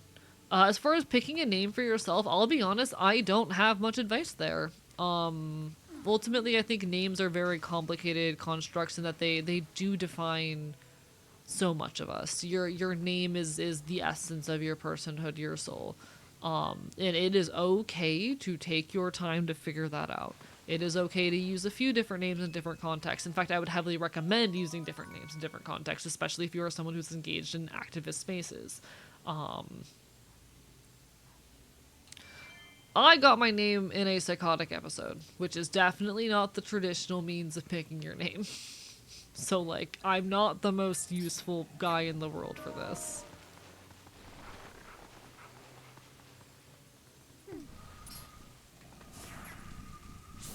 But I'm also a feral fae beast, and I exclusively function off of titles. So my name is not something that you will ever get or know or understand. So,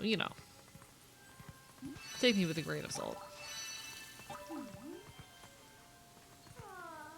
Bug. Hollow Knight reference. Oh my god, Chad, it's just like Hollow Knight.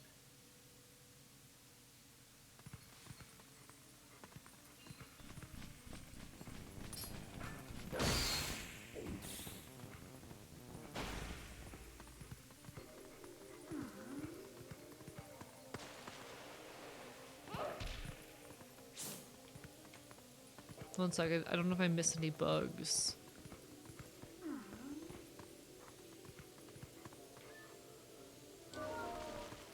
I've known folks who chose one name, then 2 years later change again. It's your name, your identity. Real, yeah. And there's nothing wrong with that. Identity is incredibly complicated and personal. take your time.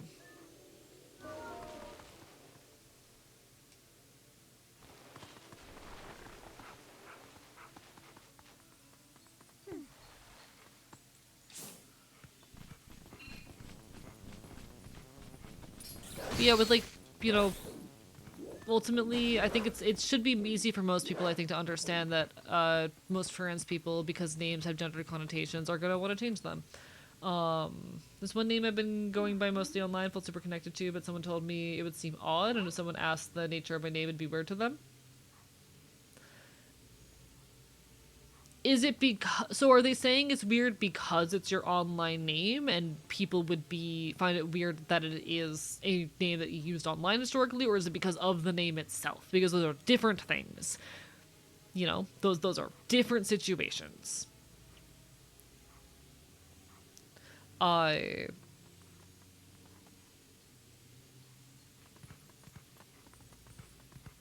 kind of can't answer that without knowing the name.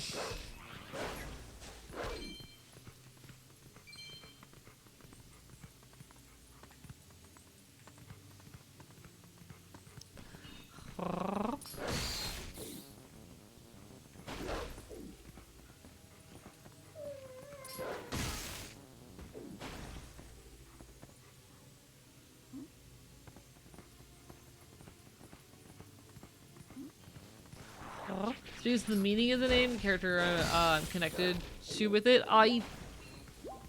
Okay, that's a dumb reason, I think, personally. That's my hot take. That's like a poor reason. Plenty of people name themselves after fictional characters. Plenty of trans people name themselves after fictional characters. That's not terribly unusual or weird. And I argue that is perfectly fine and acceptable. No issue with that. And you can always lie about where you got it from. That is okay. You're allowed to do that. If I ever change my name, it's going to be Zazzy because I've had this handle for so long. My inside voice has started referencing myself with it. Also valid. Live your best life, genuinely. It's also okay to use, and I heavily encourage using different names in different contexts, especially, again, if you are involved in activist spaces. You protect your, like having a different name that you give the government and that you actually use in your day-to-day life can really protect you in your community. This is something that I mean genuinely.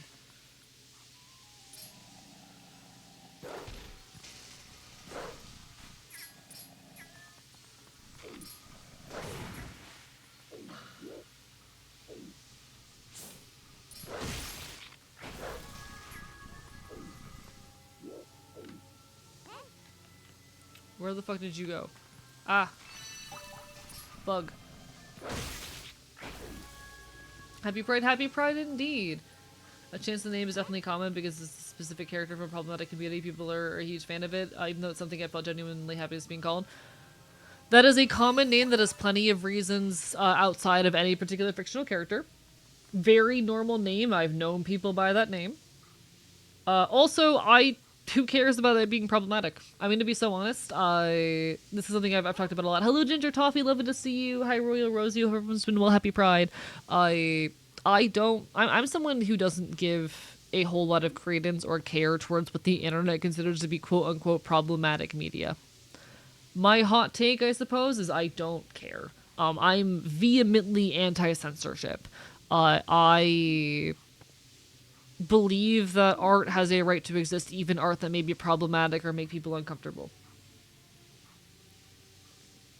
And I stand by that heavily. In even disregarding that, most people are not going to hear that and associate with a fictional character at all. You are presuming that the majority of people are going to be tuned into this very specific fandom drama, which is not going to be the case. The majority of people in the world do not give a single fuck about, like, internet drama or problematic media. That is not within their zeitgeist or awareness or care. And beyond that, it doesn't matter, you know? the whole notion of like, oh, problematic fiction is one that I find frustrating and infuriating a lot of the time, because so often it doesn't matter. In 99% of cases, it does not matter. Hello, Scree the Rat! Thank you for the raid! Welcome on in, everybody! Hello, hello! Hi! I'm Archivist. I'm a loud punk boy on the internet. You can find me talking queer and leftist issues. It is wonderful to see ya. How goes it? Were you drawing tonight? Mods, can we get a shout out for Scree? Hi everybody, it's so wonderful to see you. We're currently playing some Legend of Zelda Twilight Princess while yapping. We're talking about problematic fiction right now. Chat, I love problematic fiction. Big problematic fiction enjoyer. I love all my media just a little bit problematic. Oh, you were hunting! Monster hunting? Monster hunting? Ayo, ayo, ayo? Oh, ghost hunting. Never mind. I see, I see. I made so many errors in that. Everyone gives him love to Scree the Rat. Absolutely lovely individual. Hope you had an incredible stream. I'm sending all my love. I'm sending all my love. I hope you've been well lately. I hope life's been treating you pleasantly. Ha ha ha. Arrah. Happy Pride Month. Happy Pride Month. Chat. Attack. Bite. No, I hope you're doing absolutely incredible. What would problematic media include? Just like sensitive topics? When I say I'm vehemently anti-censorship, I mean I am vehemently anti-censorship.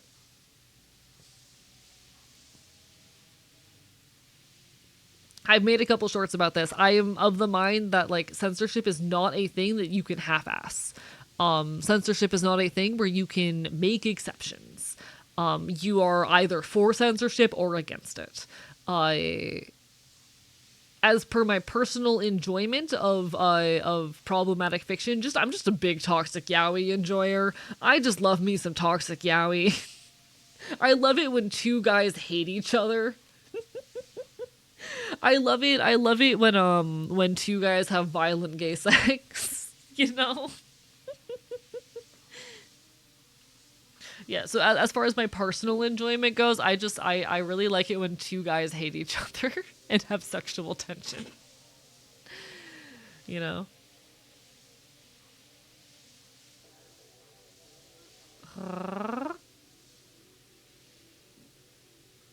The community really loves sexualizing the characters, mostly the children. The fandom, one of the devs is on the run for grooming, which is another reason people hate the game. Definitely fuck that dev. Definitely fuck that dev. As far as the rest of it, my attitude is there's bigger problems in the world and I don't care. You know? And ultimately, again, the majority of people, even online, are not going to be tuned into niche fandom drama. They're not going to care. The majority of people are not going to hear that name and know what any of that means or care, you know? The majority of people are probably entirely unaware of the situation you are talking about and literally could not give a shit. You know?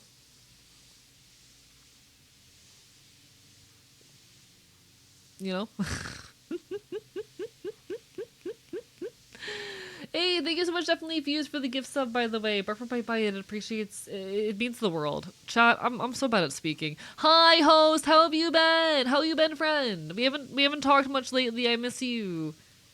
I've been so busy since the move, I miss you. How are you? Barford by bite. I'm glad you're good, I'm glad you're good. Happy Pride Month. Happy Gay Sex Month.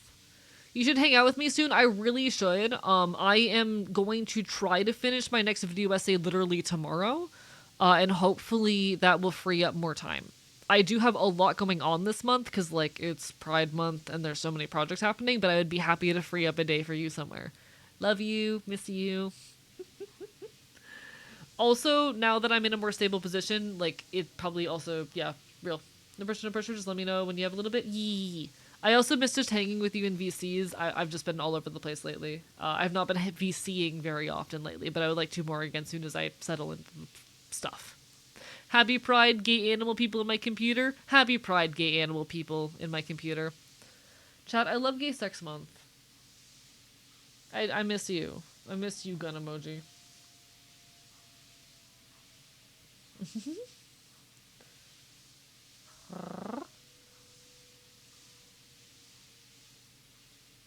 are rough.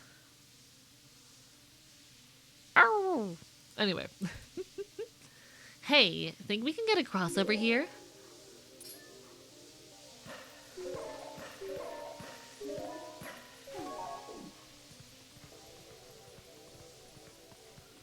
Fascinating. I don't know if I'm going in the right direction, but I'm having fun, so you know.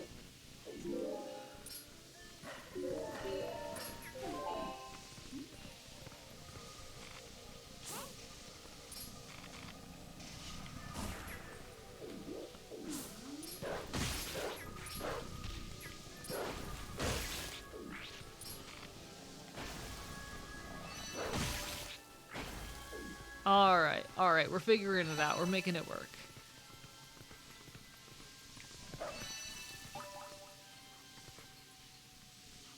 Chat, it's time to trans your gender. Heavily recommend transing your gender. It's pretty fun.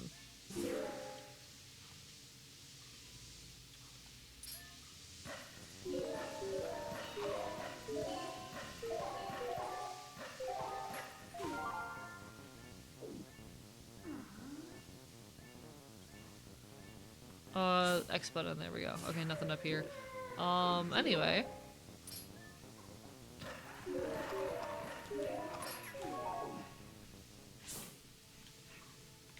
Nothing here. Alright, it's just an obstacle course, you know?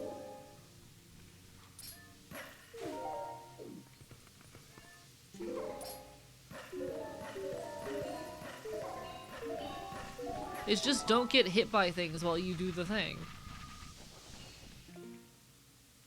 From Definitely Fused, honestly, at this point, I think the only reason to stick with he, him, cisgender is because gender is soup, and I don't particularly care how others refer to me, and that's valid. And to be honest, that's how most people feel about their gender. It doesn't bother them enough to bother thinking about it or putting thought into it. You know? Don't forget the map AE, the light spirit said I could show the bugs. True. True. Where my map?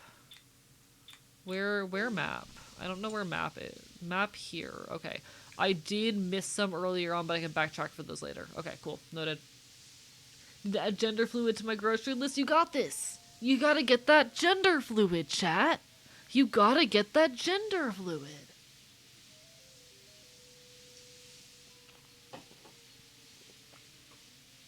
Chat, I love when the gender is fluid, you know?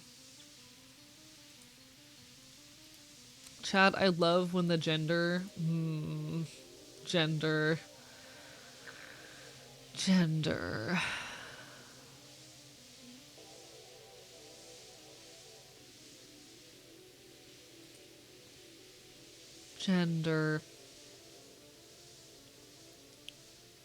Anyway. Chat, world's most normal guy. Chat, world's most normal guy. Cracking open a gender fluid with the boys. Chat, me and the boys down in some gender fluid. Me and the boys fluiding some genders. Cracking an egg with some force fed.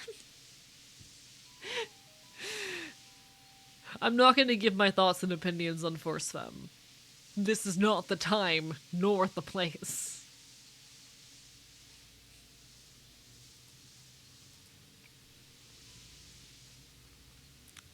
I'm normal. Alright. There's 2 in this area.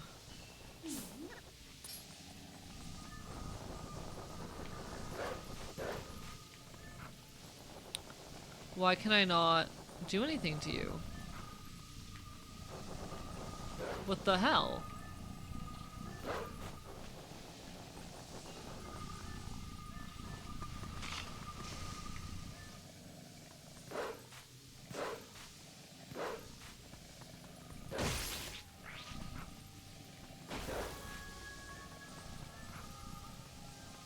Chad, he's so smart and clever.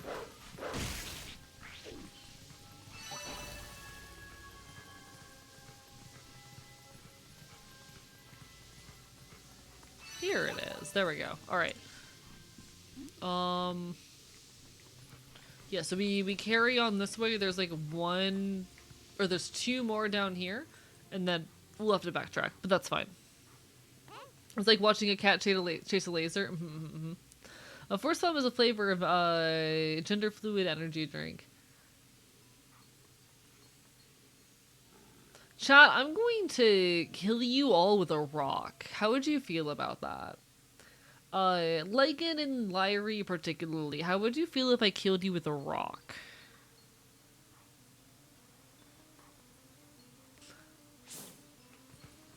What are y'all's thoughts and feelings on death via rock?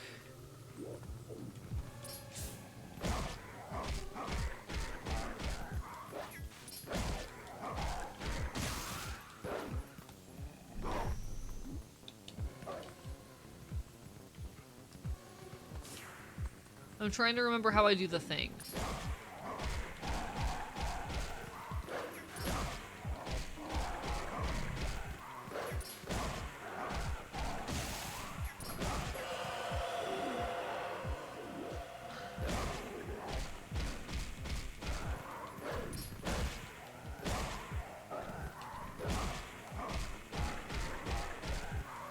I don't know how I do the thing. How do I trigger it?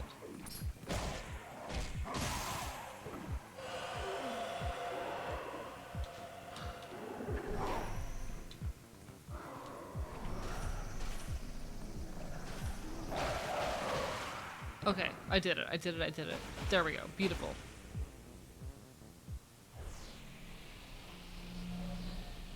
Can I has Boulder in Skull? You can has Boulder in Skull.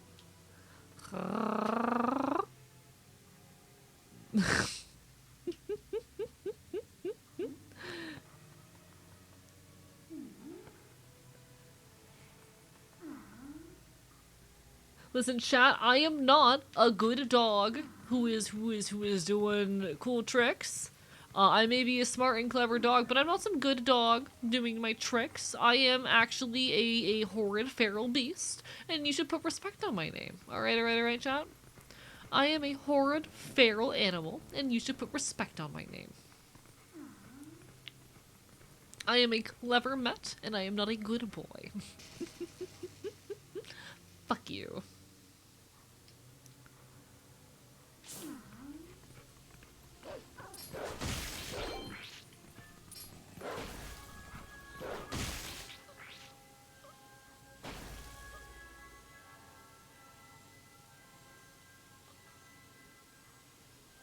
Aw, monkey.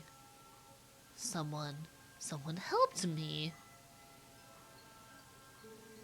You're a filthy beast, AE. Thank you. I appreciate it. Fine, how does clever mutt work? This works. I accept this. Clever mutt is acceptable. I hate compliments. I'm a feral beast. I do like compliments, but also, sorry, this is me, for clarity, for some of the newer folks, this is me leaning into a bratty energy because I find it fun and silly, you know? This is me just leaning into a bratty energy because I'm actually the worst boy on purpose all the time of a stinky mutt. You understand. Boy, lucky for me. Ever since the boss went funny in the head, there have been scary monsters everywhere.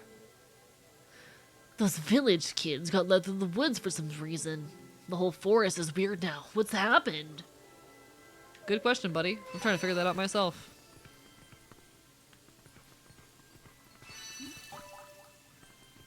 Alright.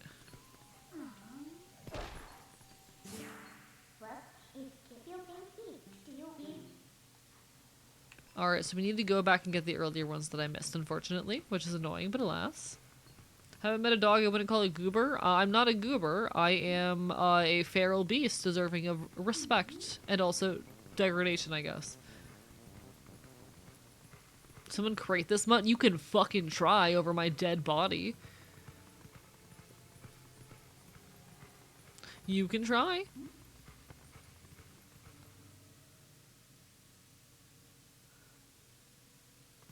Mods ban host /J. You're my friend and I appreciate you.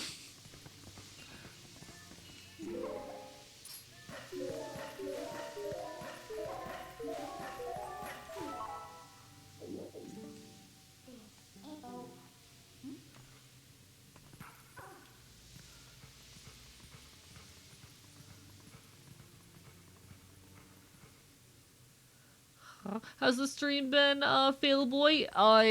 They're threatening to crate me right now, and I'm not very happy about it. Chat is currently threatening to crate me, and I am not pleased about this fact. As we all know, I am a mutt deserving of respect on my fucking name. Put a muzzle on him? Don't you fucking dare. Don't you dare. You wouldn't. You wouldn't.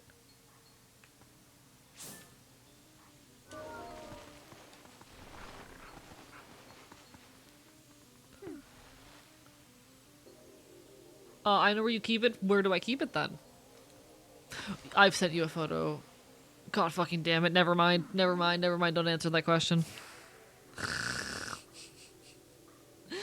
Are you okay with chat engaging in their brattiness and teasing? Oh, chat's welcome to. You're welcome to engage with it. If any limits are crossed, I will speak up. But I have this thing. I have a thing where, like, I am comfortable with teasing and sexualization on stream. If I either, one, have personal trust and rapport, or two, I have, how do I say, have a sense of untouchability. So in a lot of cases, I am perfectly fine and comfortable being sexualized because you all do not meaningfully have access to me in a way where you would be able to, like, impact me, if that makes sense. Untouchability is part of the appeal, and there's actually an amount of power fantasy on my end in people desiring me but not being able to do anything, if that makes sense. There is an amount of power fantasy in being an object to be desired but not being touchable. Big fan of the untouchability there. But in any case, I'm totally fine with people leaning into it and teasing and being silly. I prefer it not be the majority of chat, but, like, especially when the energy is there and we're riffing on it, totally fine. Thumbs up. If boundaries do get crossed, I will say something. I actually have a weird thing where the closer I get to someone, oftentimes the less comfortable I am with sexualization up to a certain point where it, like, horseshoes back around. Horseshoe theory is real in this one scenario. Horseshoe theory is bullshit except for in my own understanding and perceptions of sexuality.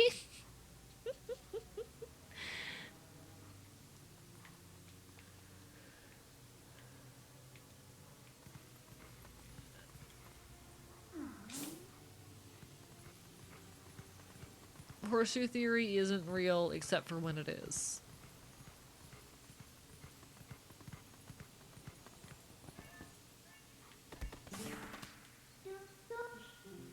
Don't worry, Twinjamin, I don't view you sexually, and I appreciate that, host. I do appreciate having a handful of friends in my life who aren't into me.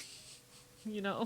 It is nice, the handful of friends who are in that case. Hello, Fawn! Barford by Bite! Happy Pride Month! How are you? Guys, Fawn in Games, super adorable, sweet, very cozy streamer, absolutely deserving of your love and support. How are you doing? The Zelda adventures are going great. We're just yapping. We're being silly. Chat's threatening to, like, put a muzzle on me. You know, the usual. Hope you're doing great. Looks like we can get in there. But yeah, we're enjoying our Zelda shenanigans. I've been having a lot of fun with this game. It's really cool. I enjoy it. It really does feed the like 14-year-old I am a wolf in me, you know? The 14-year-old who really wanted to be adopted by, like, a pack of wolves. You know? I'm not alone in this experience. This is a normal childhood experience that people other than me had. I'm not weird.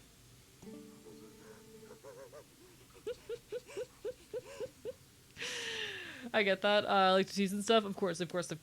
Hey, I totally get that, Zazie, and it's appreciated. But no, Fawn in Games, absolute sweetheart. Does a 14-year-old wanting to be a dinosaur count? Yeah, that's close enough. You know, close enough.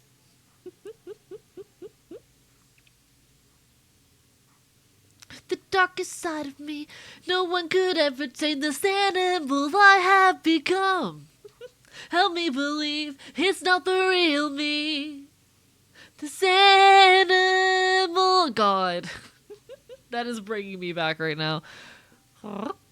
What's with these bugs? Those things aren't normal. They're so big, so weird, so creepy. Ate a Cybertruck yesterday? Hell yeah, Groggy. Fuck 'em. Fuck Cybertrucks. We love to see some casual everyday bits of resistance. That's beautiful. I wouldn't say I'm into you, just thinking about playing along with the bit that was going on. Yeah, and that's also totally fair. That's totally fair and valid as well.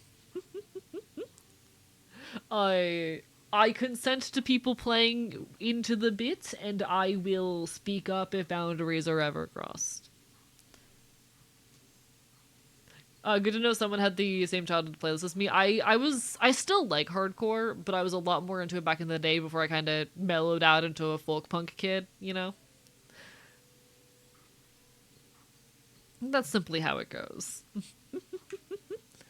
Come on, get away, bugs. Shoo, get out of here. Oh my god, okay. So I was talking with a friend of mine the other day, and this friend, like, I, at this point, I've known her for a while. I've known her for, like, 6 months. I've talked to her a lot about, like, our own experiences with homelessness, and her homelessness experiences are very different than mine, largely because, like, she spent a few years, about a decade ago, as a houseless traveler. I don't know how many of you are familiar with, like, dirty kids or like gutter punk kind of subculture, like punks who are homeless, who travel, who sleep on the streets. She was doing that for a while. And she was talking about how for a short period of time she traveled with Mischief Brew and with the Days and Days. Why is everyone I know cool? So there's a difference between crust punks and gutter punks. Crust punks are just going to be, they don't shower much, they're dirty, they're crusty. Gutter punks specifically, this is like homeless. You are houseless, you are traveling. It's a thing. Yeah, holy fucking shit. She just casually dropped that in conversation. She just casually dropped in conversation to me that, like, yeah, she had traveled with, like, the band that made me punk a decade ago while I was driving her around in my car. The fuck? The fuck? God, punks are so cool. It got me thinking a lot about the history of folk punk, because obviously, like, I've been listening to folk punk for a decade now. I love the genre. It's important to me. I know a fair deal about its history, but it really, like, hearing a first-hand account of what it meant to be that specific, like, genre of person back in the day, to exist in that subculture, really did... It was a lot of really interesting supplemental information to me on why folk punk is the way it is. Because back in the day, most of these bands, they were homeless. They were, a lot of them were, like, living in storage units or traveling place to place, whether on foot or in vans, in really dingy conditions. They needed their instruments to be things that they could carry on their backs, that they could easily move place to place. And that shaped the sound of folk punk. That very fact shaped the sound of folk punk. Folk punk is heavily acoustic, and you know, there's no traditional drums in most old folk punk and whatnot because they needed to be able to carry their instruments on their backs. It's so fucking cool. I love this shit. Hi, Lunar Soul, Barper Bite Bite. Anyway, minor little folk punk history lesson. I think I might want to eventually do a video talking about, like, the shift that the folk punk scene has taken in the last decade.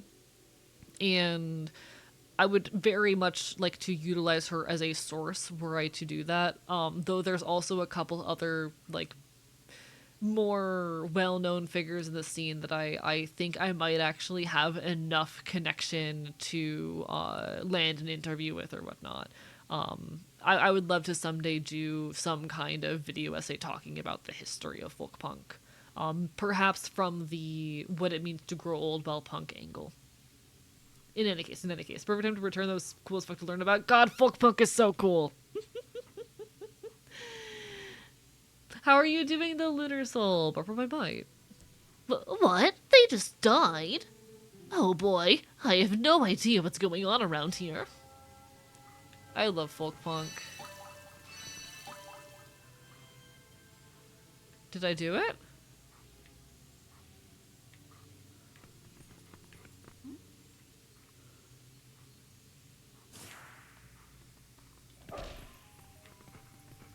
How do I get out of here? Do I just jump? Okay, we can just climb out, I think.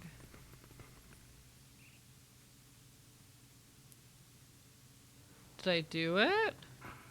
Or is there one left? Oh, there is one left. Okay. Where is the one which is left? It's gotta be around here somewhere.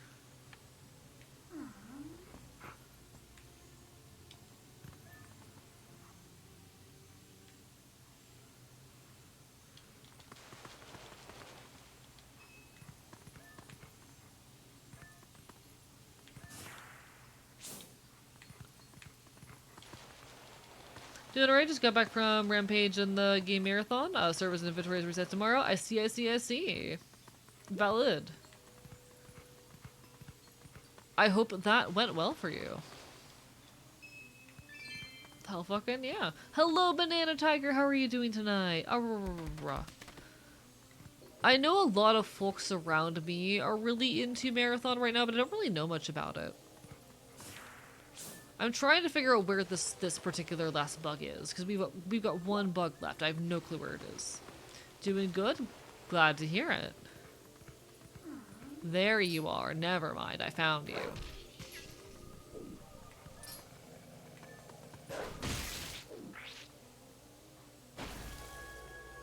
Pretty well, people were friendly, and the ones who weren't got blasted, hell yeah. Chat, we love causing problems if people decide to cause us problems. We love being an issue. Solidified, I'm moving to a bigger city come July 1st. Oh, hell yeah! Congratulations! I hope that goes well for you! If you need any advice on moving, let me know. I did that recently. U-Hauls are scary to drive. But if you need any help figuring out moving stuff, I'd be happy to throw what little advice I have to the wind. Hell fucking yeah, we'd love to see folks winning. I like identifying as a fucking issue for shitty people. Same. Yeah, this game is adorable. I enjoy it very much. The vessel of light is full of tears, and let us return to this area.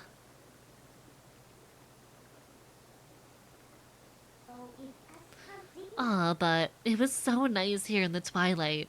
What's so great about a world of light anyway? See you later.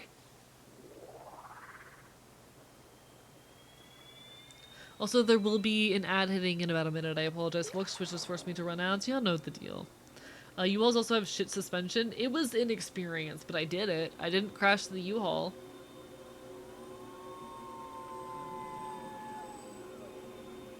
Ooh, God, the character designs in this game are peak. Whoever was on the creature design department for this game, thank you. Incredible work. I applaud you.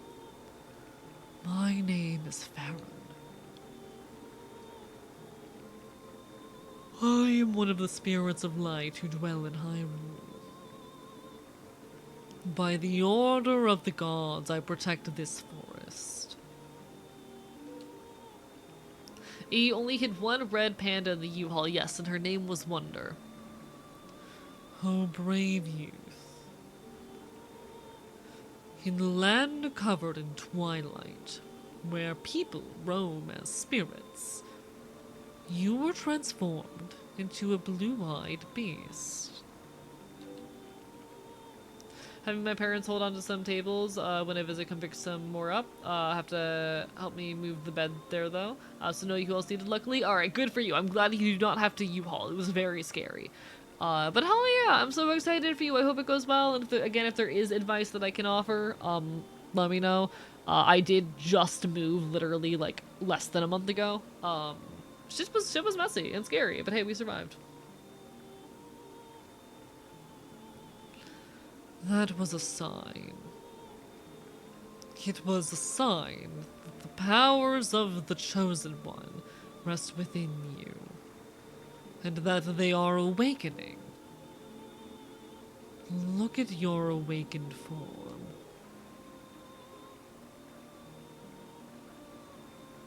Chat, we're twink again. The green tunic that is your garb once belonged to the ancient hero chosen by the gods. His power is yours. His is the true power that slept within you. Your name is Link. You are the hero chosen by the gods.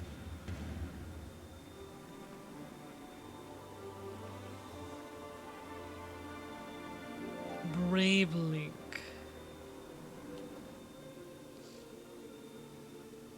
A dark power rests in the temple deep within these woods. It is a forbidden power. Long, long ago, I and the other spirits of light locked it away. Because of its nature, it is a power that should never be touched by any who dwell in the light. But this world weeps beneath a mantle of shadows, and so there is no choice. You must match the power of the King of Shadows.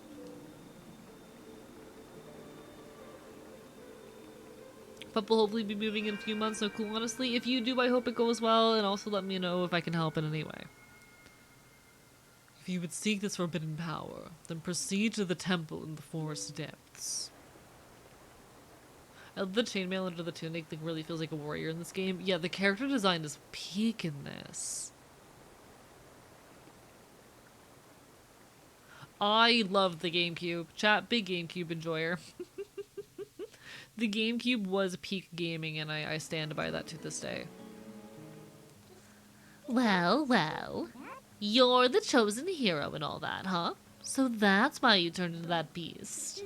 What a shame. I mean, maybe you'd rather just wander as a spirit. Like the rest of them. Totally unaware of what's happening for all eternity, right? So, what did you want to do? Do you want to head for the temple? Well, isn't that convenient? I was about to head there myself. Hey, look. You want to help your friends, right? The way I see it, maybe they're in the temple waiting for you to rescue them. Well, good luck, Mr. Important Hero. See you later.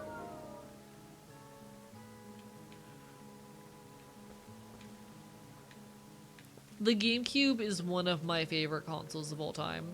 The only thing that I think holds a candle to the GameCube as far as I'm concerned, or beats the GameCube as far as I'm concerned, is definitely the DS.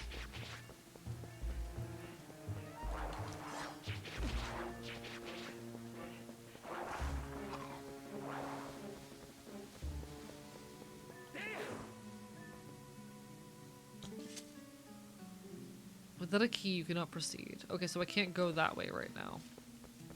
But I can go this way.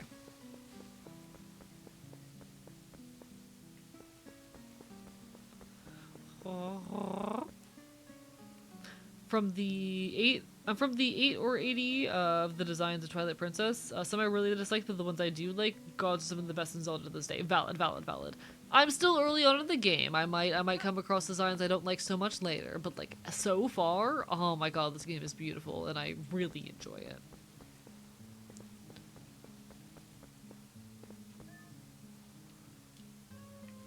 I don't need to talk to you. Alright, we carry on this way, I think.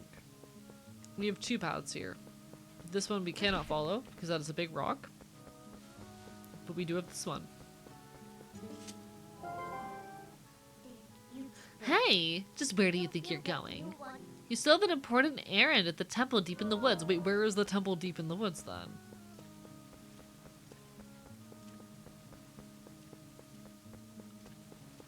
Where is the temple deep in the woods? How do I get to... Okay, can I just crawl? Was that it? Oh shit. Sister Mushroom, thank you for the subscription. I appreciate it. Thank you so much. How do I become a little guy? Oh my god, how do I crouch? Fucking hell.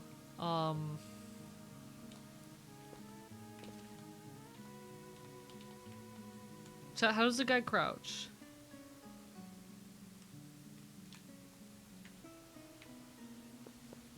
Because I don't have a key.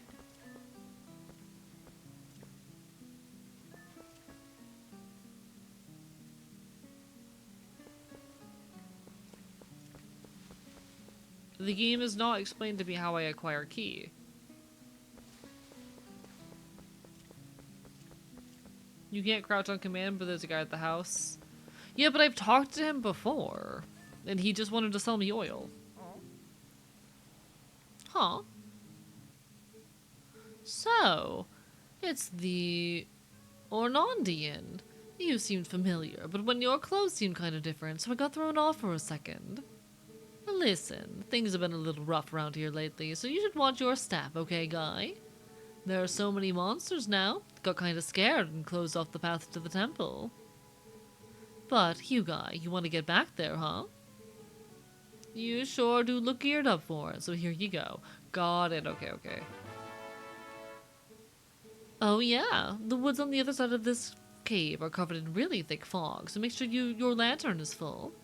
You're definitely going to need to use your lantern a lot in there, so bring all the oil you can. No thanks. I don't got that many rupees, my guy. I don't have enough rupees for that. This game likes you to talk to folks you've spoken to before when the context changes. Got it, okay. That's gonna be a struggle for me, because, like, okay, I was literally talking about this with my roommate the other day, but I think a lot of people take for granted how easy the language of video games comes to people. The first time I ever played a video game on PC, I got stuck because I could not figure out how to jump. And I'm sure most of you are thinking it's just a spacebar. That's how you jump in video games. But I genuinely got stuck in this game for I think about 20 minutes because I had figured out how to move around, but I could not figure out how to jump. I was 14, if I recall correctly, maybe 16, somewhere around there. It was my first time ever playing a game on PC. And when you are not someone who kind of grew up with access to the medium, the language of gaming is something that is gonna be unfamiliar. And so very frequently I do not pick up on stuff like that. That's the entire point of that statement. Sometimes I don't pick up on shit like this because ultimately I did not grow up with frequent access to games and thereby did not learn their language. And that's a very easy thing to overlook. I sort of understand it. Much of it is implied knowledge as games assume you have played games previously. Alright, how does Link navigate this mess?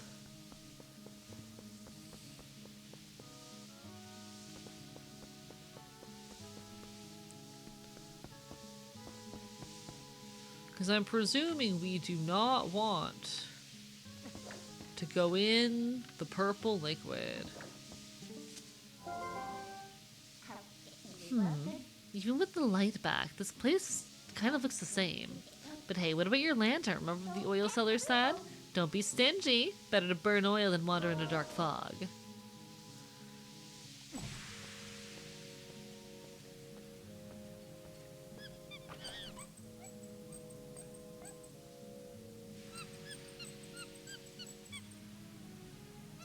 Confirming just to be sure, how much backstating are you okay with? If I hit a point where I've tried something a few times and I am asking out loud. Okay. So I do have a habit of speaking out loud. So just because I say, how do I do this, does not necessarily mean that I am looking for help. But if I've attempted it a few times and I'm being more overt, like, hey chat, how do I do this? Backseat away. One thing that I am not a fan of. Please don't go, oh, you're struggling with the basic controls, or oh, you forgot this basic control. That is one thing with me. I've had this issue in the past. Please don't be like, oh, I can tell you forgot how to do XYZ basic control mechanic. Don't do that to me.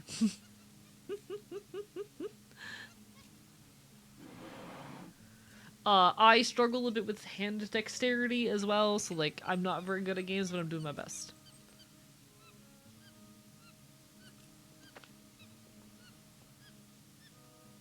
What if I do it satirically? You're my friend, so you get more leeway, host. I will always though say like, hey, knock it off if something makes me uncomfortable though, you know? Made a little game demo before, had to make sure to explain controls. Yeah, no, like video games don't come intuitively to everyone, especially people who didn't grow up with them.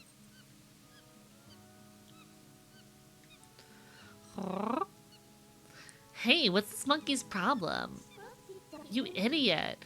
You were staring off into dreamland when your lantern got stolen. Monkey. Oh, this is so cute! I love this. Chad, this is so good.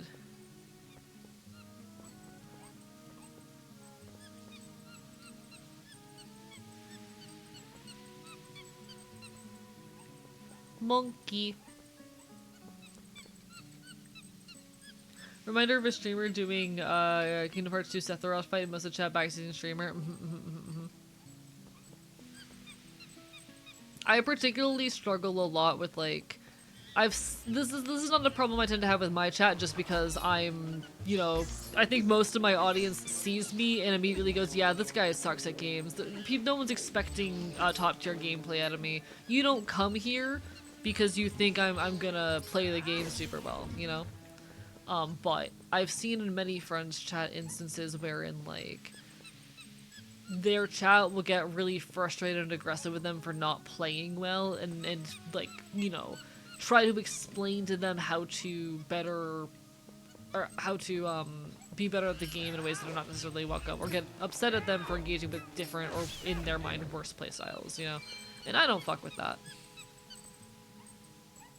You're the streamer of the game? I'm the same way. I very rarely watch streamers because of the game that they're playing. I watch them because they are people that I am either friends with or just find enjoyable and funny. You know? I'm not there for the game most of the time. I'm there because I think the people are cool. Here for the game of the streamer, indicate who I'm watching, never seen this guy in my life. Host, I have been in your house. Host, I know where you live.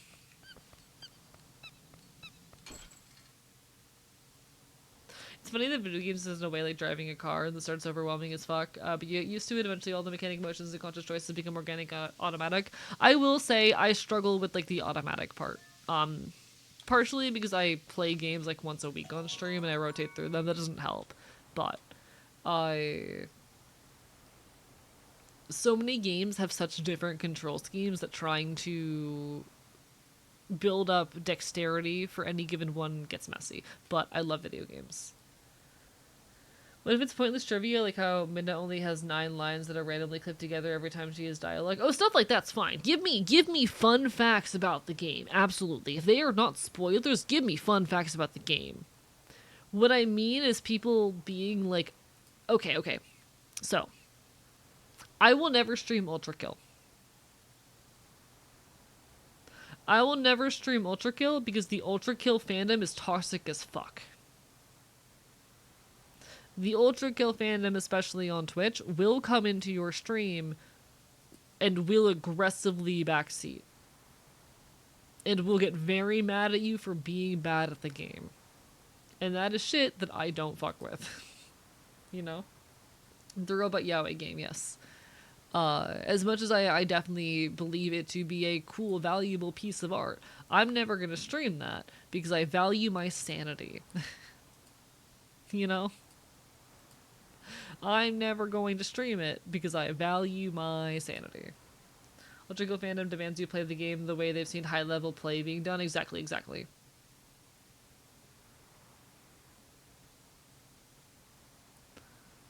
And I'm convinced that people who enjoy the game at this point are all masochists. Which, like, no shame in being a masochist, to be perfectly clear. Nothing wrong with that at all. Live your best life. But they are masochists.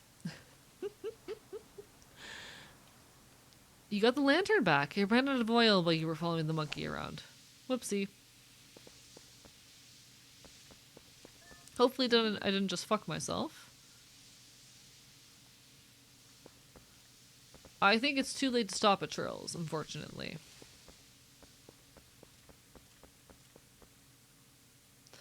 Masochists are weird. I want to beat them all up. I'm sure they'd love that. I decided to be a menace this Pride Month, getting a flag and a pole and waving that shit around downtown where I'm currently at before I had the move. Hell yeah.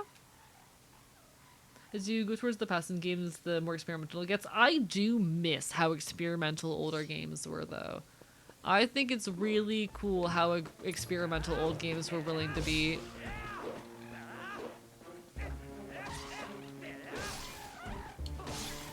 I kind of miss it.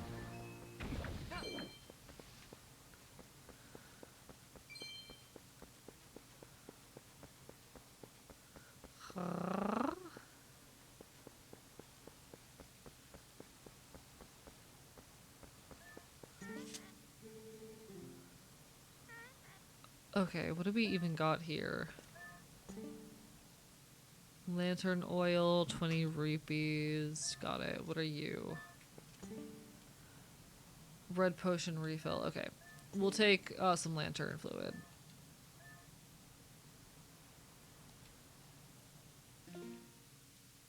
Do I have... Give me items?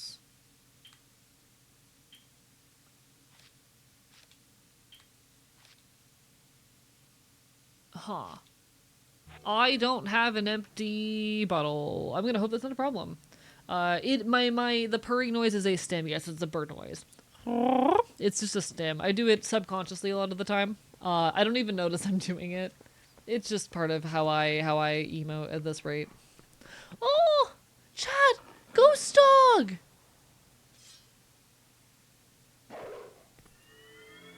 Didn't realize I could scoop with the lantern. Noted. I will go back and do that in a second. Ghost dog.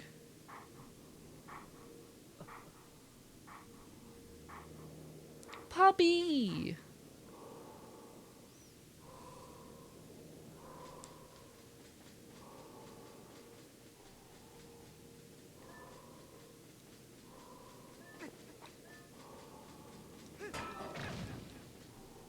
Interesting. The sword wields no strength unless the hand that holds it has courage. You may be destined to become the hero of a legend, but your current power would disgrace the proud green of the hero's tunic you wear. A man. You must use your courage to seek power, and find it you must. Only then will you become the hero for whom this world despairs. If you do find true courage and you wish to save Hyrule from the horrors it now faces, then you will be worthy to receive the secrets I hold. Oh, combat tutorials now! No! Enemies that are filled with energy will quickly recover and attack again, even when stunned by a powerful strike. The ending blow is a secret technique you can use on stunned enemies to end their breath before they spring back into action. When an enemy lies collapsed on the ground, stunned, L target and press A to leap high in the air to deliver a final strike. When the opportunity to end their breaths before you, you will see Finish A appear vividly before your eyes. Now try it on me.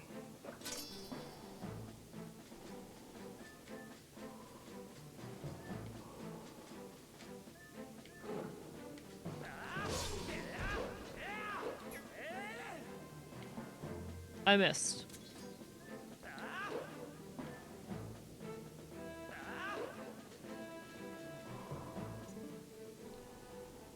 I hate these tutorials so much.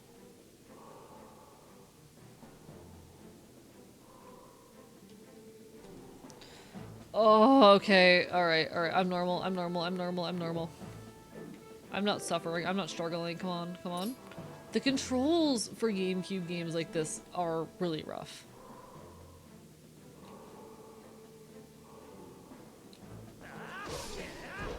Okay. There we go.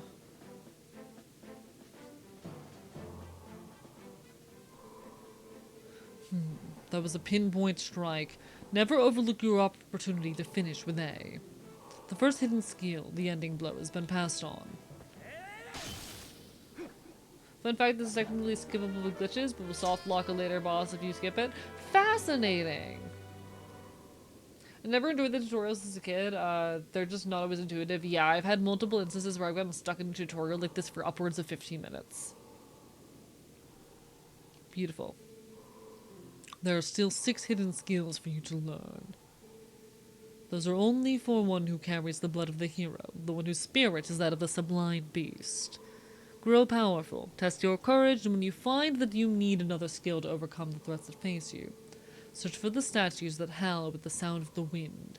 Seek the sound that calls to the spirit of the beast to awaken me again. The sword wields no strength unless the hand that holds it has courage. Remember those words. Farewell. It will? No.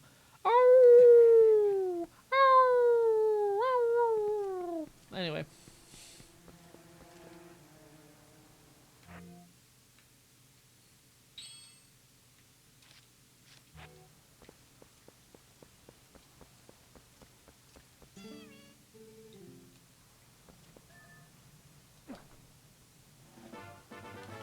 Alright, oil and lantern.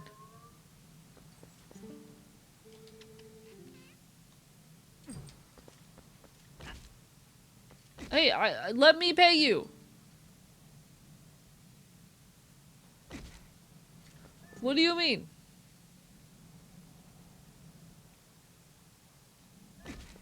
Okay, video game. Bye, fuck you.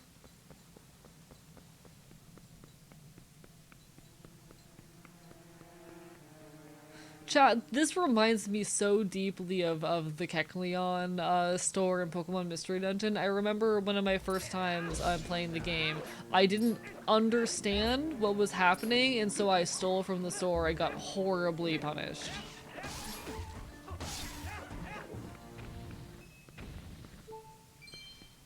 It was horrible. I loved it.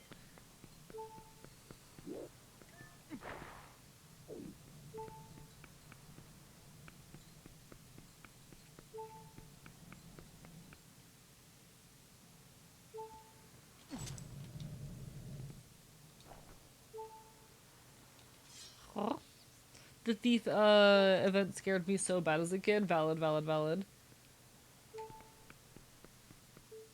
That bird is a bastard. You accidentally stole from the store. Got it. Yeah.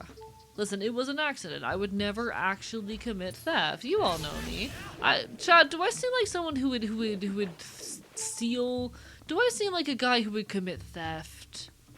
Chad, do I seem like someone who would commit theft?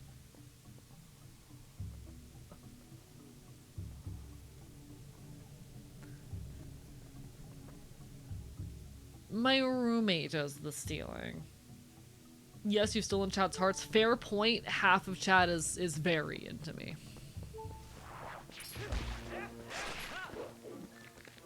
Please give me hearts. I need them.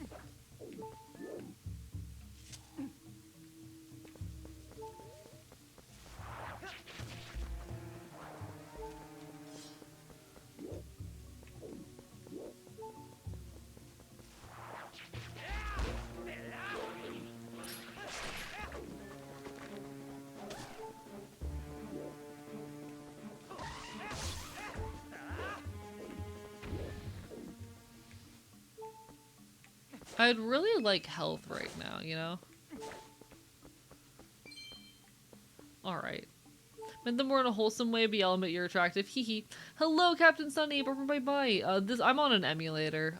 It's just my preferred way of playing. It's more predictable and I have more experience with it.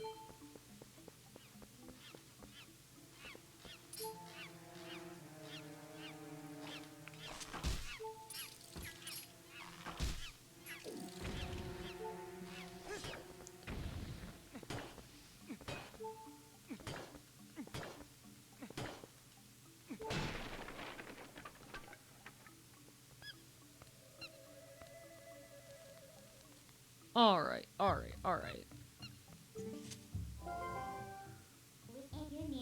Hey, that's the monkey that stole your lantern.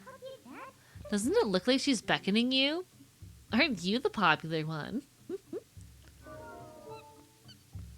Been playing some Solo to Robo again. God, I love Solo to Robo. It is so good. Chat, if y'all have not played Solo to Robo, it is probably one of my most recommended DS games of all time. It is hard to get a hold of unless you are willing to emulate or do some piracy.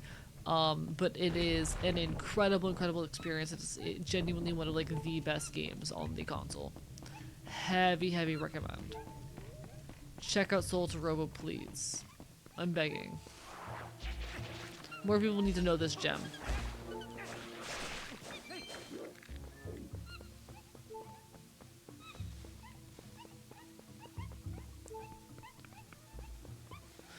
The plot in the second half goes absolutely off the rails. It is glorious. Ooh, big spider.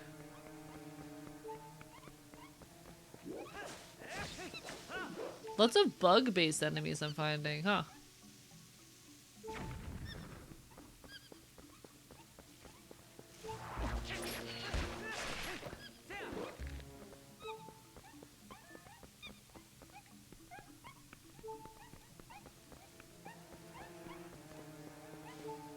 Okay.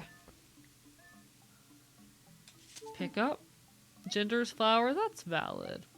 Pumpkin still not get over the fact they made it clear the monkey was a girl putting flour on her hair. Welcome to, like, animators' logic with the gender.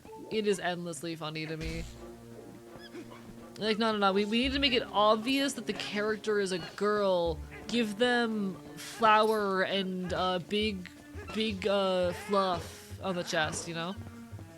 It is honestly a bit of a pet peeve of mine with like furry character design sometimes. This might be an unpopular opinion, but it's a little bit of a pet peeve for mine with like furry character designs, particularly how many of them are just like, yep, too booby. You just have like two normal human titty covered in fur.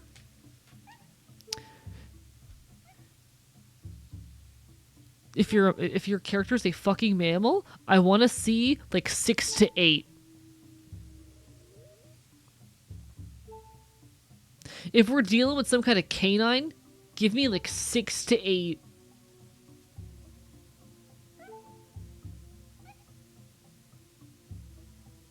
Give me realistic body plans on your persona. You know. No, you're pretty early in this game, but Zelda's next on the list. Probably Skyward Sword if I have an actual Wii setup in place by then, because I want to play that one with the Wii controls, or at least give it a try with the Wii controls. But I need to get the Wii setup running.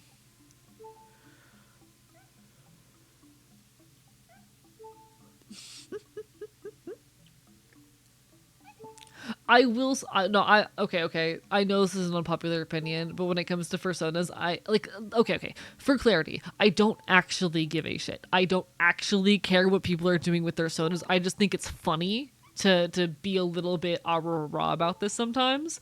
I do think that for the sake of realism, that your reptile persona should not have boobs.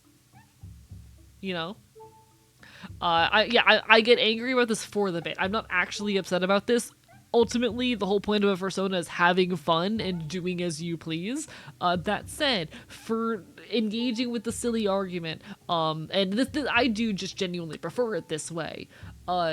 Stop putting tits on your reptile personas.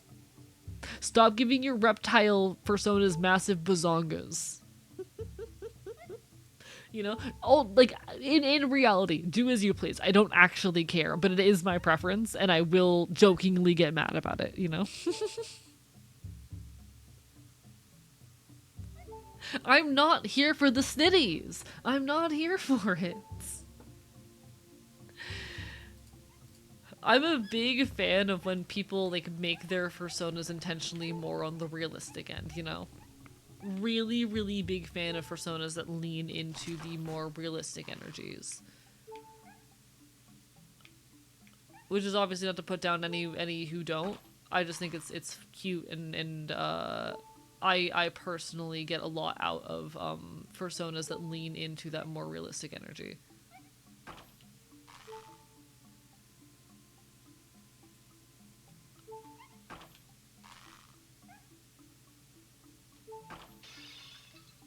Okay, so that didn't do anything. Cool. You have a persona?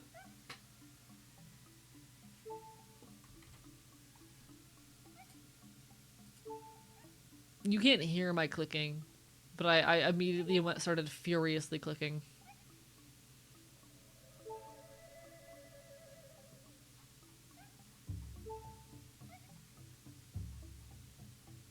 I'm furiously clicking right now. You can't hear my furious clicking because my mouse is too quiet, but I'm furiously clicking.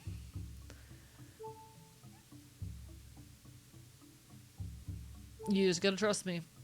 This is the sound of AE furiously clicking.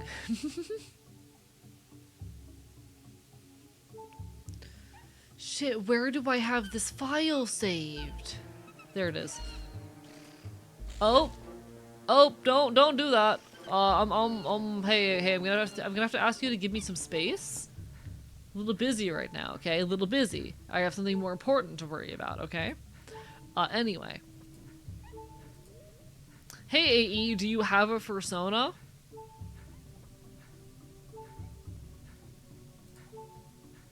Hey, AE. Do you have a persona? I'm a shapeshifter.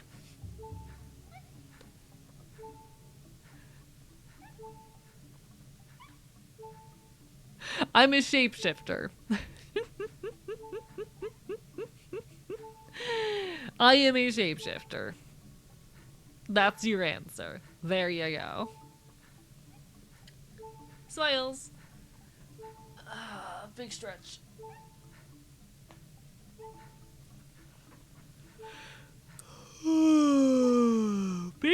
Big yawn. 5'10" shorty? I am 5'10" in real life. Chat, I need y'all to understand how incredible it is to be 5'10" as a trans guy. That is the average height of a man in the United States. 5'10" is the average height of a man in the United States. It's actually slightly above average. Fuck you. I love being the average height of a man in the United States. It's literally the perfect height. You know? It's the perfect height. What is your favorite fish? Salmon. If to eat, salmon. Favorite fish to talk about and look at and that I think is cool, my favorite fish in that sense, is going to be the Mexican cave tetra. The blind Mexican cave tetra. Smiles. Chat, you know what that means.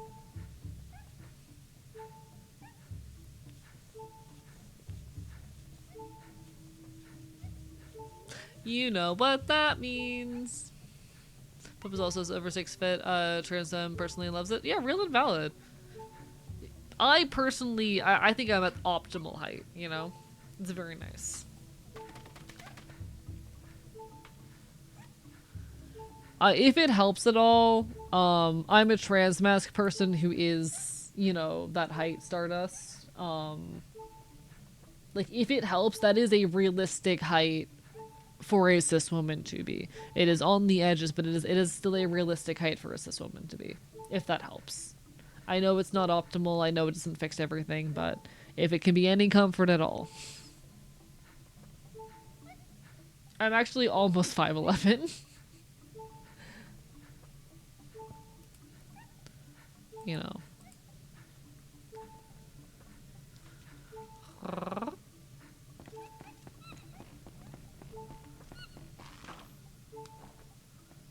I am trying to figure out how I deal with this thing. Because, like, ultimately, I think what I'm supposed to do is lure it down to the bomb? And I need you to keep following me. Okay, you can just on my tail, perfect.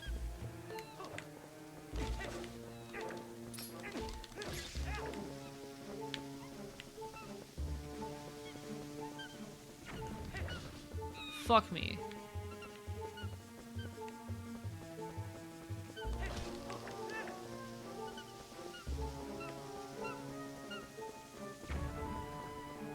God damn it. What do I need to do to make this work? Fuck me.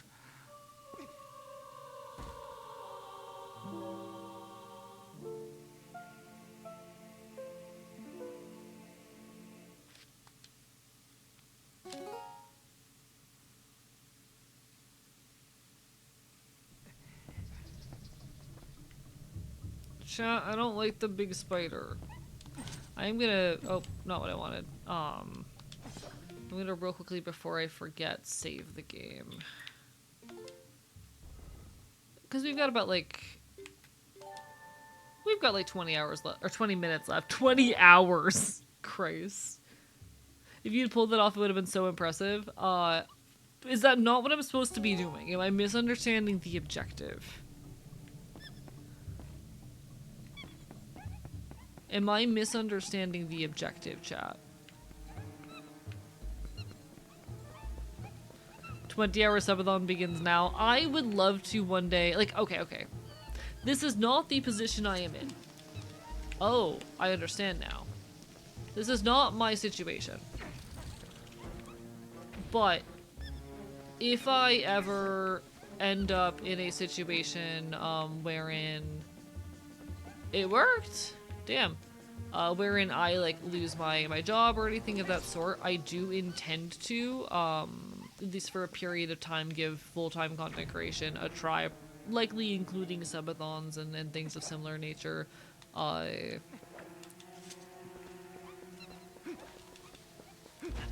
do I grab you? Let me pick you up.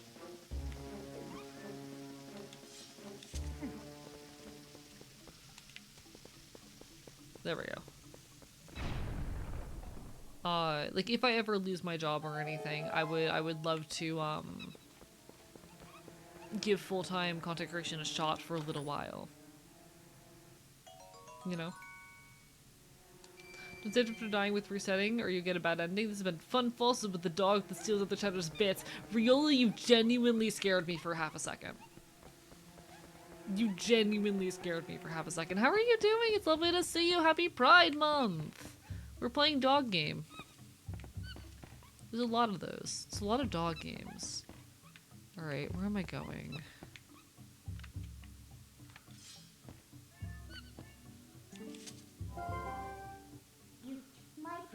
Look at all the torches. Is this some kind of altar? Dog game good.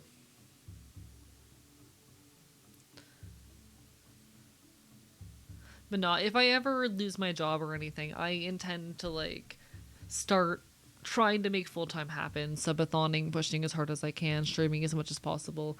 Because I'm not quite at a point where this can cover all of my living costs, but there are some months where it would.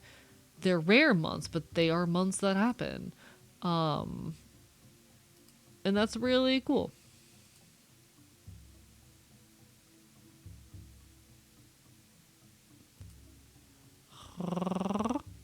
Do, do, do, do, do, do, do, do.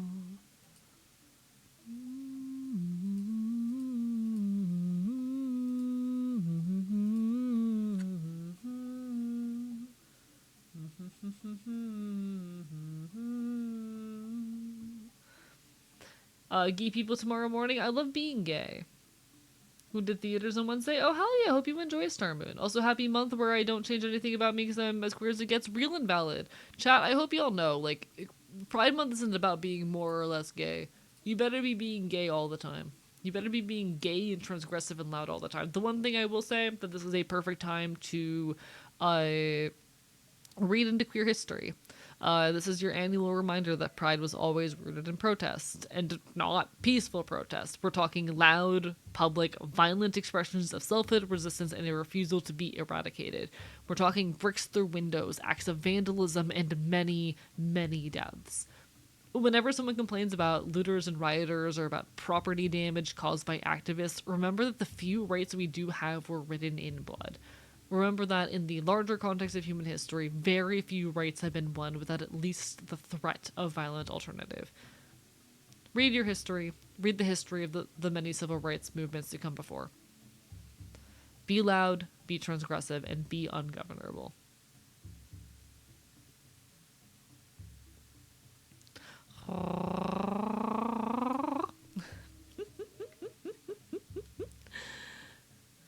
Wait, why am I asking you? How would you know? Okay, so you're not gonna help me jump. The fuck am I meant to do then?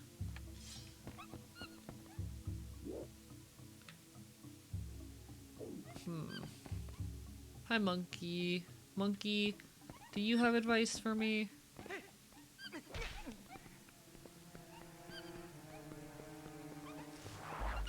Hello there, buddy.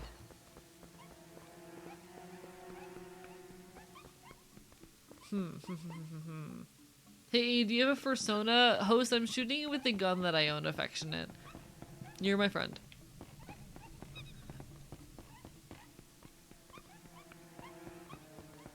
Oh, there's this one right above me. How do I get that down, though?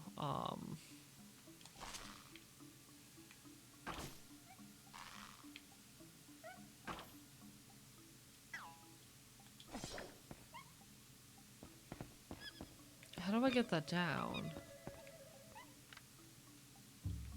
Love those troll sounds you make. It's comforting for some reason. Hey, I'm glad that people enjoy it, genuinely. Oh, wait, okay. I think I figured out the third line. The puzzle clicked. I get it now. Ha ha!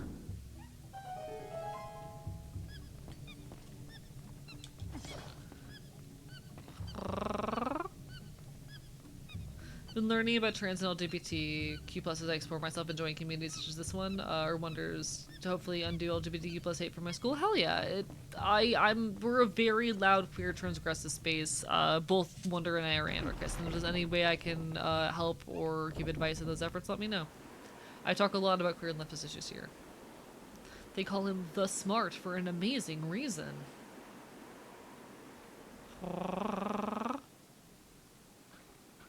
Like, change is not something that comes without disruptive action and direct action. And I think that is such an important thing to remember in this day and age, when so often we are told that we are being quote-unquote incorrect for not protesting quote-unquote peacefully, when peaceful protest is not real. The state will find any way to label any means of actual productive change as being violent or non-peaceful. People have been charged or declared or labeled as terrorists for acts as simple as feeding protesters in their community. There is no such thing as a peaceful protest. Be loud, be disruptive. In the past, I've ignored them rather than pushing back. More and more I think about it, the more it's necessary to push back. It is, genuinely. I wonder if there's any way for me to get miniature bricks to give people who interact with me. That'd be really cute. That would be very cute. I would immediately want to be friends with you if you did that. Oh, what's going on? Has there been a monkey fight? Oh no! Now we can't go back any further.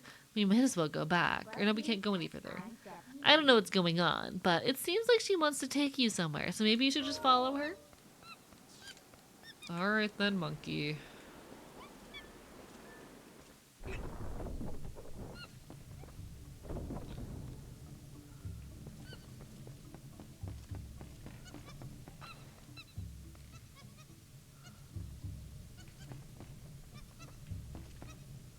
How do I get over there?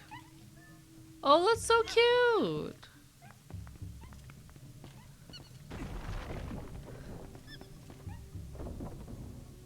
If the LGBTQ community had an insect or bug to represent the community, what would it be if you don't mind me asking? Some kind of beetle, something Brazilian. Oh, shit.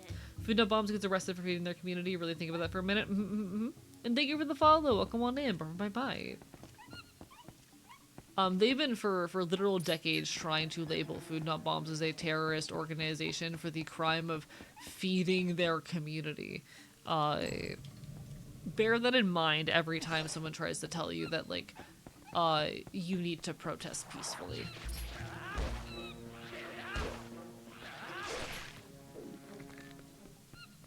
Every time someone tries to claim that, like, state violence is deserved because the protesters weren't peaceful enough, remember that that the state has tried to shut down Food Not Bombs multiple times for feeding protesters. Got an update? Oh.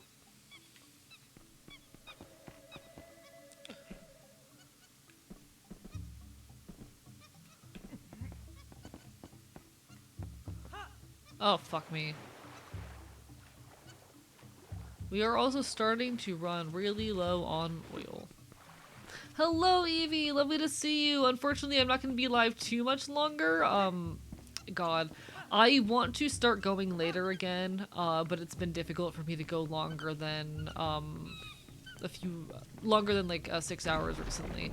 But it's so lovely to see you even for a little bit. How have you been? Hi.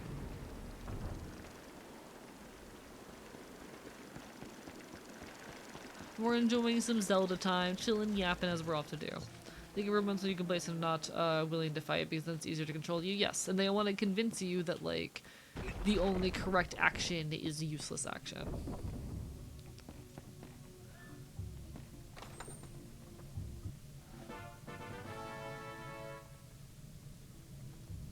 Small key, beautiful, perfect.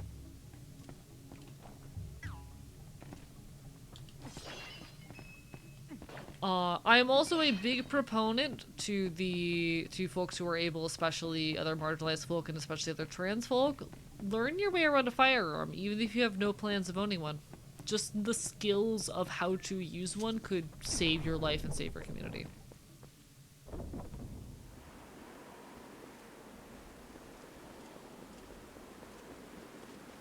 I have helped many trans people learn their way around guns. They're very useful tools. Didn't go very well. Couldn't quite discern what he was telling most of the time. Started crying because how it was originally approached and other bullshit. Don't know how to explain other than, hey, I'm sensitive as fuck. I'm sorry you're dealing with that, and I hope things get better, and I hope he ends up being more accepting of this, because you deserve that.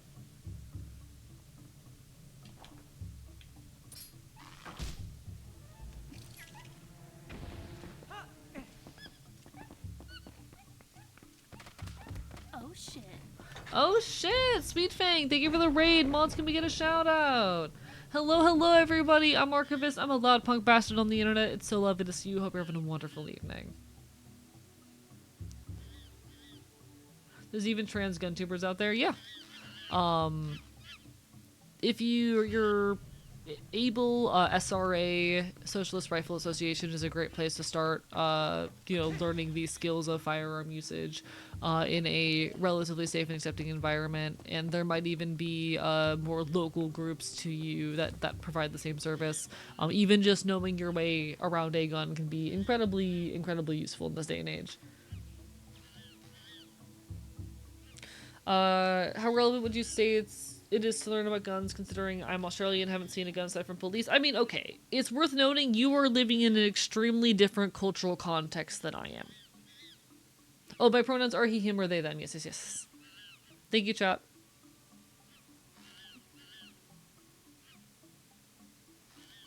How do I say? It is worth noting that you are living in a very different cultural context than I am.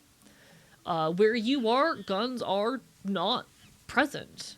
They are not a big part of your life. I would, however, still make the argument that you not having access to guns while the police actively wield them allows the state to have a monopoly on violence. A system wherein the government is able to wield firearms, but you cannot, is a system wherein the government has a monopoly on violence, wherein they have easy, accessible means of killing anyone at any moment and you have no recourse. And so,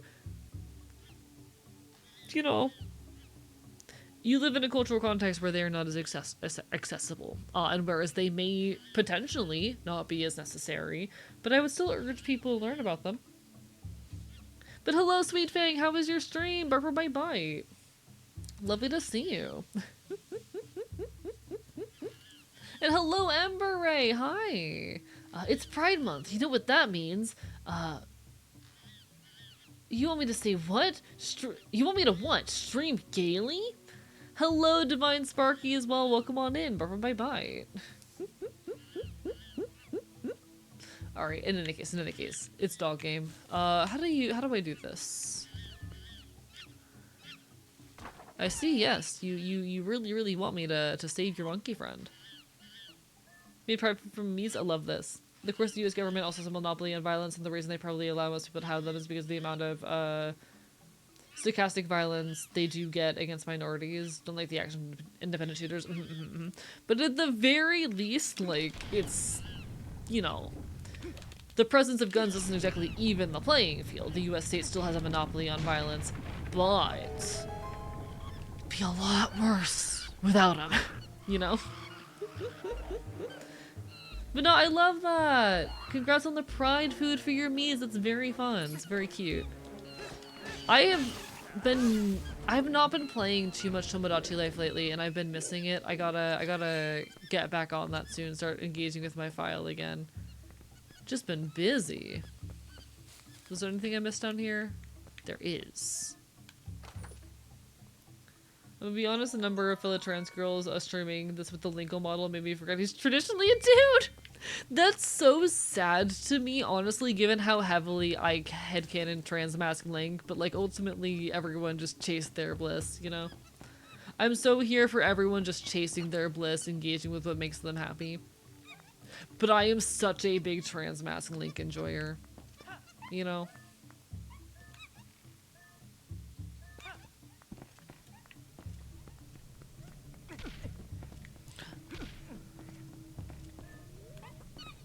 Headcanon Transmask Link, I love him. Pup's bio dad, tried to show Pup how to use guns safely, later got arrested for improper handling of a firearm. That is fucking hilarious. Huh?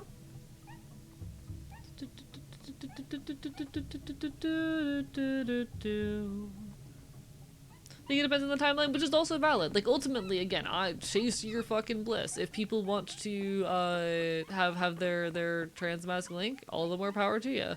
If people want to have their Linkle, all the more power to you. My only request is that we do not put each other down in those efforts, because ultimately we are all just trying to seek our own fulfillment through the space of video games, and I think that is important and worth acknowledging, you know?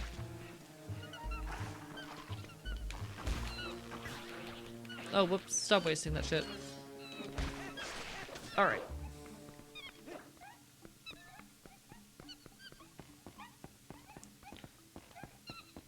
Alright, chat. We are past the 6-hour mark, and I hate to end relatively abruptly. I slept for an hour and a half last night.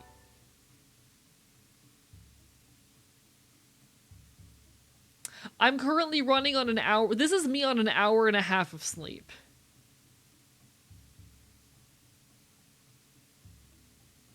I just need y'all to know that. I think, honestly, hour and a half of sleep, this is impressive. This is impressive. I don't think, from an external viewpoint, you'd be able to tell that I'm only on an hour and a half of sleep, okay? Okay, and I am proud of that. Alright. I am kind of proud of that fact. I am kind of proud that I'm sitting here on an hour and a half of sleep and I'm able to talk to this extent. It's very impressive. I'm very cool. That said, I do want to get some longer streams in coming up soon. I want to start getting some 7 and 8 hour streams in. Tonight's not going to be that night.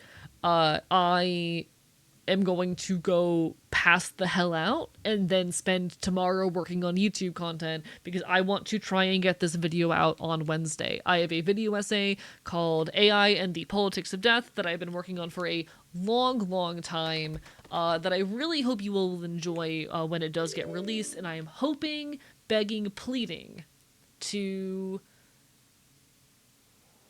release it on Wednesday.